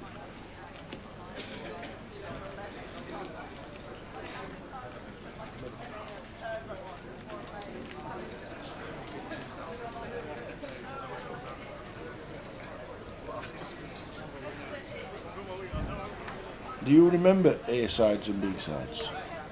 No, Do you not? no, I remember. Nah, No. That's what I look in there when Valerie says, do you remember the B-side? I remember like not in professional football, but I remember it at like a kids level when I was playing like under 10s. We'd have an A team and we'd have a B team. No, this is a record. Oh, I thought we were still talking about football. I thought we were talking about A teams and B teams. This is two sides to a record. Oh, okay. An A-side that got played on the radio and became the main song for the group, or the B-side because you flipped over a record and played the B song. Yeah, and jumping back to the action because jam from Alex, A6 sends for 14. Chris wakes up with 10s on the button. ISOs for 17 and 8s for 2. Real tricky one here. The fact that Alex's shove cut off should be fairly wide. We know that Chris knows this. I think 8s may just find their way in from time to time. Like 9s I'd definitely go with, so 8s can't be far off. Does choose to let it go.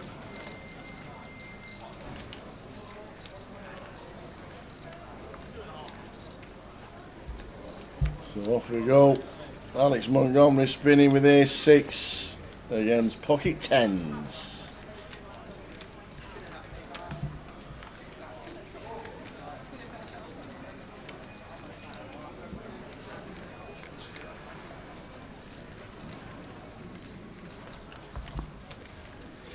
Well, how do we get out of this? 5 of clubs would be interesting. Well, just a Oh, 5. just a 5, not a deuce and a 7 again. Can it happen goes. again? Can we do it again? No. 6 of hearts. On the end, we lose Alex Montgomery. Unlucky Alex. Chris up to 210k.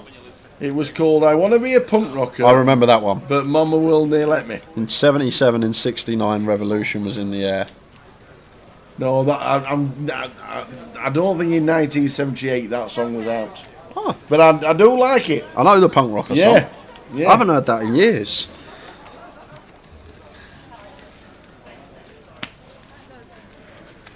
In 77 and 69, Revolution was in the air. Yeah, I know that one you were on about. Take me back to the vinyl days, Tower. I used to love collecting and playing on vinyl and the weekends of DJ. Absolutely. I used to collect all the multicoloured vinyl.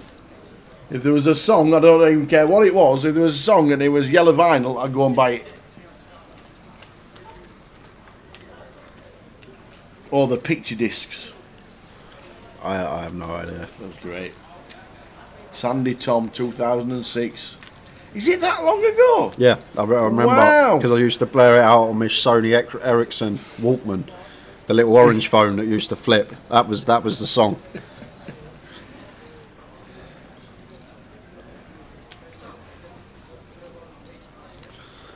Chris in the cut off here with Jax goes with Cool.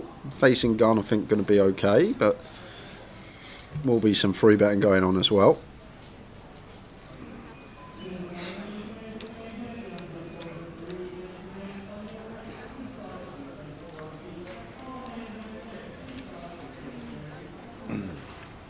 to the flop. Queen 10, queen flop.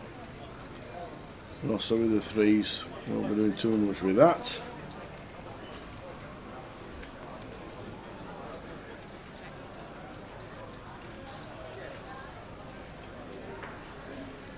Yours check, check. That's 7 on the turn, I think it is. Let the action tracker catch up because we are on a turn.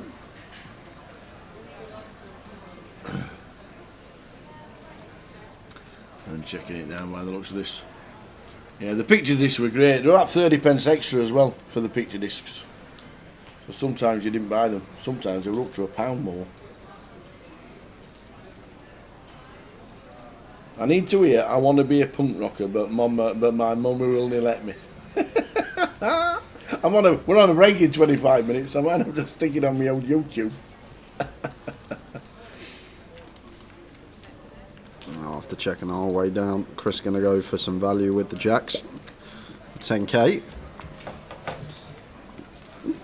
Do be some stuff as Rosser, but we expect like the ace high stuff to just check, so difficult to hit her off here with threes, and does choose to let it go.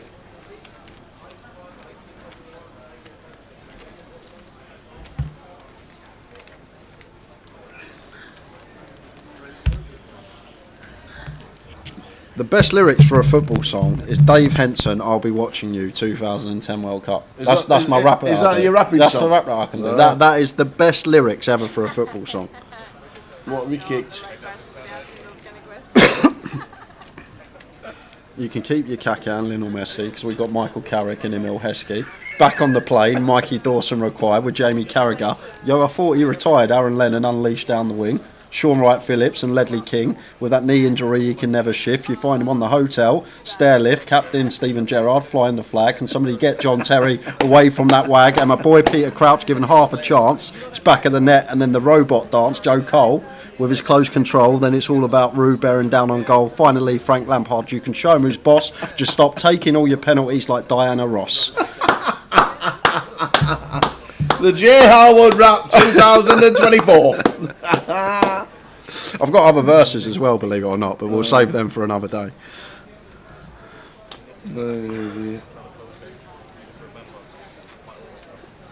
So yes, they used to do football songs, and a lot of them, but they're not played on radio anymore, and that's just not allowed.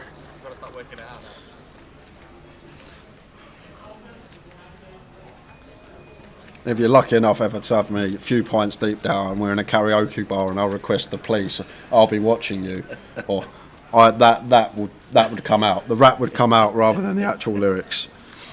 20 minutes to go till the end of this session, then a 15-minute break, and then back for the final session of the day.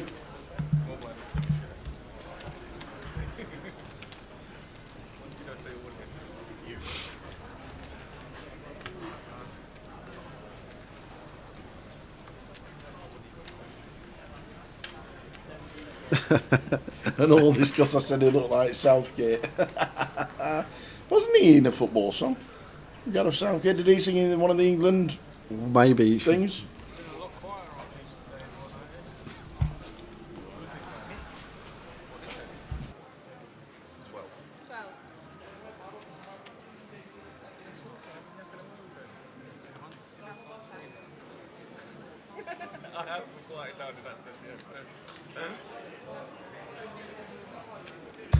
Aces for Alan, raises to 12, and trouble for Ian here. This should just be a jam. Ace Queen facing gun open for 15. Should be an all-in for Ian. It looks like going to go for effective all-in, putting in over half his stack. I'm going to be free betting to call. Alan's just going to set him in now once Abdul gets out the way.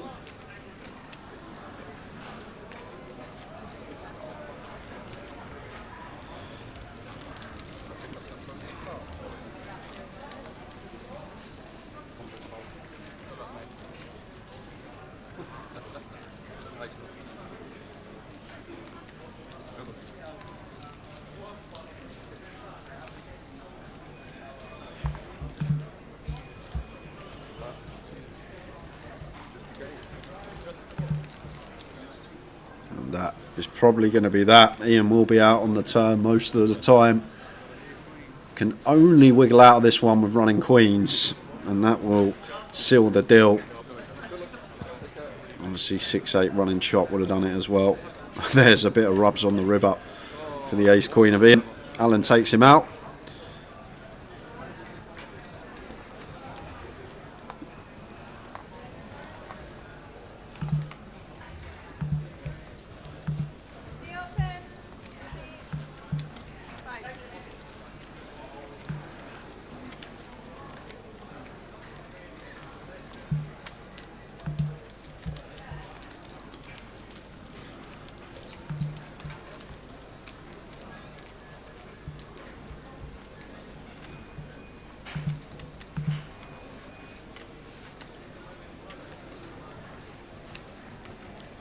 At 20 minutes, taking us up to the final break of the day, guys. Hoping it's just a short 15.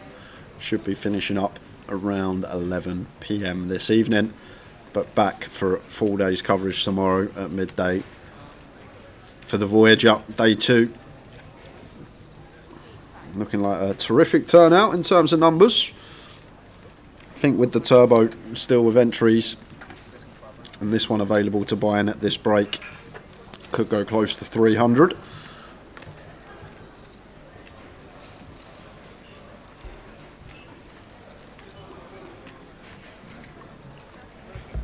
Toff opens to 14k. Ross, I think's better of it. Abdul not going to be going anywhere. Facing this cut-off open. Starts the hand with around 38 big blinds. Could go either way here. I think flat's fine. I think free bet once in a while going to be okay. Somewhere around sort of 50-55k remit if we take the aggressive approach. As I say, flat going to be fine as well. Looks like Abdul is going to take the aggressive approach. Goes fairly small for 38 effective, just north of 3x, giving Toff over 2-1 on a call here with position with a suited king.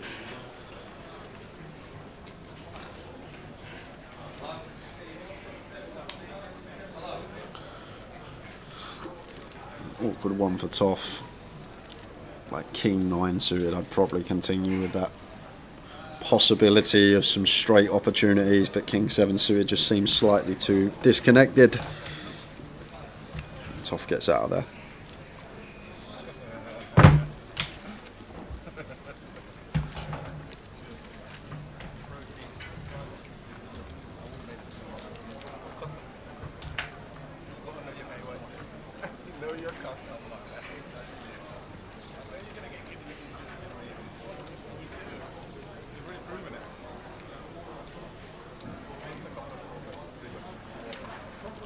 Been a good session, good watch. Two's been getting after it. A lot of limping going on, creating some carnage. Both Rossa and Abdul have chipped up nicely.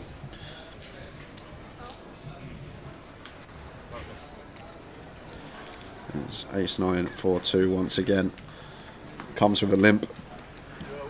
Toff out the way with king 3 suited.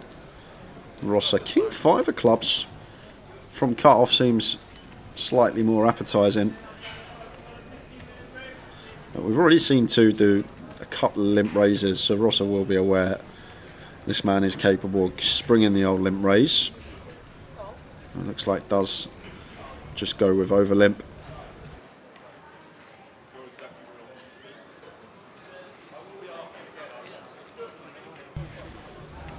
Abdul, suited king of his own, may fancy the over limp on the button as well. King deuce of spades and lets it go. Alan will do the same from the small, and Jack 5 of hearts going to get to check their option as Chris in the big blind.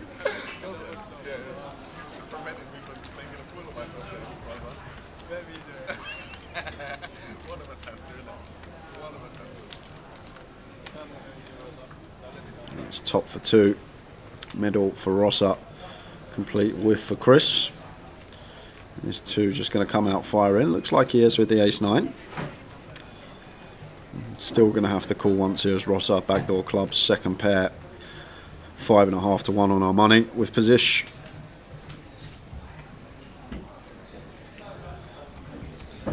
Going to be an easy fold for Chris with the Jack 5.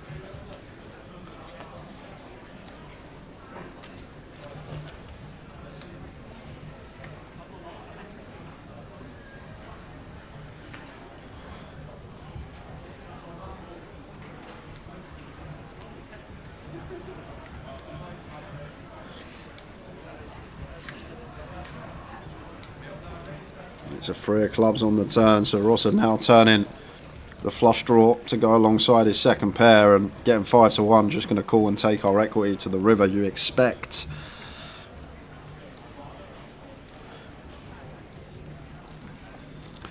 So King 5 or club would get there, and it does get there. 9 of clubs.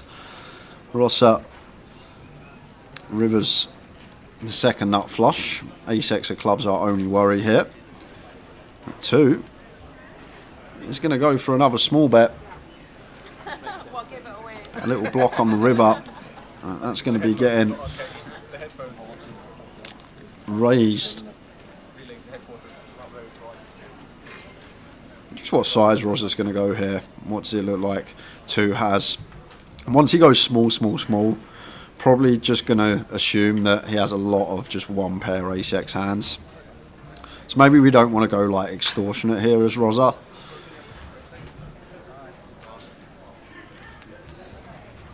Yeah, and goes around half pot 50k is what was in there, 69, so pot would be 99. Yeah, so goes for around half here, half pot raises Rosa, and he is going to get the customer in 2. Doesn't think too long before calling with the pair of aces, and he's still all smiles. He's enjoying himself and he's having a good time.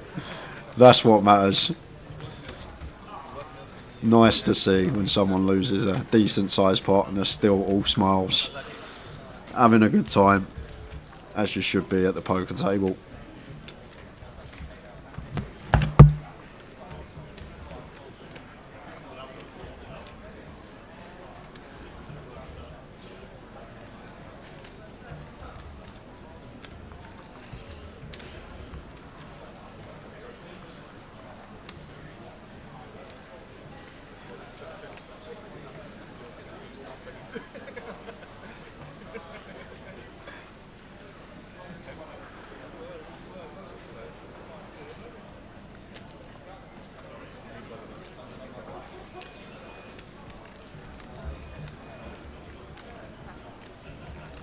Oh, it's a 9 of clubs. 2 pair for 2. So obviously cannot fold with the ace-9.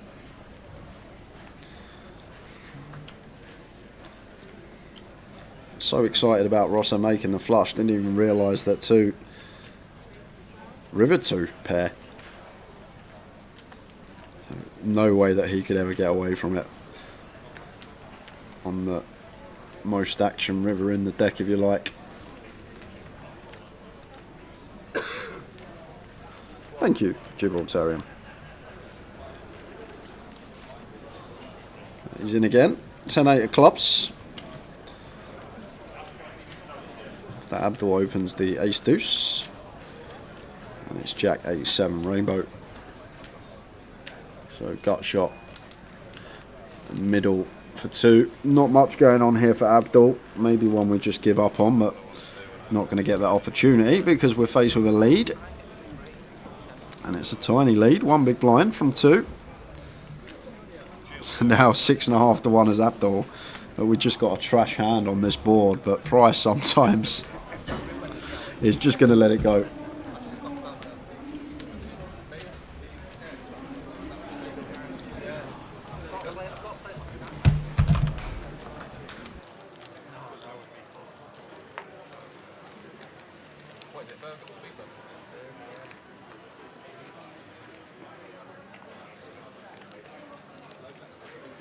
Jack again.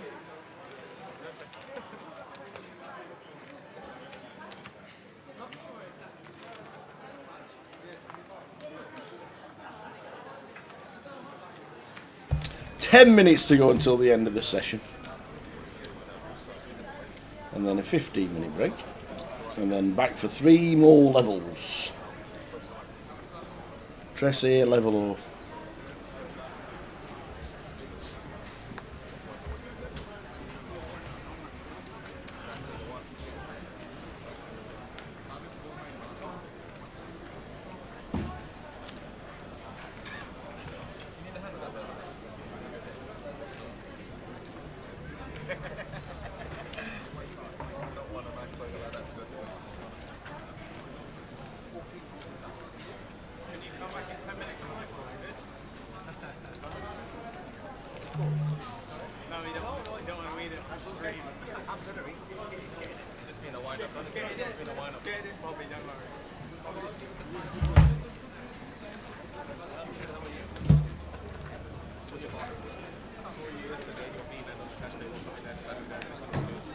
heads up to the flop. 7, 10, 4, all hearts.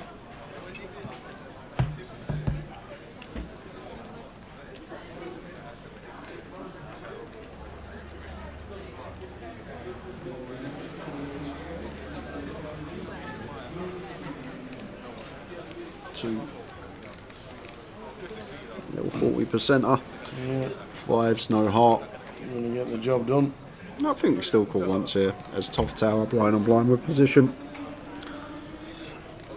Even without a heart in our hand. Right. Spot on, sir. 4th heart on the board, ace of hearts.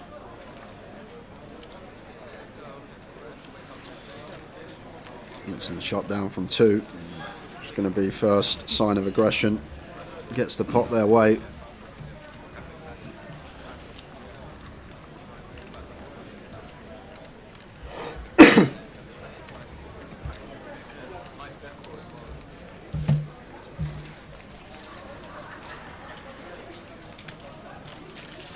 Looks like Toff is the player to show that aggression.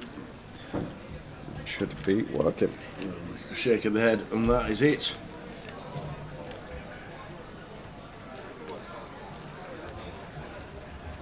Heading towards the end of the sesh.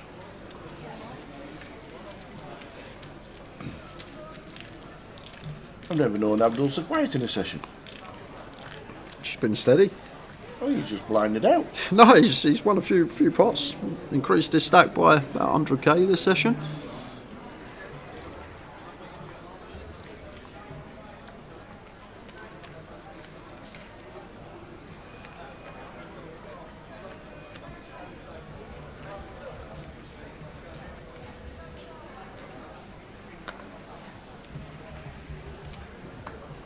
Also with a 10-9 out of the way.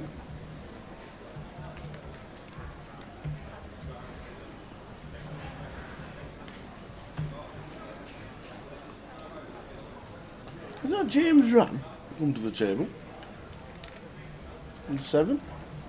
No. No. I thought he had an haircut. I thought he'd had the old sat in the barber's chair too long.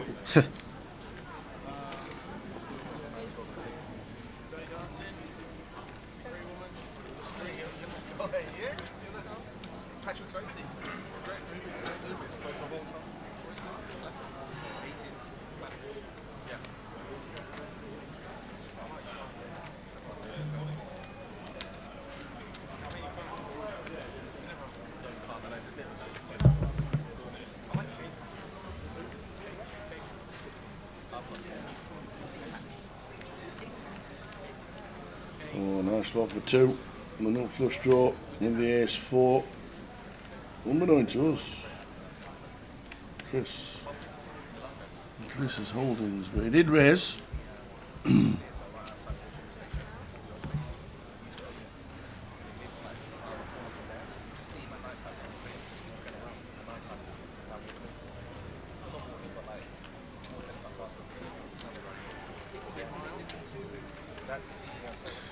Thanks, Finbar. Catch you tomorrow, mate. Off out Friday night, 8:45. Bit late to be fair. Friday night. Is that still? Because I haven't been clubbing in probably like 7, 8, way before lockdown. Is it still? Do people still go out on a Friday night to a club and have a little boogie? I think more. Yeah, I think so. But more days. Friday night was the only night we ever went out when I was a teenager, because it was the end of the working week. You got 20 quid in your pocket, and that was it. Done. I just Saturday think night, Friday night or Saturday night, pick one or the other. like the younger generation just don't really strike me as people that want to go to a club. No, because pubs stay open until 3 a.m. anyway. Yeah, I guess. Yeah. Like when we were kids, the nightclub stayed open until 2 a.m. and that was it. And pubs shut at 11. Last order's 10:30. Pubs shut at 11. Off to Adam and Eve. 11 till 2. That was it. I just couldn't think of anything worse now. No. And back in the day, the clocks used to go back at 2 a.m. So the nightclubs didn't have to stay open an extra hour if the black clocks went back. But yeah, cool. Most bars now just stay open until 3, 4 o'clock in the morning, so you don't have to move.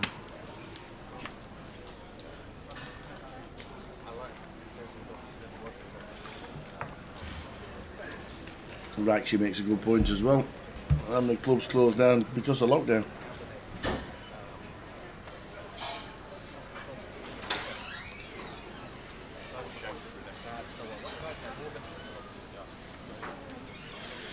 When you up for tough on the button. Players, when you return from the break, you're going to be on table 22. We'll move your chips for you. 22 on the break. It does open. Brings us to 14, and Hadar here, A6 of spades, just finds call. Maybe one at this big stack depth, 65 effective start of the hand that could find a free bet once in a while.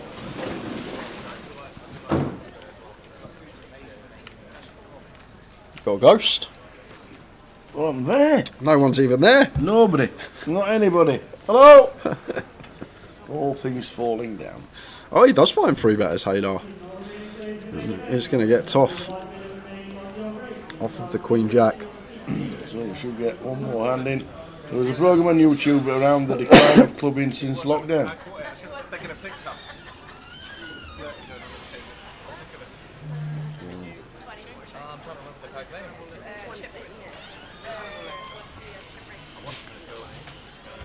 And who gets dressed up anymore? It's just like It had to be shoes and a shirt when you went out on Friday night. I just don't see the Had appeal to be of it. shoes. I see the appeal of it when I was like 18, 19, 20 because it was all new, but like these days I couldn't think of anything worse than Stick the old whistle on and you're Right. walking down and that was it. I much prefer Saturday night. You gave me two choices: staying indoors with the missus, watching a film, ordering a takeaway, or going to a club. Pick the first option a million times. Yeah, but you could be missing out because the club could be playing his loppy. That is true, but I could also just go, Alexa, play JCB Don't in his start lobby. the Alexa malarkey stuff again. Alexa. So final hand of the session for us. 15-minute break and back for the final 3 levels, guys.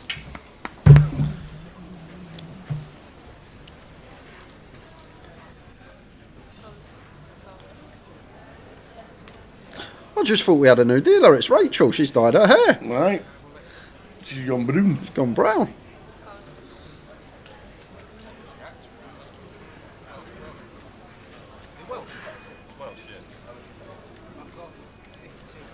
You ever dyed your hair, Tower?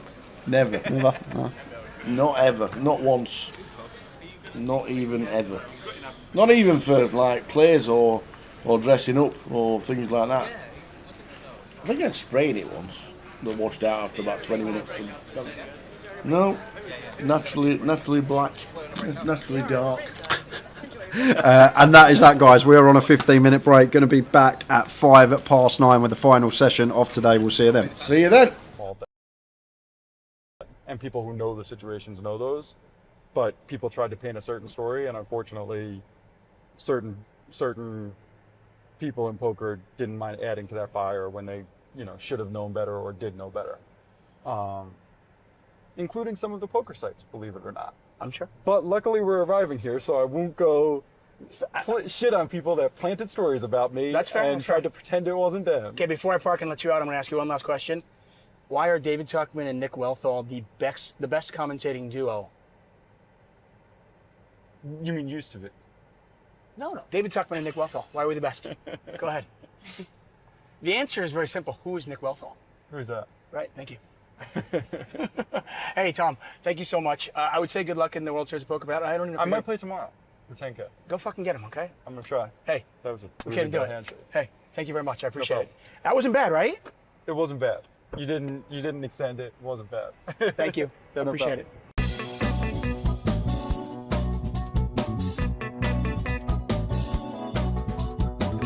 Okay, every once in a while here on 88 Ride, we get somebody really special. When I think of one of the legends of the game, online legends, the original GOATs, you think of Tom Dwan. Let's go get him.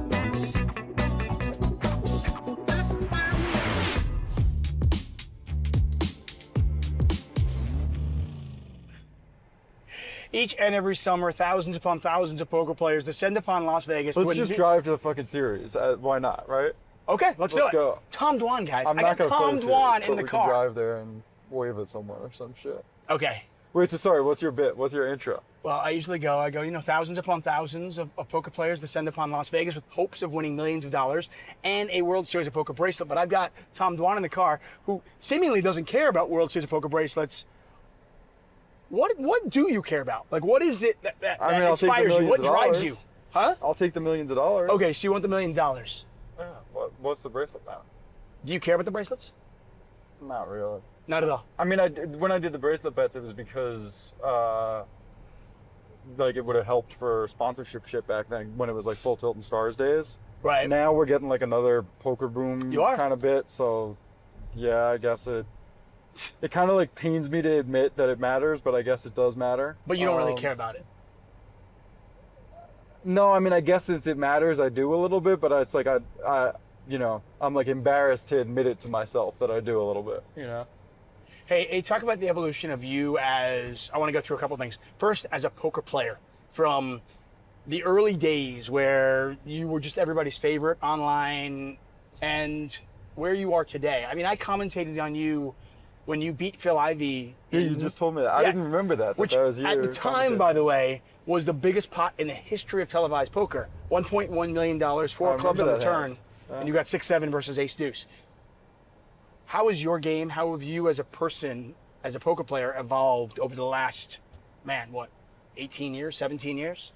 I mean, that hand wasn't that long. That hand was like 10 years ago. 12 No. years ago. Maybe 12. No, that was like 2009, dude. Really? Yeah, at least 15 years ago, Wow. 16 years ago. Well, I think online was a lot more prevalent, and now a lot more of the high stakes games are live. Now to be playing high stakes online is a lot more complicated. I didn't see that coming. If you told me in 2009 I was going to be playing, like spending more and more time playing live poker than online, I never would have seen that coming. Yeah. But then again, I didn't know that the sites were going to get shut down and shit. So, Hey, from a poker perspective, tournament perspective, we have seen Victor Blom, one of the online crushers from yesteryear, here at the World Series of Poker, playing some of the big high rollers and running pretty deep. Can you see yourself getting there? Can we see Tom Dwan playing What do for you mean? bracelets? Like Victor Blom? yeah, I mean, I'll probably play the PLOs. I might day two the 10K. I'll probably play the 25 and the 50. You play the main?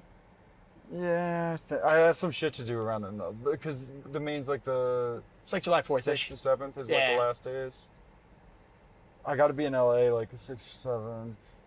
Maybe I could come Do you back. just not have I the don't know. patience to do that many days, grinding that many players? I mean, if you knew you're gonna run deep enough, obviously I'm Right. happy to. But the reality is, a lot of times it's like a few days set aside. Like, do you want to go Do you want to go 4 days and win $16,000? Yeah, that doesn't sound that great. But it sounds good to me. I mean, there's a lot of cash games going. Right. No, I get it. Plus, there's the days off in between and shit too, right? Right. Like, Cash game scene right now. The landscape has changed. It's a lot of private games now. How have you found that? What do you think of it? Is it? I know some of the professional poker players are kind of against it and think it's it's not right. You got to like know the right people and massage the right people to get in. What's your opinion of that? I mean, they might be against it, but that's like the old man shouts at cloud kind of shit, right? Like, this is happening, it's there, and part of why it's there is because a lot of the power structures for a long time listened to the most vocal people, which was often the pros, because the pros, are going to spend more effort and time trying to push rules in their favor, push structure in a way that's better for them. And imagine, for example, someone like Santosh, right? When Santosh first came last summer. How awesome is that, by the way? Santosh, 5.4 million. He won a bracelet. Awesome. That's true. When he first came last summer, everyone was trying to pill him 100 different directions, and he's really nice, so he just said yes to a lot of people, right? And then sure enough, at a certain point, he started getting a bit annoyed, right? And I think I don't even know if he said this, that's at least my read. Right. Right, but like, that kind of stuff happens, and then what you get is more and more private games, right? And I don't really like that, but that's kind of a consequence of, I don't think the predatory world that poker is sometimes. Is that what it is? I mean, I would put that, on the online sites and the World Series more than anyone. I think even Triton has some blame in that, and I think Triton is better than almost every other organization in poker with that. That we cater more to the VIPs, to the businessmen. We try to not let their voices get drowned out by the pros that are louder because they're, they care more about it or whatever. But if you don't spend a bunch of time trying to think of what the businessmen want, what the recreationals want, then the people that do will set up a game or a tournament or whatever that they like more, and all of a sudden the pros will be like, oh wait, I want to go play that one because that's the best game. So I kind of think it's more of like an inevitability that this stuff will happen. I wish the organization spent more time on it. I think the only one that spends even a little bit of time on it is Triton, and that's part of where our success comes from. So.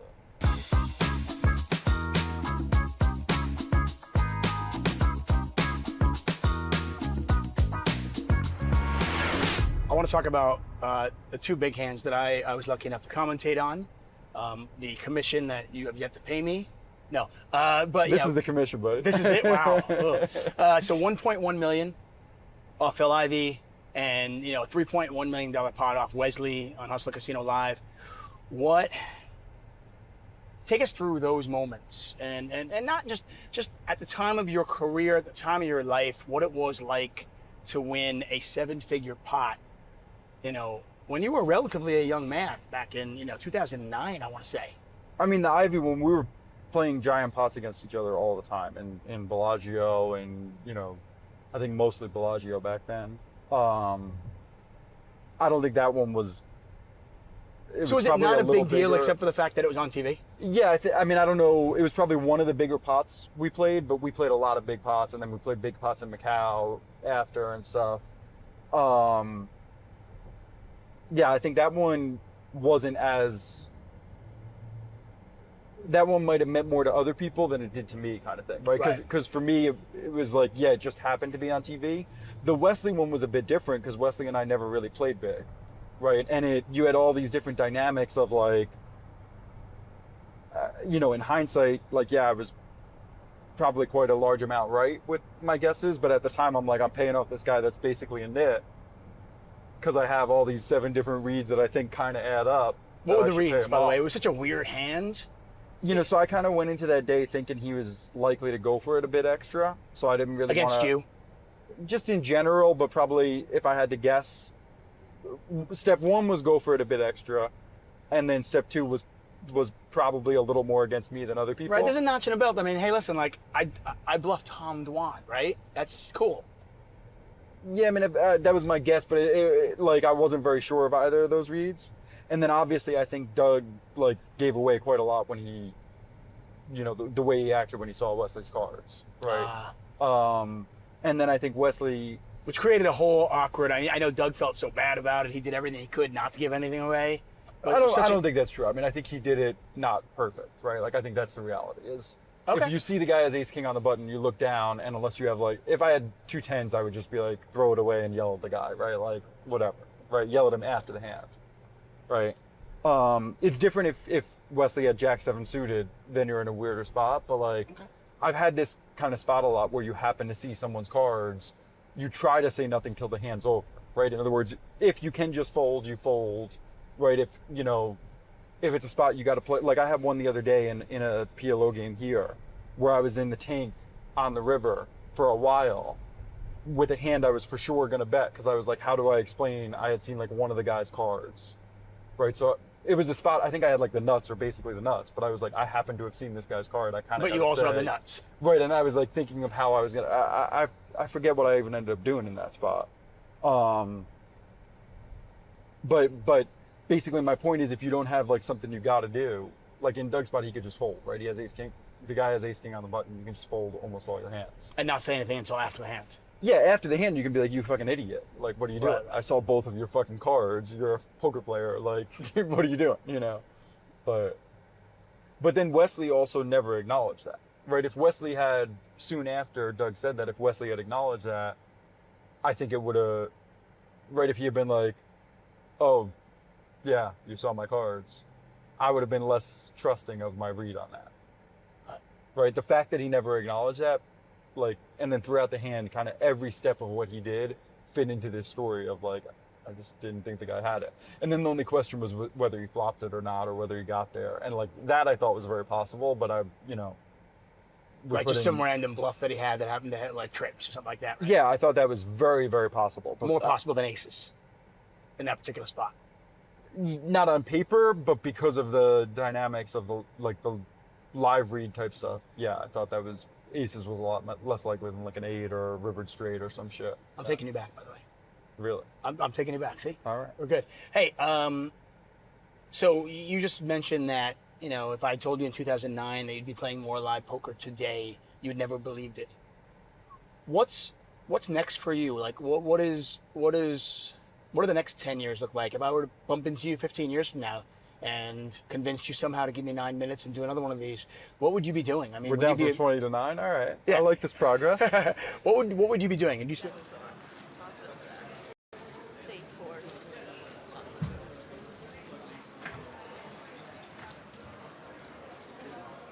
Floor.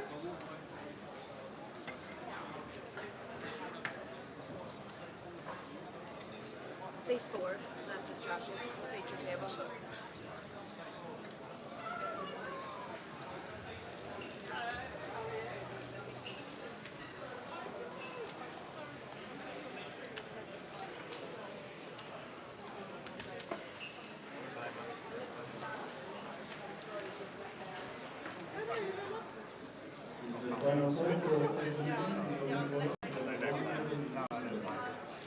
Very often, I don't go over there very often, so it's like trying to get all the being there. You only need to see them for half a day.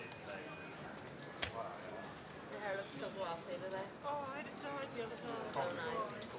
And it died, and I've left it like since before the wedding. Oh, So no it was way. so proud. It was ready anyway. So proud. I saw it when you were chatting to Katie earlier. I was like, who owns that hair?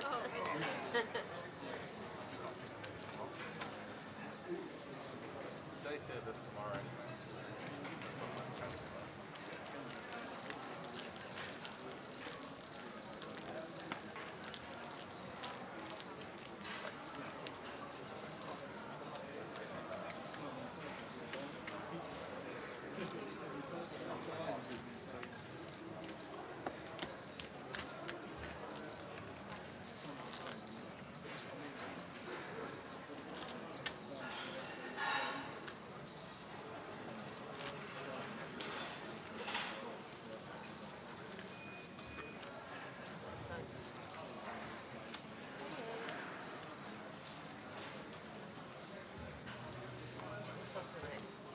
Let's do it again.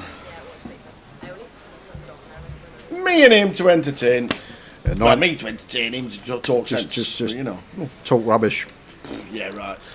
So final table of the of the day, I should say. 3 levels left to play. 90 minutes. We'll run you through the lineup. In 1, Jack Thomas. 2, William Foley. 3, Jacob Mulhern. 4, Callum Gordon. 5, Martin Paul. 6, Michaela Yanigro. 7, Sinead Davenport. 8, Stefan Lazar. And in 9 is Darren Harris. Let's do it. 3 levels of poker to make day 2. Yeah.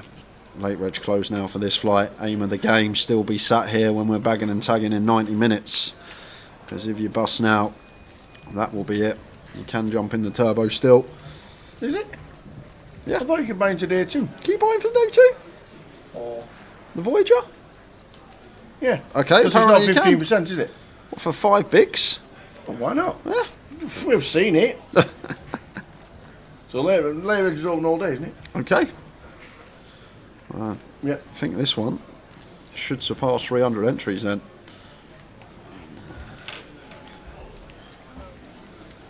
What's the 1888? Oh, it's the main event closes level 12, isn't it?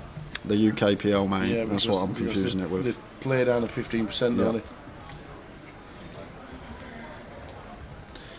And William here.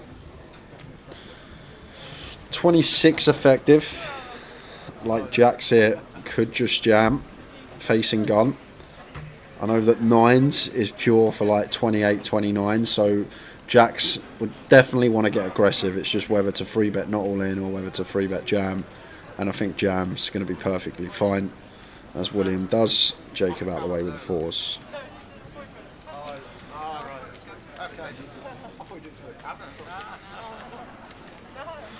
Not a bad stack to be having. 672, starting at 100k today.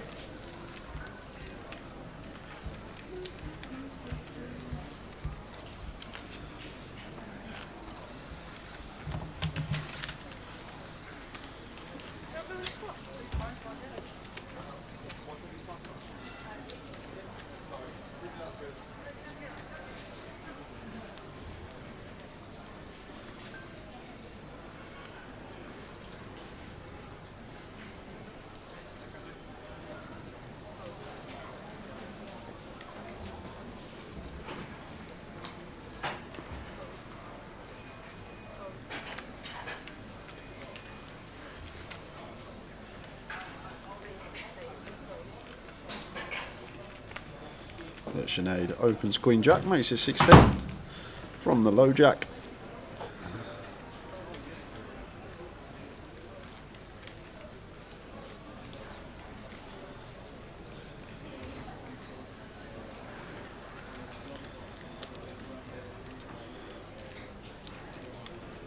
Over to Jacob. And with the defend. That's 944, 2 hots. Can't see what Jacob's got. That's not happening very often today.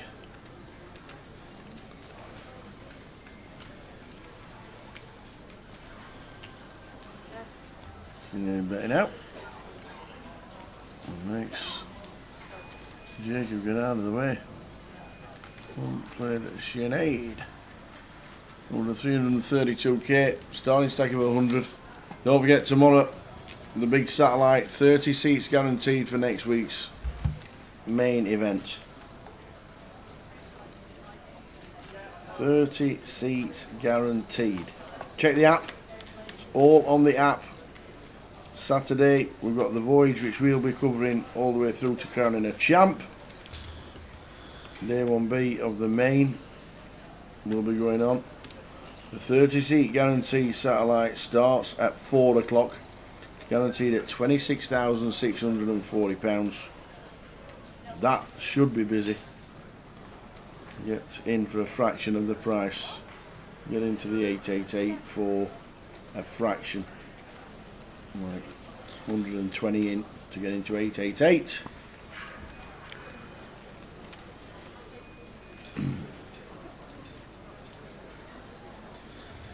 Plenty going on. Check the app, check all the details, keep in touch with us. We'll keep showing you what is happening.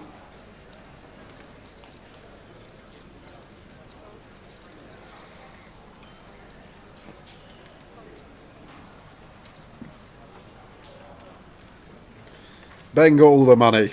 I actually drove past Ben's house this morning. He was outside, purple dressing down, painting his house in gold. That's how much he won yesterday. Yeah, that's how much Ben won yesterday, Mike Bates.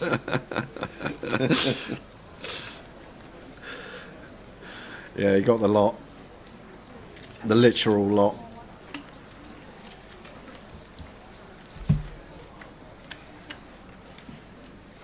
He did indeed. And there was in a space of about 10 minutes.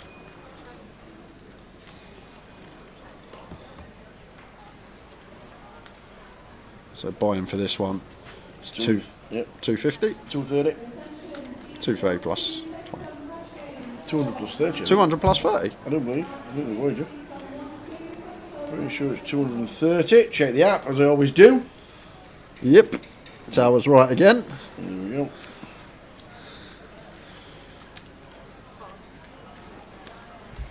$144 today.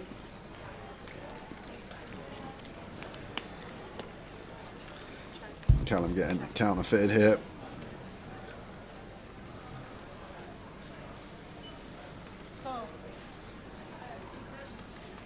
Say what?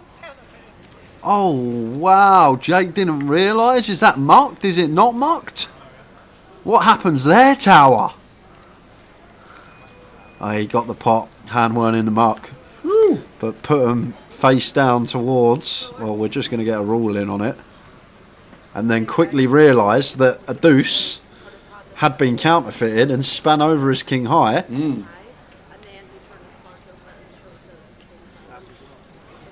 If the cards haven't touched the muck, then should be fine. Cards still live. Just.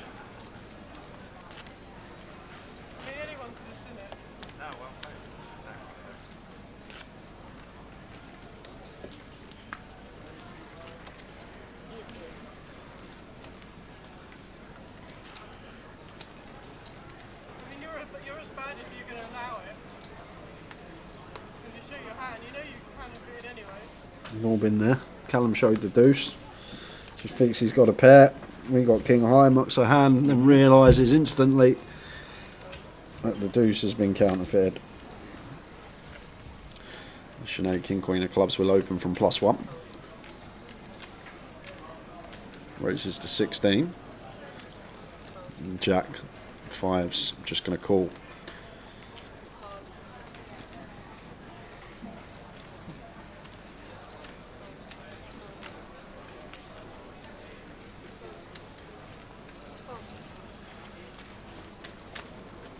How we doing, product? Happy Friday to you.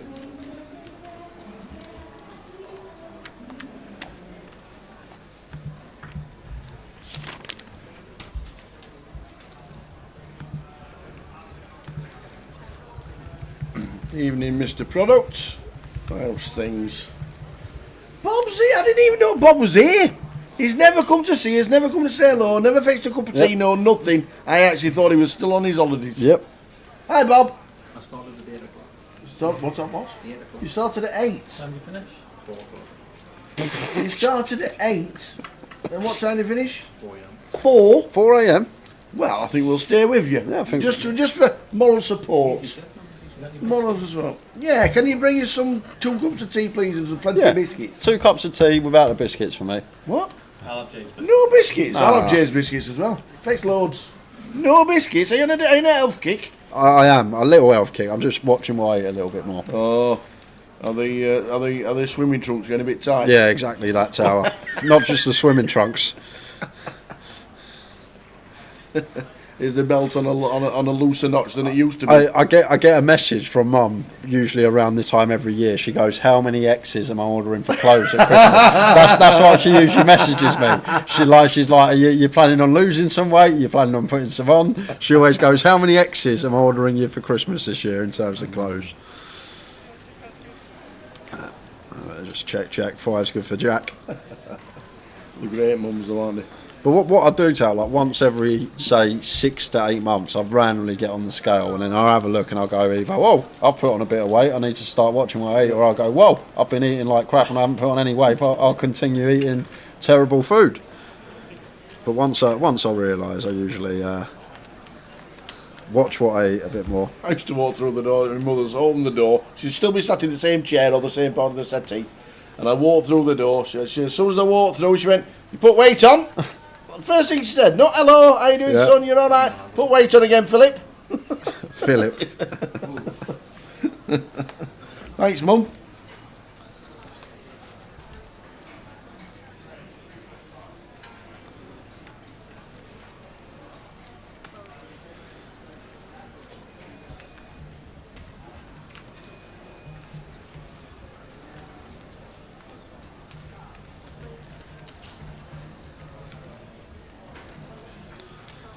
open from Jack. Don't know what he's working with at the moment, but it is folded all the way round to the big blind. Sinead 10-8, quick defend.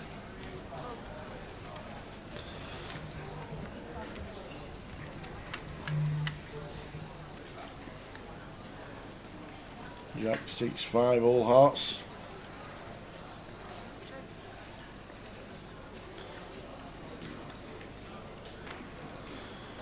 Yeah, quarter's really nice on this board. Sorry, it's not quarter. It's 15k. So it goes for third. Thought it was 11. Does the trick nonetheless. Sinead out there with the 10-8. Towers treble going continental this weekend. Well, you have to wait and see, products. There are a couple of games in League One and full League Two and the National League as well. There's the divisions. There's a Southern Division 11 in the Cotswold. The Cotswolds Premier League might be on. Yes, please.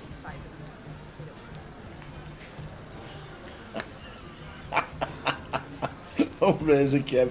My mum used to say, Kevin, are you still smoking? No, mum, I gave up. Well, your breath still stinks. You gotta love them. They just come out with some right pearlers. You should be around ours on Christmas when we're playing Articulate Tower, honestly. What's that? It's a game where you spin the board and it's like a category and you're in pairs. So mum and dad are always together. And my dad's quite a smart man. Yeah. But my mum's on like the other end of the spectrum, let's say. I'm watching dad try and explain something to her, or mum trying to explain something to him. I think was it mum? I think I told you about it before. It was Charles Dickinson on the card. Charles Dickinson. Oh, on she the card. thought it was him off Dickinson's real deal. the bloke off the BBC does the auction show. Really red face. Yeah. Charles Dickens. Charles Dickens. Love it.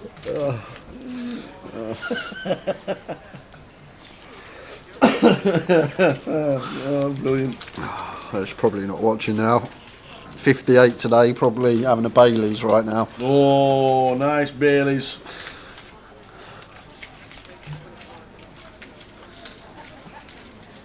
Another one I've not seen all week. Josh, I say all week, we've been here 2 days, but... Yeah.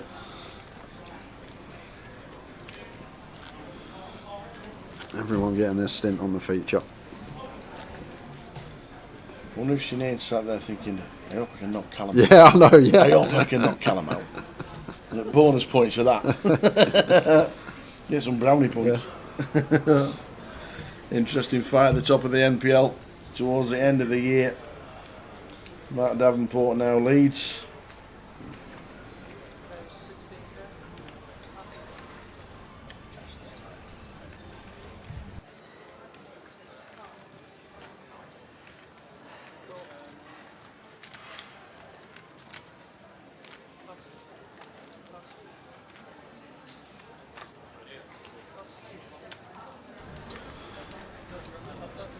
So Jacob just choosing to flat ace queen from +2.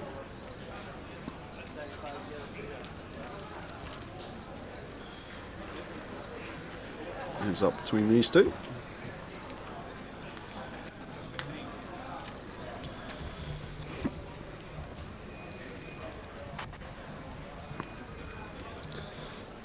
King 4-5 checks it over to him. Position player as Jack. Jacob, nice one, just to check back. The ace queen high does turn the Broadway draw and the 10 of hearts turn.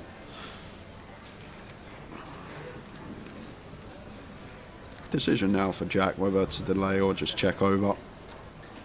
Already thinking about showdown. And now Jacob is going to fire and goes fairly meaty here. Around 2/3. Try and dislodge stuff like 6s through 9s. Jack does call once. 5 of spades on the river. Jack gets the check mark. Likely to be check tower. I'm not sure Jacob's going to turn this one into a bluff. Seems too high up.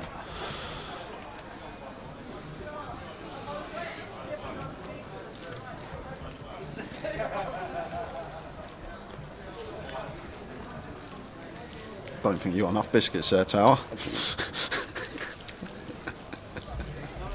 Thank you, Bob.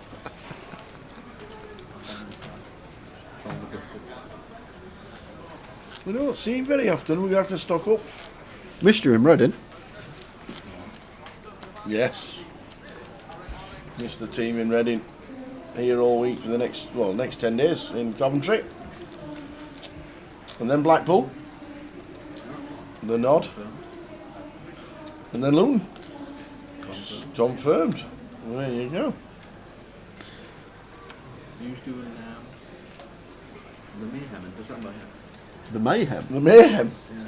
You mean the Behemoth? Behemoth or The Mayhem, the Behemoth, the Behemoth. Yeah, are you doing the Yes, we are. Yeah, me too. We are indeed. The new big one.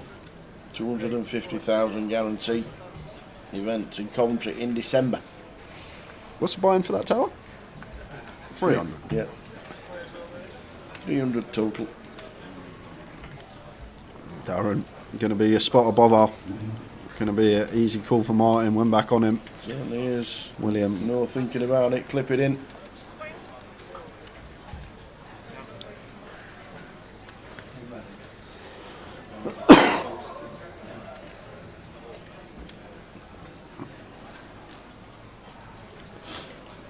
So Martin with the Queens.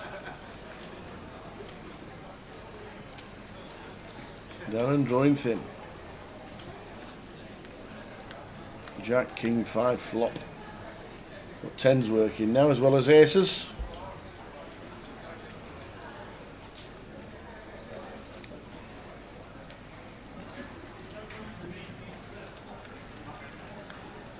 Tens or an ace for Darren, or is out the door.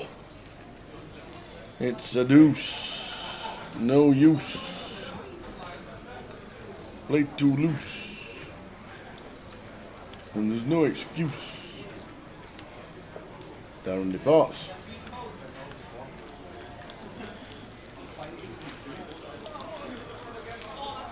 Seats open, feature, seat 9. So just over 75 minutes to go until the end of the session and the end of the evening. And we'll get some chip counts and some plays through today too, which we'll be concentrating on tomorrow, Saturday afternoon. Whoop whoop. Yes. Are you doing one tomorrow, Tower, for us? I am indeed. I am indeed. Just because them prima donnas are not playing football, there's some good League 2 action.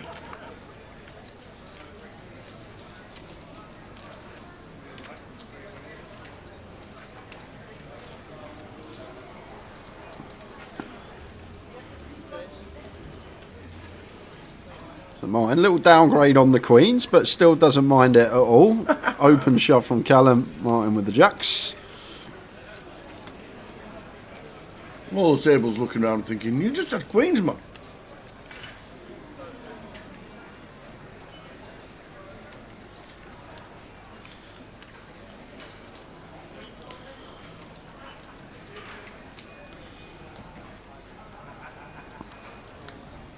Not the worst for Callum. Does pick up additional 2 outs. 5 now working as well as an ace. Backdoor diamonds in the mix as well. That one. Just slam the ace off. Yep.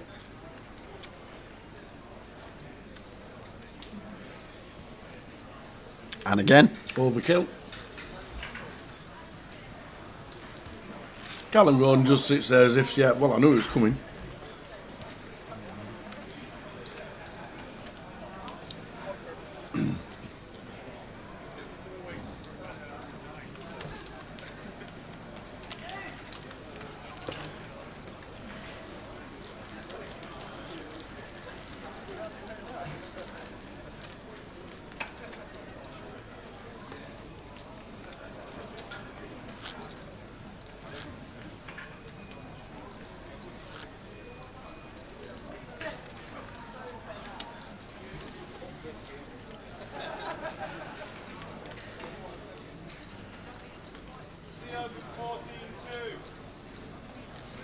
Seed open 14-2.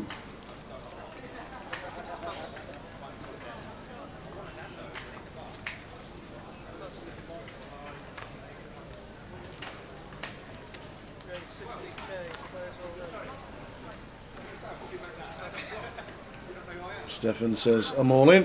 C8, King 10 suited. Sinead with the sixes says call. Race time. After that initial open from Sinead.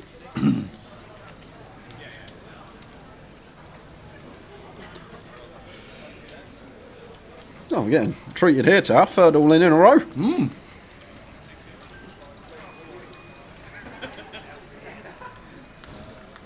No, okay. There's flops and there's better flops. Stefan with the King 10. Now needing fading one of the two sixes still in the deck.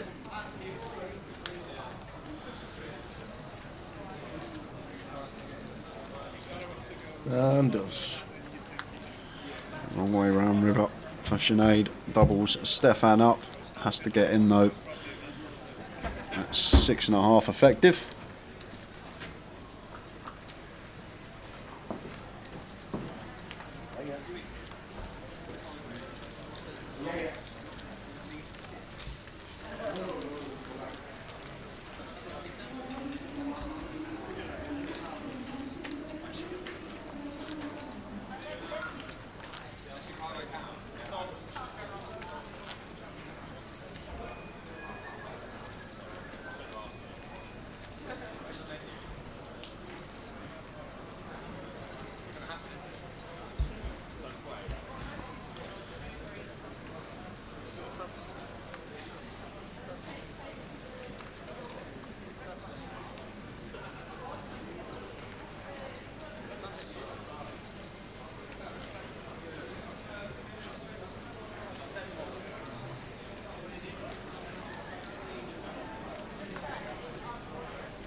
William can't see his holding, unfortunately, but going to sweat this one with Callum. Jack 9 of hearts defending in the big. Seems standard. Off to the flop we go.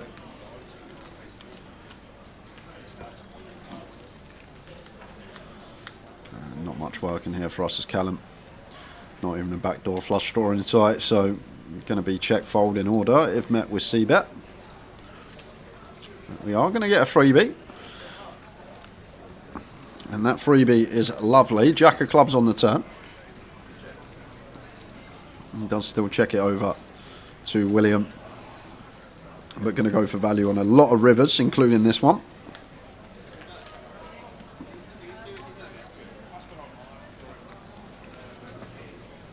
%60 size of choice. William out the way.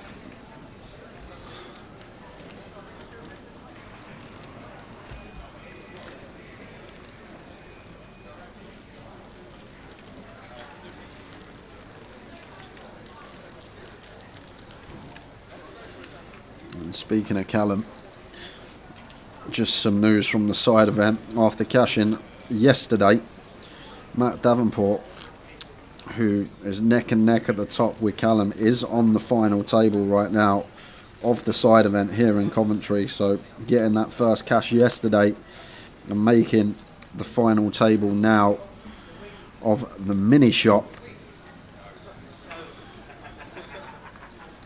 Looking for more points.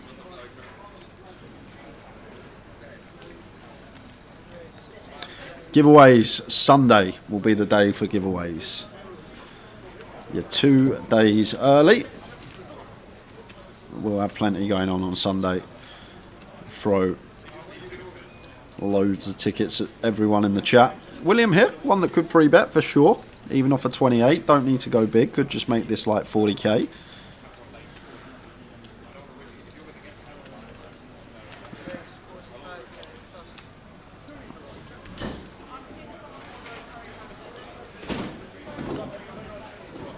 go slightly bigger. Still perfectly fine. 45. Nice combo of choice. And should be getting the same hand to fold. Personally wouldn't be continuing offsuit King Jack as Jack. Suited could have some ideas about core, even 4-bet shove. Offsuit out the way, nice little pickup.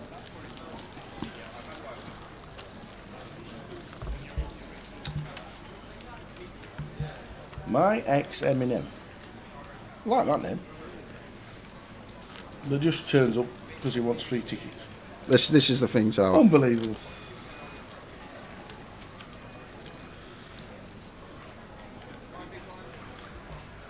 Two levels and 3 minutes to go tonight.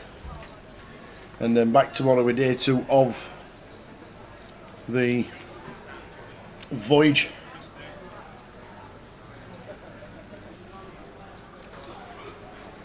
Never get anyone in the chat going, Jay or Tao, would you like a ticket? Never. Not ever. Ever has that happened? Never. It's always, when's the giveaways? When you got something for us? Not once has someone asked us if we want a ticket.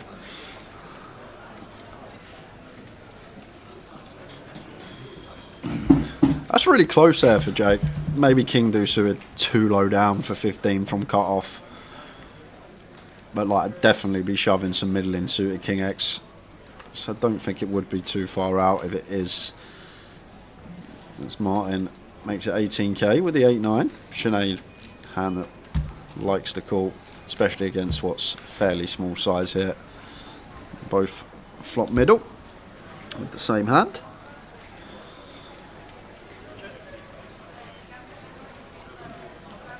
Evening, guys, says Morris. I'm still in Tenerife. Just got in from a few. How many's a few for Morris, do you reckon? I reckon 7. Oh, I reckon 11. You reckon 11? Right. Few cheeky beers in the afternoon, which led on to a dinner, then back to find poker was on. 2 favourite guys in the comms. Nice to hear the dulcet tones. Cheers, Morris. Now we're on a quiz. How many was a few cheeky beers? And I always thought a cheeky beer was a beer that you weren't planning on having. I'm sure Friday night in Tenerife you woke up this morning planning to have beer, right? Absolutely. So it's not a cheeky beer. Absolutely. I'd like to be pedantic on that point. Sorry, Morris. We do get plenty of cakes. You're right, Bad Ball. We do get plenty of cakes. And to be fair, if there's any cakes coming into the comms box this weekend, me and PK will have a field day because Jay's on a bit of a health kick. Not a health kick, just a not having 3 burgers a day, and just watching why there's a difference. I like it. Should do what I do every morning. 20 sit-ups. Yeah, 20 sit-ups. Yeah. Quick have a wander around.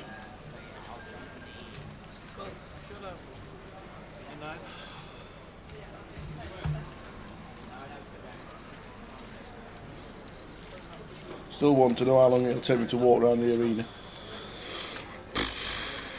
I reckon 20 minutes. 20 minutes? Yeah, to no walk. Chance. To walk it? No, yeah. Yeah, I reckon about 20 minutes. Definitely under that. I ran around it one day. Did you? You run round it? Definitely under 20.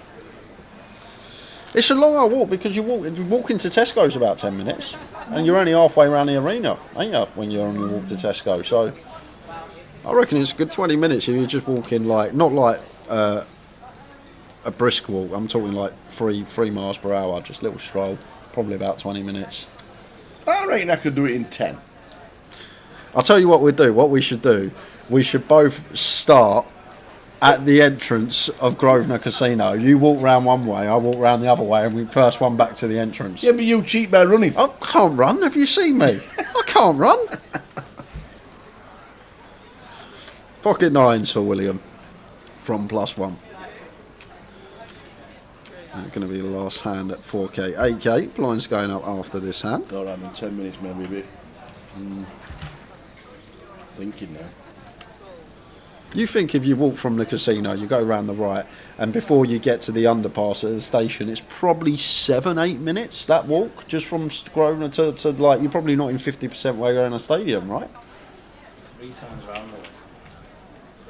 You went round it 3 times? You get what? You thought once, yeah, let's do that again. He says that was fun. It was 1 kilometre round. 13 minutes, 45 seconds.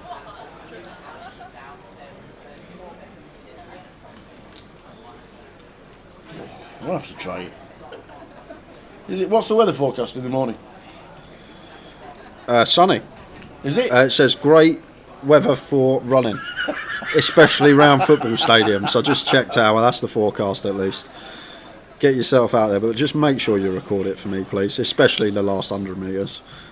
No, I intend to walk here. I don't intend to. Oh, run. you're not running. Oh, you're going to walk it. I nearly just fell down there. Yeah. My hip collapsed. Cheeky beers is normally a dozen, but after 16 here, you don't. After 16, you don't plan to go out for the beer. You just go out for beers, and the beer finds you. So a few cheeky beers from Morris is anything between 12 and 16. Okay.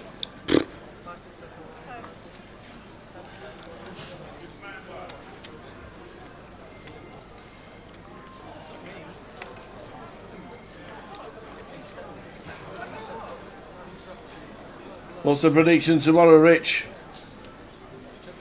Biggest game of the season. Peterborough United versus Rotherham United tomorrow. I reckon Peterborough are 1-6 on. No, they're not. I There'll reckon be odds on. You They'll be like 8 to 11. You can't win away. No, we can't. And it's probably a banker home win, to be fair. I don't even know where Peterborough are in the league.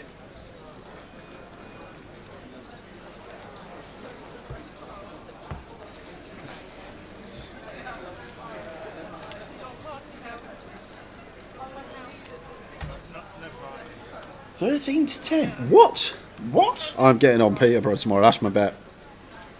That is my bet tomorrow. 13 to 10 against Rotherham United, who's won once away from home in 640 days. Before I tell you whether I'm getting on it, have you said that Rotherham can't win tomorrow? No. Have you said that at any point today? No. Okay, I'm on it tomorrow, Kev. I will be on it at 13 to 10 tomorrow.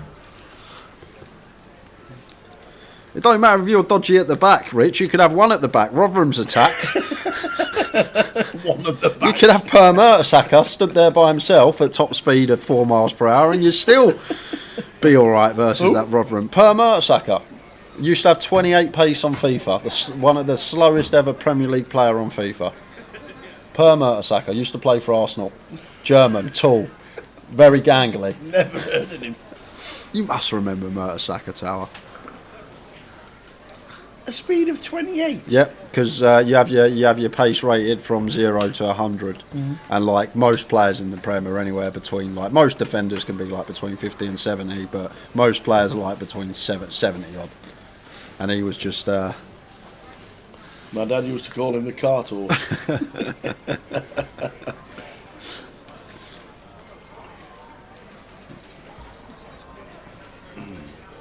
Well, Ross up. Check called the 40k after Martin went for the raising the cart off, and Rosa trapping kings, and has worked delightfully at the moment, because we get this 40k bet on the flop we wouldn't have got if we elected for free bet.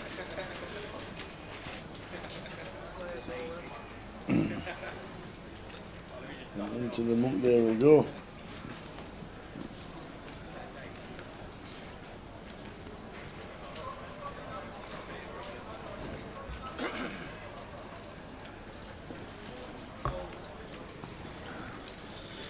How are we getting on FC 25J? I had my first proper grind yesterday after we finished. Went upstairs, brought me FIFA 25. Oh, right, okay. Brought my PS5 with me on the telly and just had a little grind. Played some games, played some rivals, done some objectives. I'll tell you what, I love that rush. I had a game of that rush as well. That's fantastic. What's that? So you basically, it's an online game. It's only it only lasts about 8 minutes. It's not long, but you go into a game, you search, and you join a team with 3 other players, and you just play as your one player, and it's just like clubs, but it's just an instant search club. So you get put in a game, you're playing on half the pitch, and it's just 4 aside. Your 4 versus their 4.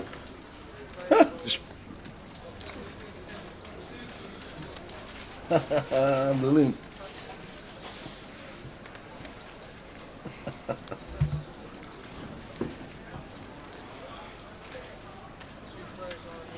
As fast as treacle slipping off a shovel, was Mertesacker, says Morris. I haven't heard that one before. So, over to Jack in the big blind. We've got to call this off. It's only 12.5. We've got pocket nines. And potential to knock out 2 players in one hand here. If we can find the hold.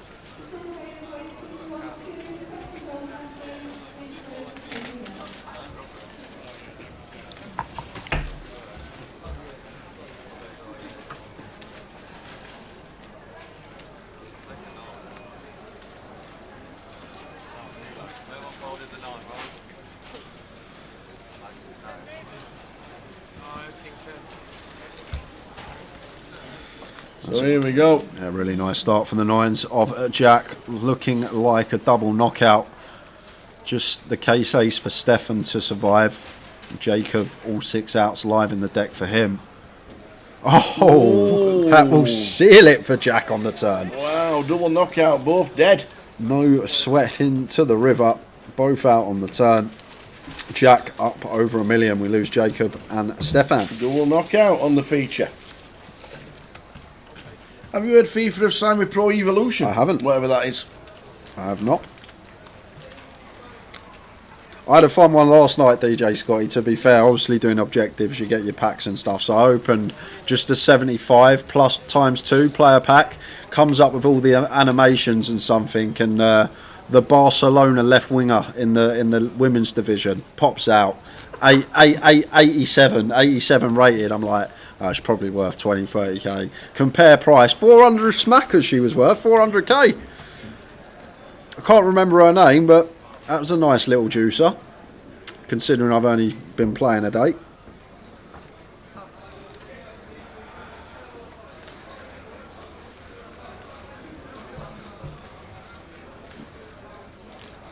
I haven't had no trolls yet either. Like last year, there was a striker from Norway that played for Man City, but was in the WSL, the Women's League. So it would flash up. It would flash up striker, Norway, Man City. You're like, oh, I got Haaland. Then the old bird walks out, and it's worth about 1,000 coins. But there's a few trolls in there, I'll tell you that.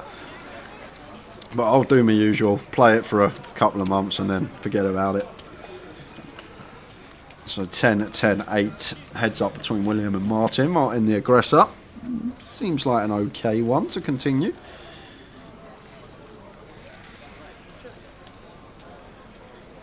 That's the one. Pina. David Harvey knows. Claudia Pina.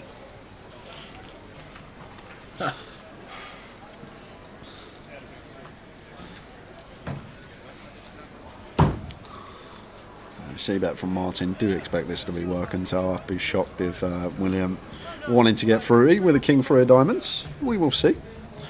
Martin has been active since he come to the table.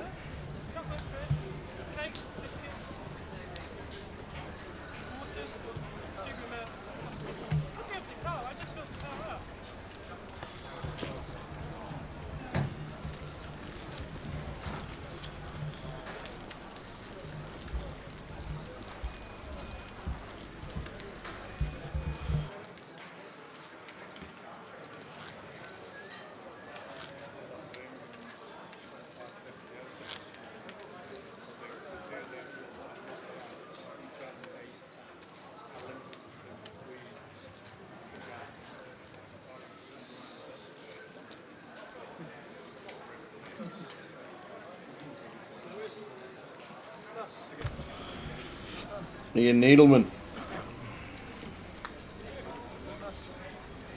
Hey Tower, will you be in a League 1, League 2 and FA Cup qualifier treble tomorrow? And if so, what time will it be released? It'll be Bonnyrigg Rose are playing tomorrow at home against Edinburgh City. I've been looking. Treble will be released at 2 PM. That's the giveaway for tomorrow, Towers treble.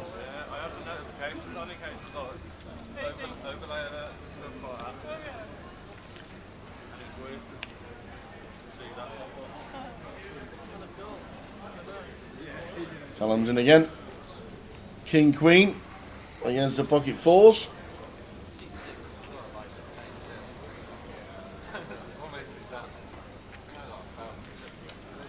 Callum Gordon, a couple of points behind Matt Davenport in the NPL leaderboard, top 10. And Callum flops best. William at risk. We're going to check the stacks no matter what happens because they're so close. Still the same again. Callum Gordon needs to fade a 4. William needs it. And it's a 6. So I'm going to check the stacks. They're very, very, very close. But one's either eliminated or down to 20% of a small blind. Nope, tapped the table, got him. Lost another one. Callum up to 425. Hey! Stop it! Stop it, you! Rotherham United beat Cambridge away from home. Oh, Cambridge, bottom of the league. Alright, shut up. 653 days. They managed to beat Cambridge 1-0, 89th minute winner. So, it starts again. We're on 7. Yes, Mr. Ian Needleman. And then we go and beat Reading. Reading? We beat Reading 2-1. I remember that.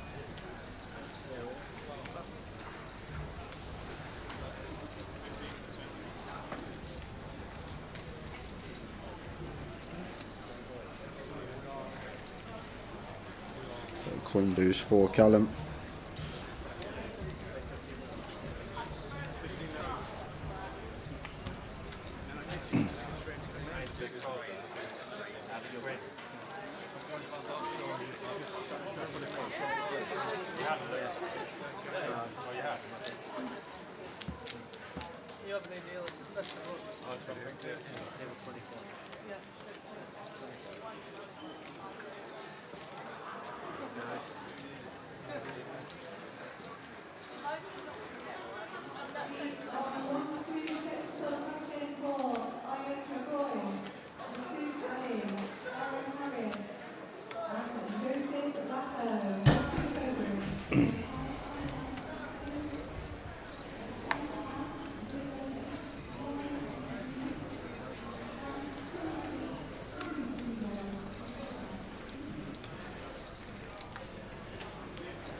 If I back Rotherham's opponents every week, Rotherham have been in the Premier League in 3 years.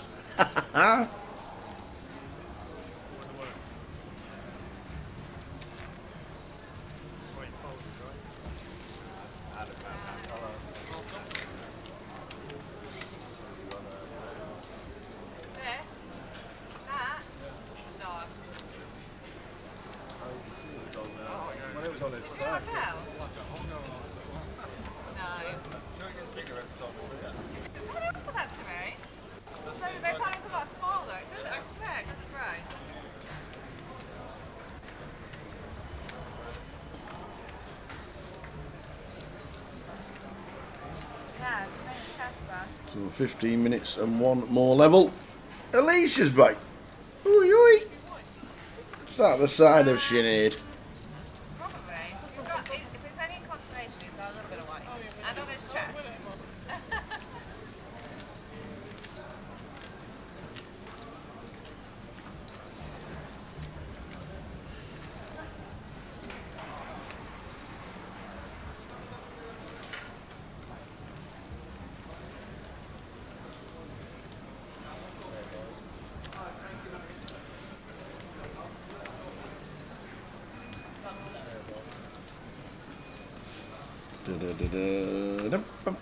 Sinead with the ace king, Andy with the ace jack, and Jack in C1 gets out of the way unbeknown to us what he had.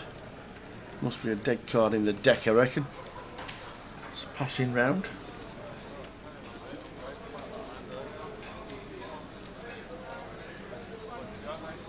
So off we go. Sinead. We're checking the stacks again. These two are close again. Andy in seat number 6 against Sinead. Oh, what a flop for Andy's ace jack. Already drawing dead. Oh, Sinead. Oh, man. Oh, she's gone. Wow. Just about to start now, and I've had a run on features. Not even in the picture when it came back to the outer shot. Already gone out the door. Sinead Priestley. Sinead Priestley. Sinead Davenport now. Unlucky Sinead. Flopped dead. Wow. Oh. Alicia, what are you doing? Love that. Alicia's only sat in seat number 8 instead of seat number 2. I don't know. What is happening here? Alicia should have been sat in seat number 3 on the feature table. She sat down in seat number 8, didn't play a hand, and now changed to the correct seat. And seat number 2 should have been in seat number 8. Aye, aye. Laurie's made it to safer grounds.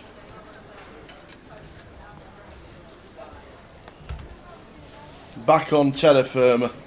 Back on the mainland in Scotland. 4 hours. Oh no, 4 hours gone and 8 to go. No way, Laurie.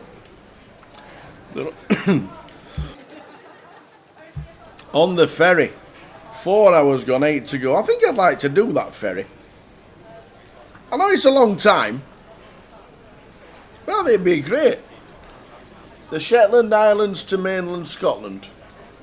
Where do you land after 12 hours? Aberdeen. There's got to be a port somewhere. They're watching in the middle of the North Sea. North Sea? Yeah, on the way from the Shetland Islands.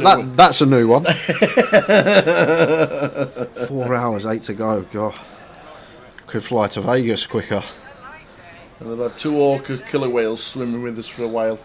Excellent. They're probably just thinking, what's for dinner? Are all orcas killer whales, or is there some that aren't killer whales? I'm not. I'm a marine biologist, so I'm unaware of. I don't expect you to be a marine. You're asking me a question, Tal, that I've no idea what the answer's going to be. I don't expect you to be like a marine biologist. But are all orcas killer whales or not? I'm guessing not. Oh yes, says the noob. Same thing. Yes, all orcas are killer whales. Thank you very much. So Adam, with the spiciest float we've seen all day, he calls 6 high on ace 8-10 no draw, does get the check on the turn and leads to the river.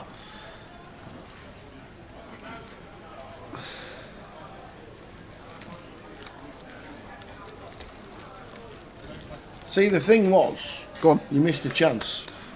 For what? You had a 50-50 bet, 50-50 chance to get the answer right. And then I'd have said, "Oh, you're a marine biologist, are you?" You probably haven't heard them 2 words in a long time they're put together.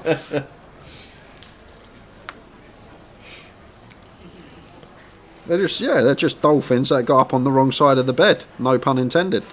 Seabed. Well, safe journey. Glad we got the Wi-Fi on the ferry anyway. 10 to 10. We've got an hour left, or just under an hour left, Laurie, for entertainment before you're back to watching the killer whales. I see Alicia's back as well in seat 3. Did you see you originally sat in seat 8? Yeah. By mistake. Oh.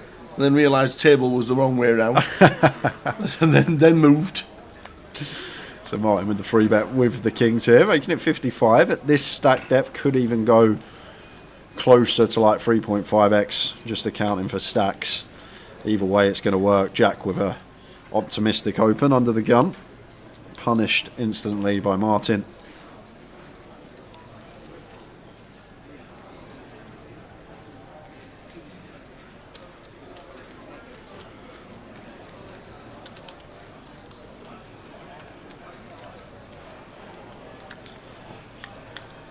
Ace, King, 10 flop. Flop set from Martin. Oh, wow, Jack's called. Yeah. And the old officer one gappers.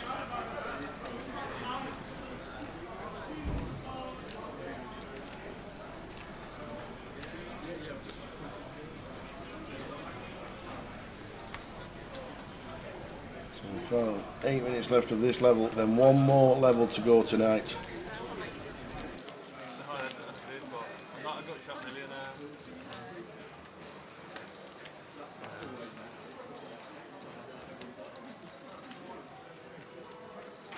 I've got King's Oasis from the free bet side. It did cross my mind, and then I realised the size, and I was like, actually, 150 doesn't sound like a very good idea at all. Yeah, we'll see if we can outclock him instead. Fail.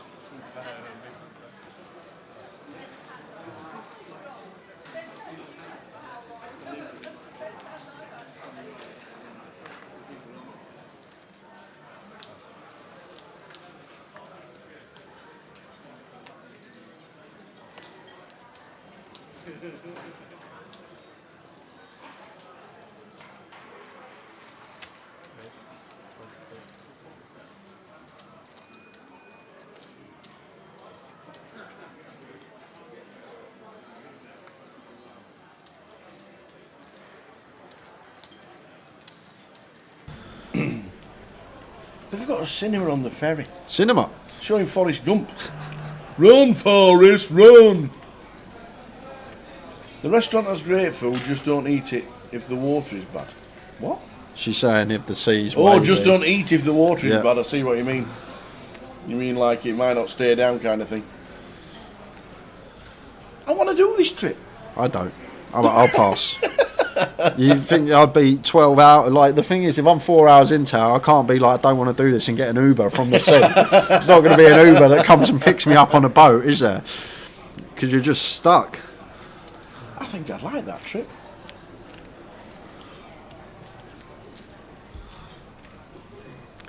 Sounds like more of a cruise than a ferry. Cinema in there.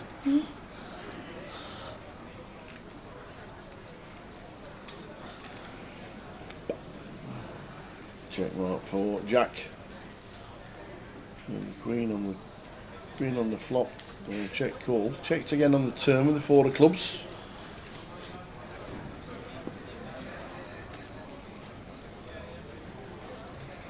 And the ace of hearts. It could be one that Adam tries to win this on tower. With just Jack high here. Certainly can't be winning without betting.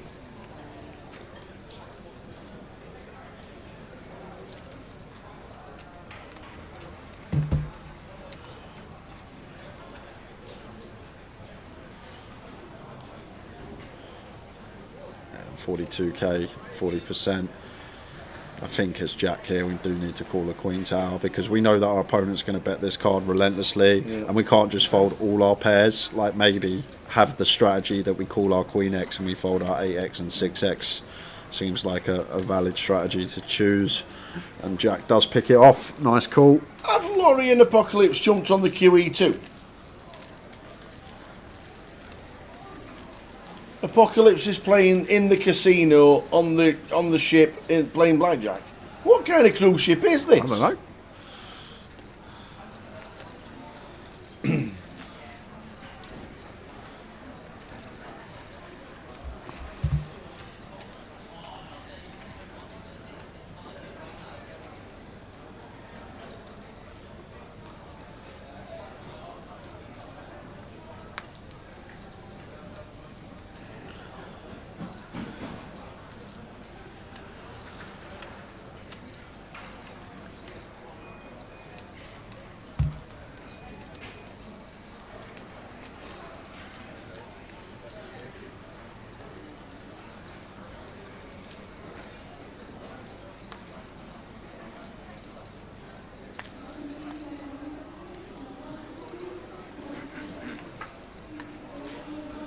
$23k from Martin. Jack with $1 million. Can go either way here with king queen. Flat going to be fine. Free bet going to be fine.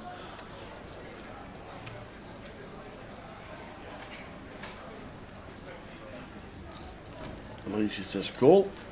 Out of the big.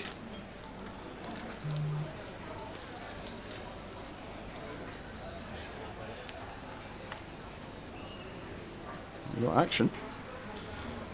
Alicia pair up and down. Jack's flop top care gut shot. Don't know what Martin's working with, but has ended up checking through. And what a lovely turn to see for Alicia. Yeah, Jack probably shouldn't lead here, Tower, with his hand. Now 4-liner to a straight. Difficult to get value from worse. When we get continues, usually only from better.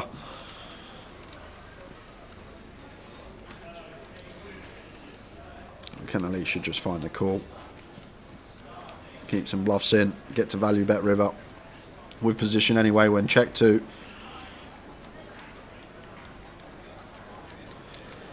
She's going to go for the raise right off the bat.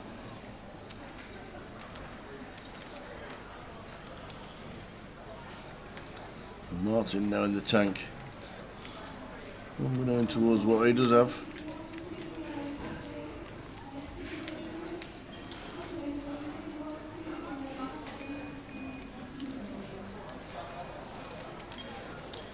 Well, initially raised from 1, but folding.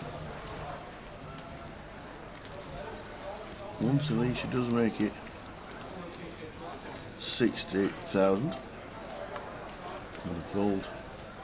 And Alicia fighting her way up to 250k.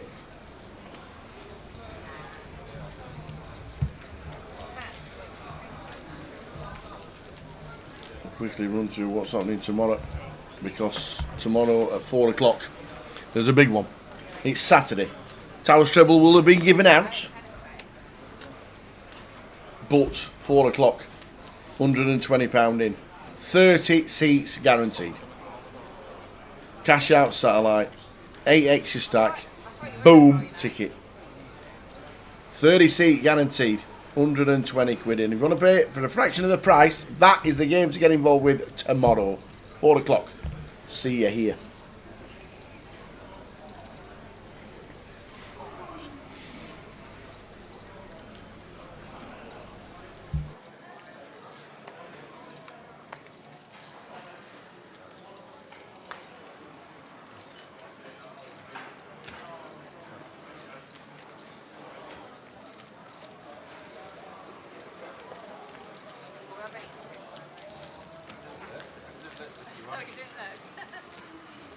Try not to look like that. You can look like. That's true. I think I'm going to do that, you know. So last hand of level 14. That takes us into the final level of the day. It will indeed.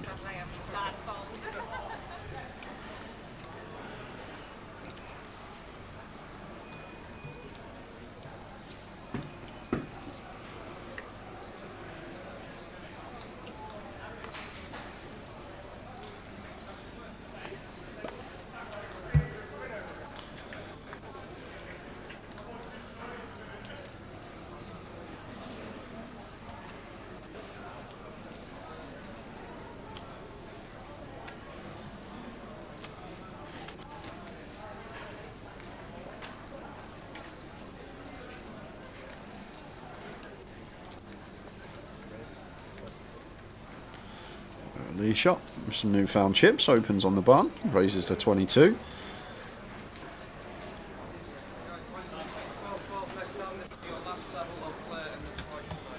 And Queen 5 off for Martin.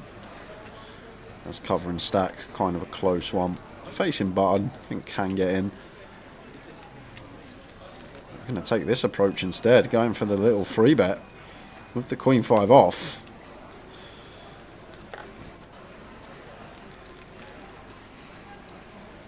It does work.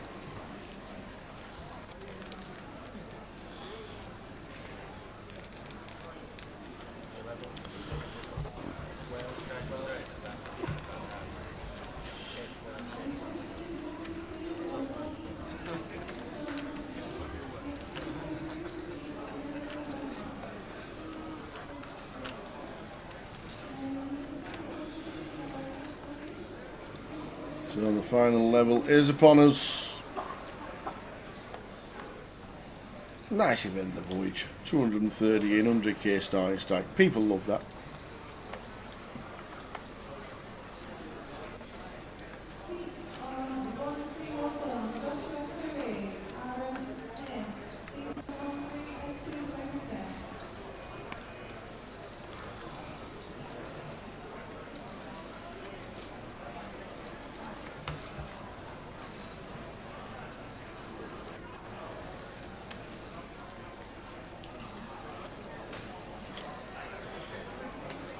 Probably going to be raise and take for Jack.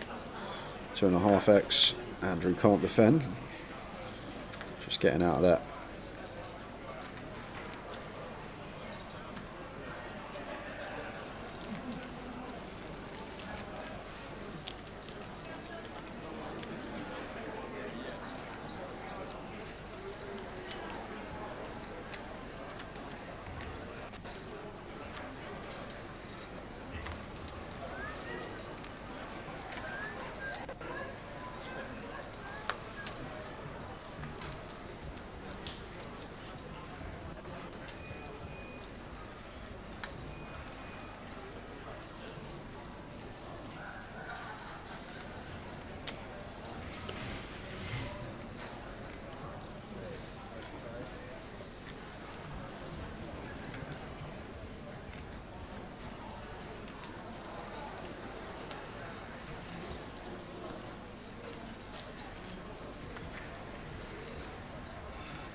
Here's Jack, Jack flop. Jack raising 25. Call from Adam. Out of the big with the old one gappers.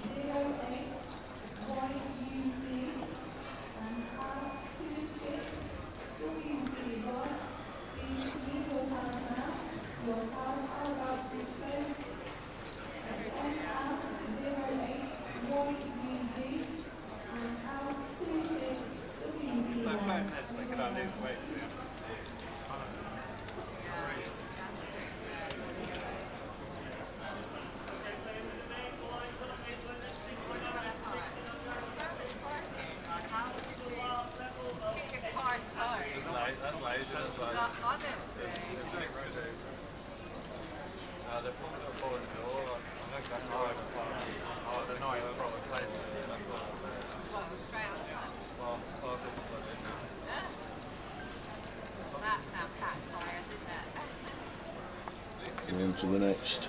Last 25 minutes of the day. We'll see some fun stuff. Nice to have Alicia back for the final session as well. Yeah, first. Looks like making day 2. First session and final session.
Yep, no way Adam's picture is correct. We'll try and change that, Richie Bennett. sometimes he just comes up with a random picture. When he pulls up the first one, that's Adam Owen, isn't it? No, that's not Adam Owen. Is it not? Nah. Is that one old picture of Adam Owen? Nah, that's not Adam Owen. I think it is. There's definitely not. You can tell from his ear. Adam's got a different shaped ear. Eh? That's not Adam Owen. I'm thinking how close you get to Adam Owen to know his ears are funny shape. Well, he was my first pick, wasn't he, in my fantasy? Oh dear. Yeah, that's definitely not Adam. Okay. Brilliant. Jack 4-5, 2 diamonds. Nice flop for Jack. Had the better of Adam in the last button versus big blind confrontation. Adam is going to continue here with a king 10. Versus button, no raising should be going on here as Jack with the nut flush draw. Ace high can still definitely be the best hand versus the button opening range. I would like to just see call. Just like that. There should be no raising going on, and he does exactly that. Does go for raise.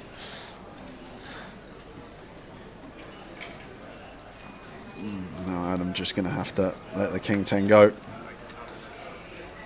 I would have liked to see call there from Jack, just like theoretically. We don't fold out better hands with the A7. We still beat enough that wants to open on the button. Like any pair plus should continue. Button versus big there for Adam. And then sometimes what happens is brick turn, we play check, and then got a lot of difficult decisions to make. But did take aggressive approach. Guess he's got the stack to do it. And worked out on that occasion for Jack.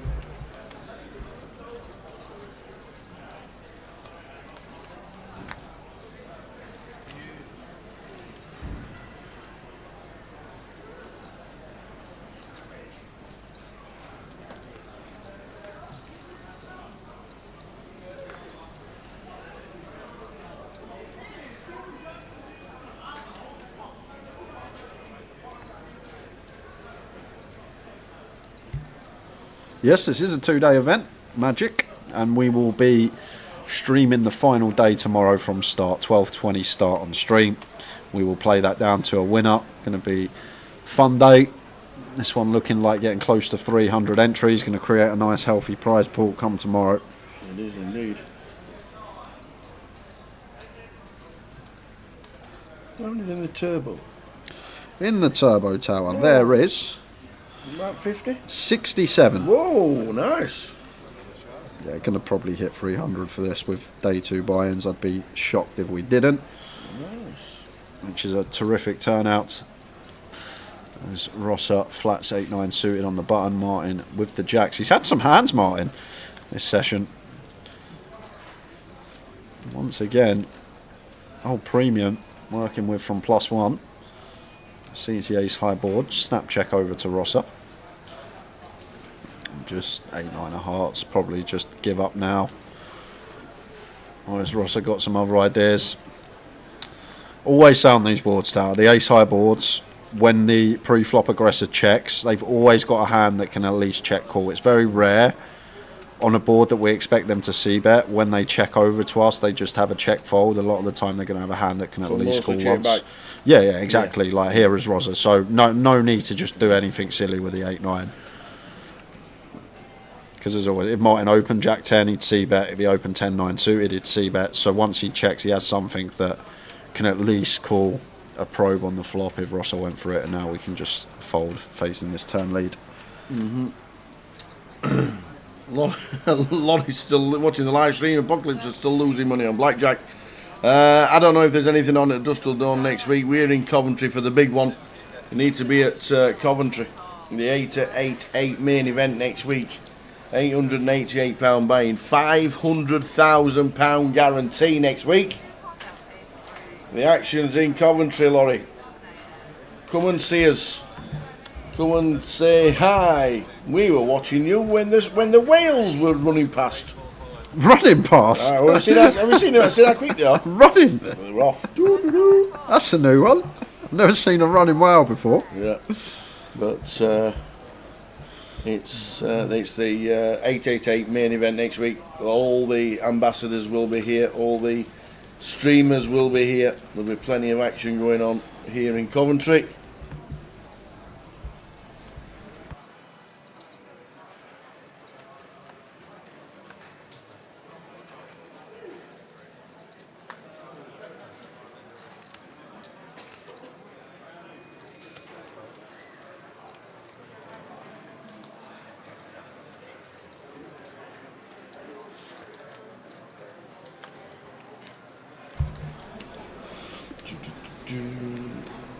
We're in Nottingham until Wednesday and York until Sunday. To Coventry close? Not really. About 90 minutes, I'd say. What, Nottingham to Coventry? Yeah, sounds about right. This is not the final table, Wayne. We are still on day one. We are going to be bagging and tagging in about 15 minutes.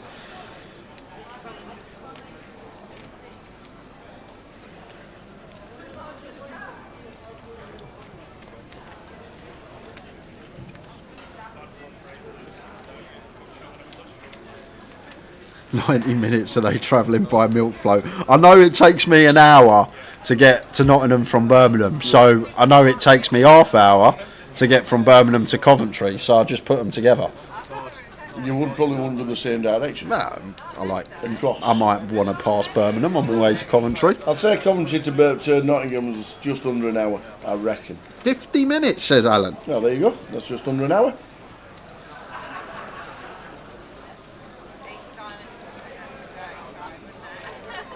Milk floats. Used to jump on one of them every morning at 4:30. Oh dear. If I left now from the Rico Arena, it would take me an hour and 6 minutes to get to the centre of Nottingham. There you go.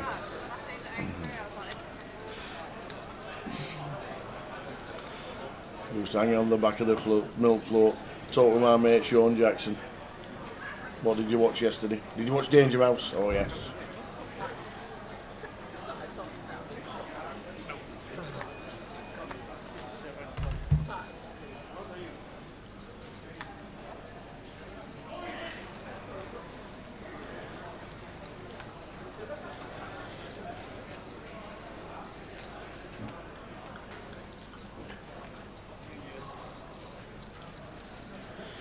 King Queen for Rosser.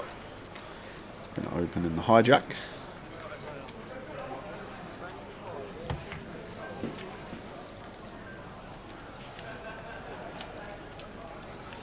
And Jack in the cut off with eights. I like 3-bet call here as Jack, just against Ross's stack size, opening from late position here. He's opened off of around 13, 14. We can comfortably 3-bet call eights for this amount of chips. So really like this from Jack. Would have gone smaller. Only thing I will say, want to probably make this like 55k, choose a size that lets our opponent know there's still fold equity there, and do this both with our bluffs and with our value. But once we go 70k now, like a hand like King Queen of Rosser, just not going to do any 4-bet ripping, because we'll just recognise that not going to have any fold equity once Jack puts in 40% of our stack. Anything that he's 3-bet to this size would have to call off.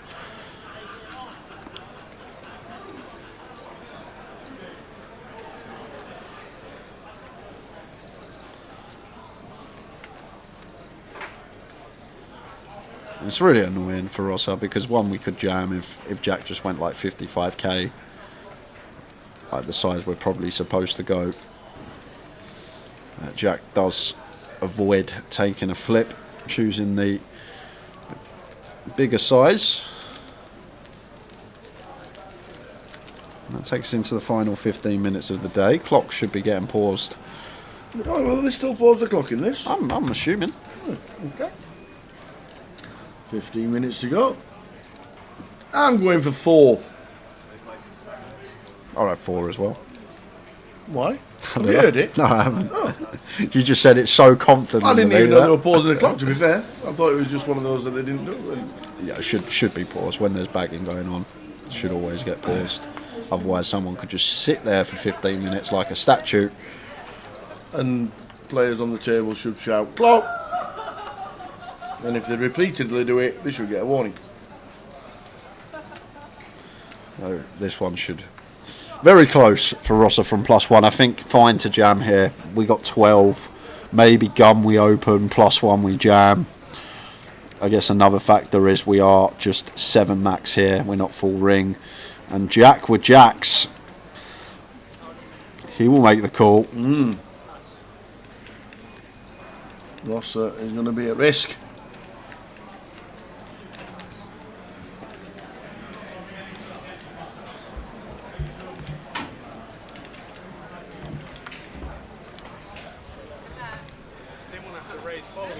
We'll like what he sees though. Yep, overs. Live diamonds.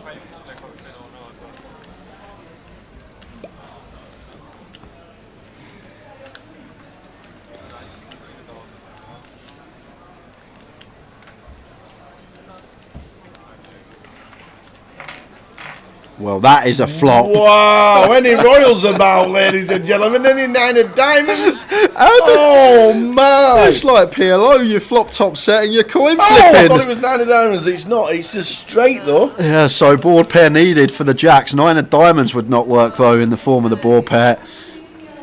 And it's an ace. How many? Oh, wow. The jack of diamonds on the flop. 10 jack of diamonds. What's a flop for Rosser? Hollywood run out. Jeez, that was some run out. How'd you flop top set in Hold'em and still be flipping tower? Hands up, ladies and gentlemen. Come on, hands up. Whose laptop's through the window?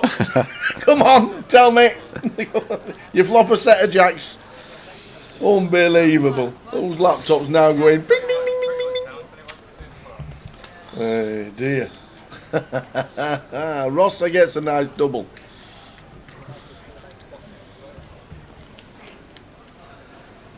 Yeah, if they were deep, it would have been a huge pop. Yeah, it certainly would.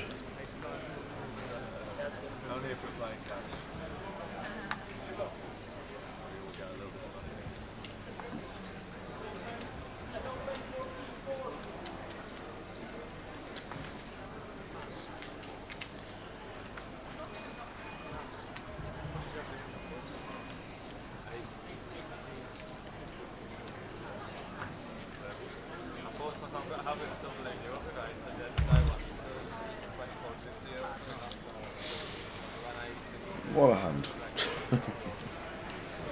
What an end.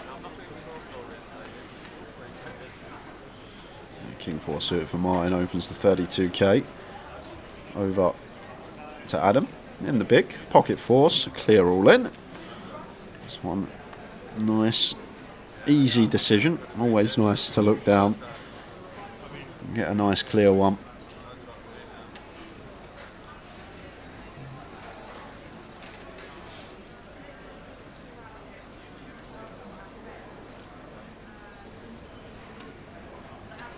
In they go.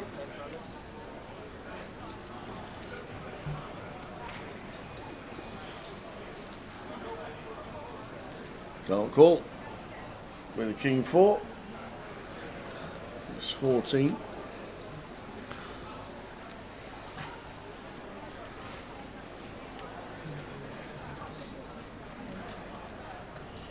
Okay, guys. 6. How many hands has Joe said tower? 6 more hands. 6 more hands. Who pulled that one out?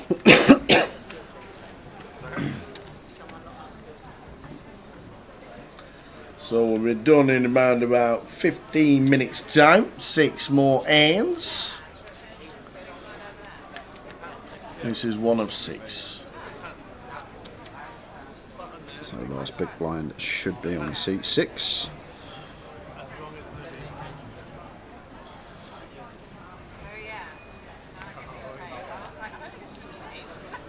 Where are you going with this? I think they said 6.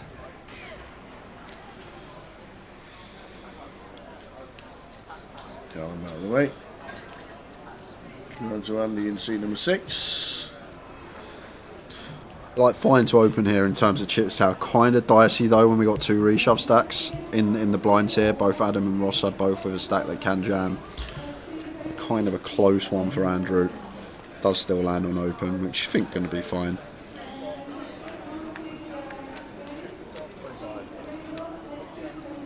So, in the big blind.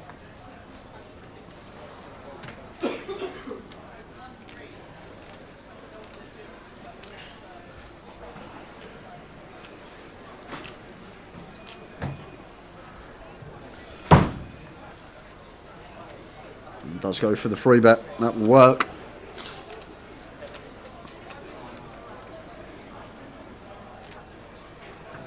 I'm going to take us into the final 5. And that's what you need to be wary about with the short stacks. You're not thinking they're doing it light. I know we can't see Ross's cards, unfortunately, but it's a winner for Rosser. Last 5.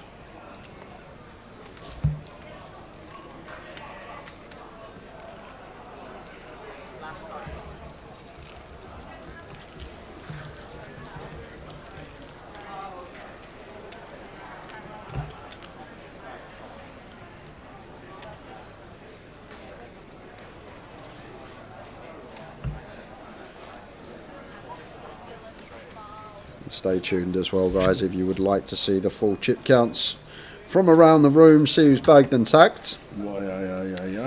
Obviously mentioned earlier that Matt was on the final table of the mini shot.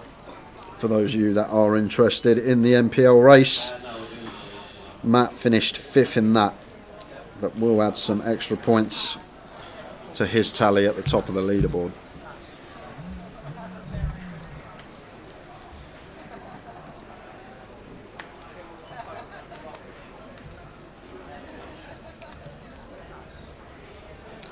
Final 5. Ace deuce off here for Rosser. Should continue. Blind on blind. Either or, perfectly fine.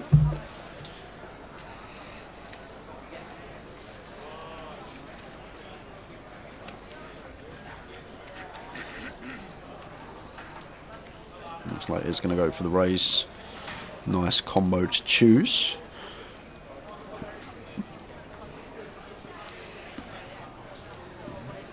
With a milli.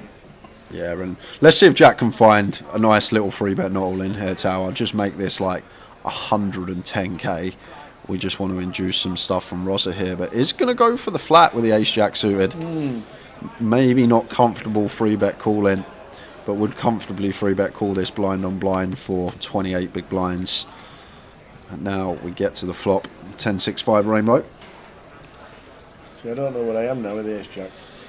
Yeah, I guess one of the functions, Tower, we do keep some dominated stuff in. That is one thing that, one of the merits of flatting, if you like. But when we're blind on blind, a hand as strong as this, I think we can just try and extract some value. And now Rosser getting to realise equity, slams that duck on the turn, but picks up the nut flush draw, does Jack. Interesting turn card. Definitely going to be getting to the river. So check from Rosser. Now Jack just has to check once we get here, Tower. Same again. We saw him bet the nut flush draw before, but it's the same again. We don't fold out better hands here. Any sort of pair continues. So what is our bet achieving? Do we fold out better? No. Do we get continues from worse? Maybe some worse spade draws, but that's about it. Maybe going for value. Could be a value bet from him, thinking blind on blind, we got the best hand once, checked it twice, enough of the time. And the deuce is good. So just always playing checkers, Rosser. And then over to Jack. Does he want to show down the ace jack?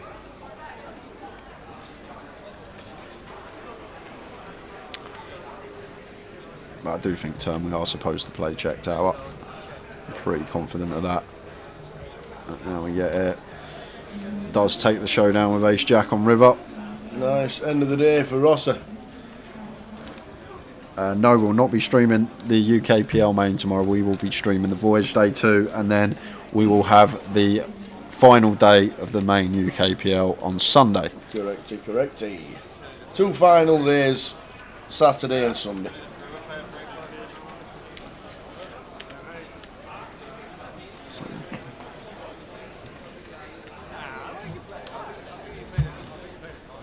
Sort of Candice in the background there, I think. Candy is in the building. Bagging up chips. She is in the building.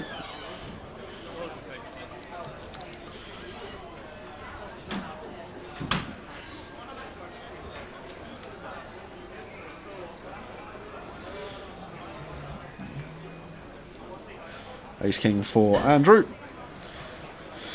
This is 3 of 6.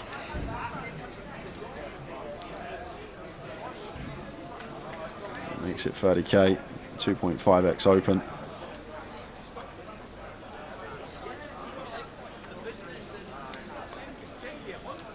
Just raise and take. So that was a quick one, halfway there. 4 of 6. This is 4 of 6.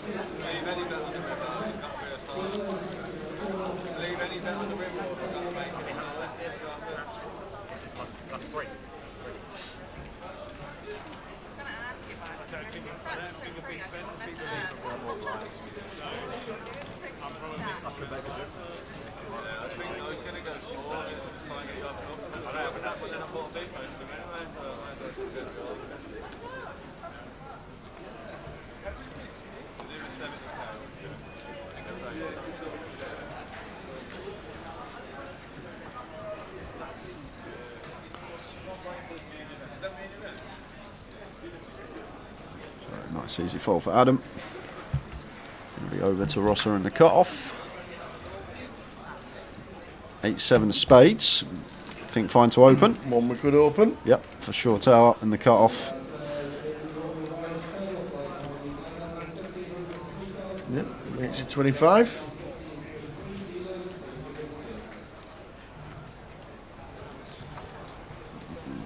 Callum in the big Jack 7 off here.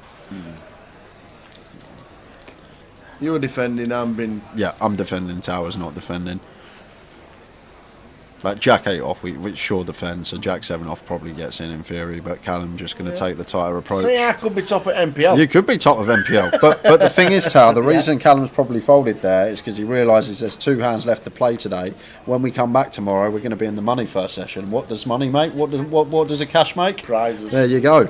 Points. So Callum, Prizes. so Callum's actually got like a lot of pressure on him to make the cash. So therefore, look at it like you would in an ICM perspective. Therefore, he needs to play not like hugely tighter, but at least a little bit tighter. Yeah. Definitely wants to be folding certain hands that may just get in there usually, but when it's so essential that we make that cash and get them points.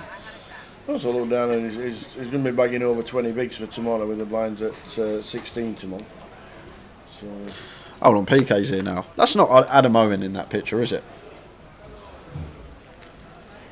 Tower's trying to tell me that's Adam Owen. I'm not having it.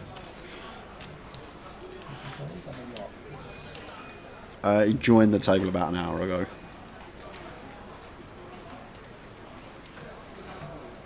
There's a Lee shot. Which one was it? Come on, here we go. Deal! I knew it wasn't Adam Owen. Going to the bar before sleeping, so have a great week and see you all soon. Good night. Cheers, Laurie. From the middle of the North Sea, which we've never said before.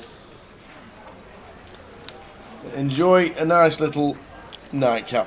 Whoa, this... Boy, back to the table. Watch this hand, Laurie, before you go to bed. Yeah, because Alicia could be all in here, because it could go C-bet. Well, it's just a jam from Martin, just going to run it with his flush draw. And Alicia has to call ace-jack. Too good a hand. I know we nearly got chips in the bag, but we just got to grit our teeth and make the call here. Ask PK to check the ears. I read at the wrong time.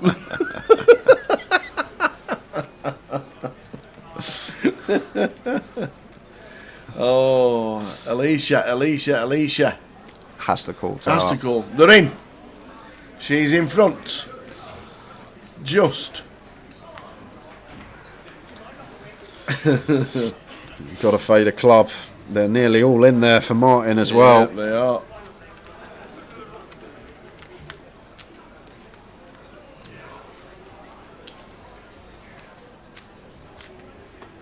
Do we survive and bag for day 2? It just got harder. Oh man. So now 4s and 5s working as well as clubs for Martin. Can Alicia fade? No! Oh, 2 pair on the end, but no good. Oh, The flush grim. draw getting there right at the back end of the day. Penultimate hand going to take us into the final hand of the session and the day. Yep. And the day, last hand, Alicia, all the way down to the second She last started hand. on the feature when we started streaming today. Yeah, I know. Nearly finished on the feature. Yeah, unlucky. Unlucky indeed. Just needed a fader club. Got it in good. That's all you can do. There we go, Laurie. Have a nice nightcap, whatever you're drinking. Enjoy. Nice little slurp of the old Talisker. Talisker. Aye.